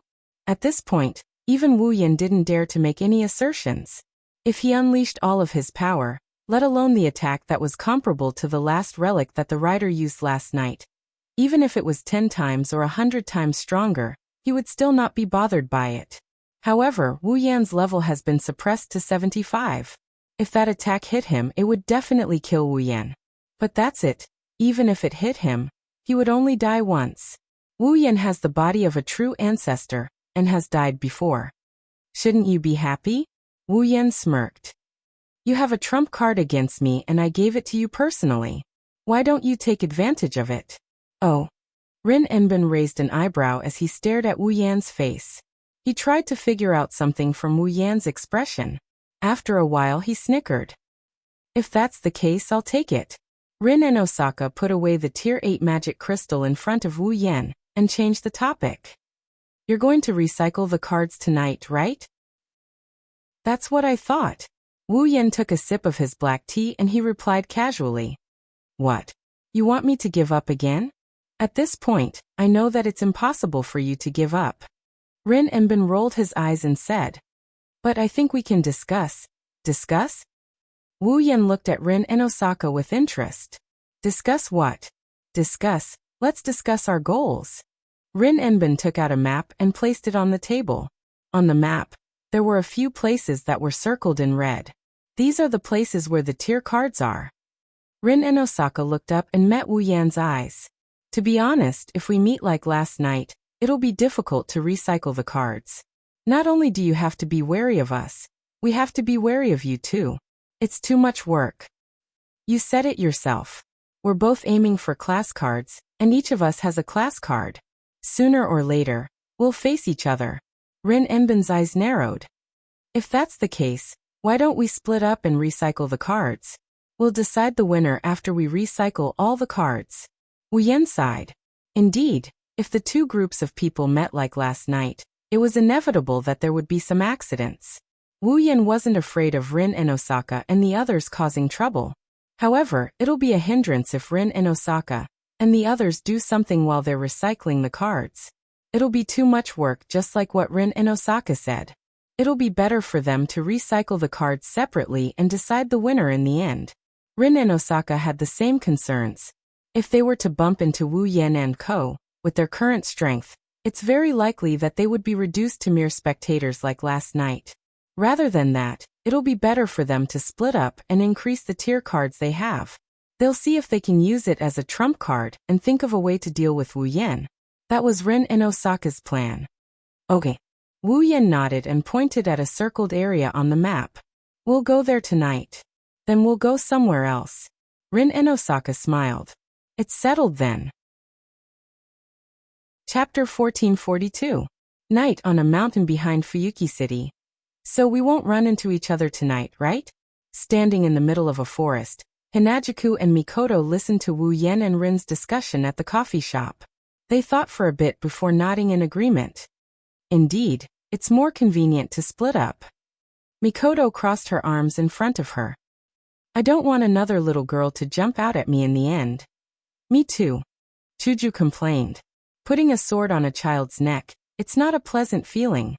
But we'll run into each other sooner or later. Wu Yan sighed. In the end, those two by the name of Ilya and Mei will also become our enemies. We must also snatch the class cards from them. Sounds like something a bad guy would do. Chuju turned around and looked at the brightly lit Fuyuki City, through the gaps in the forest. They're fighting with a certain Einherjar somewhere over there, right? Rin Enbin didn't say where she's going. I only told her we're coming here and asked her to avoid us. Wu Yan shrugged. But, we'll enter the same realm later. That's for sure. If you're interested, wait until the battle is over. Let's see if it's possible to move from the mirror realm to where they're fighting. If that's the case, there's no point in splitting up. They'll suspect we're going to do something behind their backs. Mikoto shook her head. Forget it, it's not a bad idea to split up for now. We'll just snatch their rank cards in the end. That's what a bad guy would say. Wu Yan's expression turned sour. He patted his cheeks to cheer himself up. All right, it's almost midnight. Let's go. The two girls responded in a small voice. They moved their feet. They stood on both sides of Wu Yan. A rainbow-like light centered on the ground where the three of them were standing. It fluctuated and spun, forming an intricate geometric pattern of a magic circle. The three of them were encircled in the circle. In the vision of the three of them, the space around them began to distort. Up, down, left, right, east, west, south, north, and other directions suddenly became blurred. Even the mountain and the night view of Fuyuki City in the distance also became blurred. Then, heaven and earth spun as waves of light flickered. When the surroundings returned to normal and their senses returned, the scenery was still the same. However, this scenery was filled with a sense of dissonance. The sky seemed to be covered by a moving arc mirror. It was like the surface of a rippling lake, swaying at an extremely slight angle. In the forest, a wave of blue fog was spreading, causing this space to fall into a blurry vision. Are we there? Mikoto's body glowed with a bluish-white light as her brown eyes scanned the surroundings. Where's the enemy? I don't think so. Cherry blossom petals floated in Hinajika's hand. When the petals fell, the white cherry blossom was already in her hand, but she raised her beautiful eyebrows. I feel like something's wrong. Be careful. Wu Yan stepped forward and stood in front of the two girls. His wine-red eyes emitted a cold light as he scanned the area around them. There's an unusual aura around here. Just as he finished speaking, a shadow suddenly flashed through the forest in the distance. It was like a venomous snake that was hidden and agile. Who is it? Mikoto's body flashed with electricity, and a thick blue and white electric current shot out towards the direction of the afterimage. Bang! A heavy sound of impact. Mikoto's electric bolt brushed past the shadow's tail and landed on a tree. The tree was charred black. The afterimage spun once again and disappeared into the forest. He dodged it. Mikoto exclaimed in surprise. That's fast. No. It's not just speed. Wu Yan narrowed his eyes. Aura. Even the aura disappeared. As soon as he said that, the forest became silent. Not a single sound could be heard. It was extremely eerie. It feels like. Chuju timidly took a small step back. It's a little scary. Don't be affected, Chuju. Wu Yan reached out and held Chuju's cold hand. It's just a spirit that hides its head and shows its tail. It's not some demon, don't be afraid. You're right. Chuju took a deep breath to calm herself down. But you did remind me. A spirit that hides its head and shows its tail. It should only be one of the 7 ranks, right? That should be it. Wu Yan lowered his voice as his eyes scanned the surroundings. Nimble speed, elusive silhouette, faint aura, and such a method of hiding. Only the assassin of the 7 ranks would be able to do that. Assassin of the assassin? Mikoto pursed her lips and retreated to Wu Yan's side. What should we do now? What else can we do? It's the assassin's bad luck to meet us. Wu Yan's lips curled up. Chuju. Mikoto. Activate the system's perception. Chuju and Mikoto were stunned for a moment before realization dawned on them. That's right, no matter how high the concealment technique of the assassin was, no matter how fast they were, or even how much they could conceal their presence, once they got close to a certain distance, under the perception effect of the system, there was no way they could hide. The 3 of them stood back to back in a triangle formation. Their eyes flashed with the system's unique light, and their pupils emitted a faint glow as they began to observe their surroundings. With this observation, the information of the assassin hidden in the surroundings immediately entered the trio's senses. Assassin of the assassin. Level 59. The existence of a spirit is based on the belief of the people in myths, legends, and heroes who left behind great achievements in history. Thus, the more glorious the spirit's deeds are, the greater the fame and reputation, the stronger the spirit's power. As for an assassin, no matter what great deeds they did, they would not be publicized. They would only be an unknown character. Because of that, heroic spirits who had the ability to take on the role of assassin would leave behind glorious legends of heroes in their past lives. It could be said that compared to heroic spirits of other classes, they were more or less lacking. As a result, most of the heroic spirits who were assassins had relatively low ability points. They could only rely on relics or some special skills to win against their enemies. Chuju and Mikoto had learned some basic knowledge about heroic spirits from Wu Yan. They also knew that the assassin's heroic spirit's abilities were usually weaker. But the peak of Tier 6, wasn't that a little too weak? The other information they received from the system's perception also shocked them. Because in the surrounding forest, the system sensed that there was more than one peak Tier 6 assassin. Target. 1, 2, 3, 10. According to the system's perception, there were at least 50 hidden targets. There were 50 assassins' heroic spirits? Yan. Hinajiku and Mikoto couldn't help but tense up, their expressions full of shock. What's going on? Don't think too much. There's only one assassin's rank card. Therefore, there's only one assassin who can use the rank card's power to materialize. There's no doubt about it. Wu Yan calmly answered the 2 girls' doubts. The system sensed so many assassins. I'm afraid it's because the real assassin's relic is using it. A relic. Hinajiku tightened her grip on White Cherry and forced a smile. It doesn't matter. Since the system sensed them, it proves that they're at least clones and not illusions. They can definitely hurt us. 50 peak rank 6 heroic spirits as opponents? Mikoto slowly straightened her body. Streaks of blue and white electricity began to run wildly around her body. That's exactly what I wanted. Then in the forest, several black figures appeared from behind the trees. Chapter 1443. Clack, clack, clack, clack, clack, clack. The rustling sound of branches and leaves rubbing against the ground could be heard clearly from the surroundings. In the dark forest, a group of dark figures slowly walked into Wu Yan, Hinajiku, and Mikoto's line of sight with their light footsteps. They were all completely black, wearing skull-like masks on their faces, black cloaks, and black cloth around their lower body. They didn't even have any hair. That's right. They are indeed monsters. On their bodies, other than their masks which are white, everything else is black. Head, body, muscles, limbs along with their clothes. Each assassin is absolutely black in color. In the darkness of the night, they are like ghosts floating in the forest, causing the already eerie atmosphere to become even more eerie. In the hands of the numerous assassins, daggers, blades, and short swords that shone with a cold luster were held between their fingers. As they moved with their owners, they flashed in the air again and again, causing one's heart to tremble. That is, Asa's assassins. Chuju and Mikoto's face tensed up, looking at the forest around them. We are completely surrounded. One by one, the black figures are closing in from all directions, shrinking the encirclement. Wu Yan, Chuju, and Mikoto are surrounded in the middle. Some of them are even standing on the branches, aiming their sharp weapons at the three in the center. Come to think of it, once all of the assassins launched their attack, the encirclement would be filled with sharp daggers from top to bottom in an instant.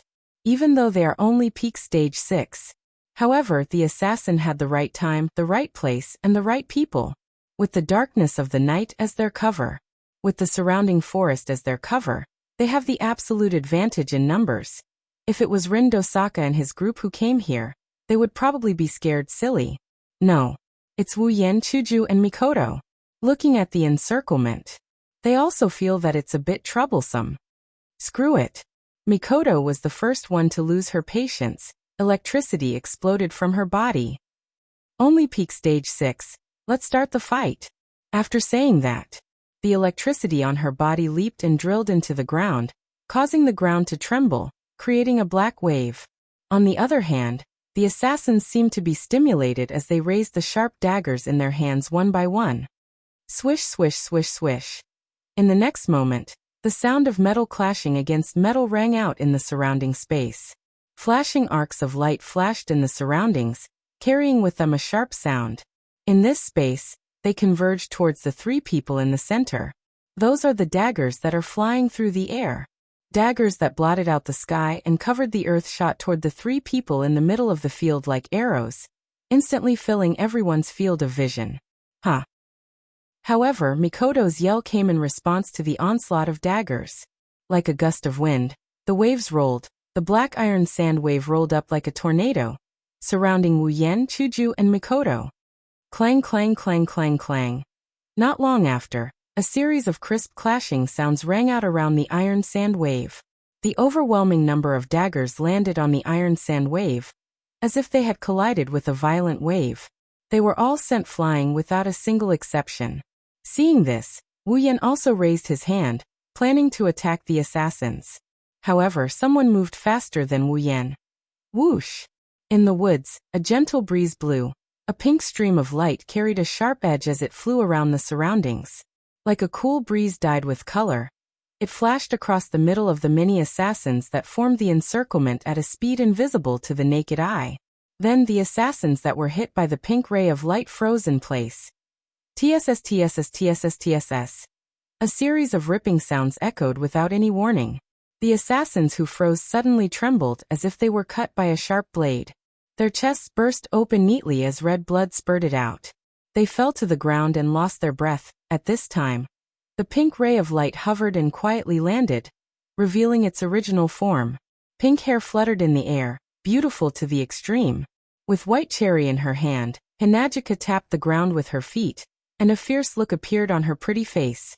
With a leap, she once again turned into a stream of light, piercing through space and slicing through the assassins who couldn't react in time.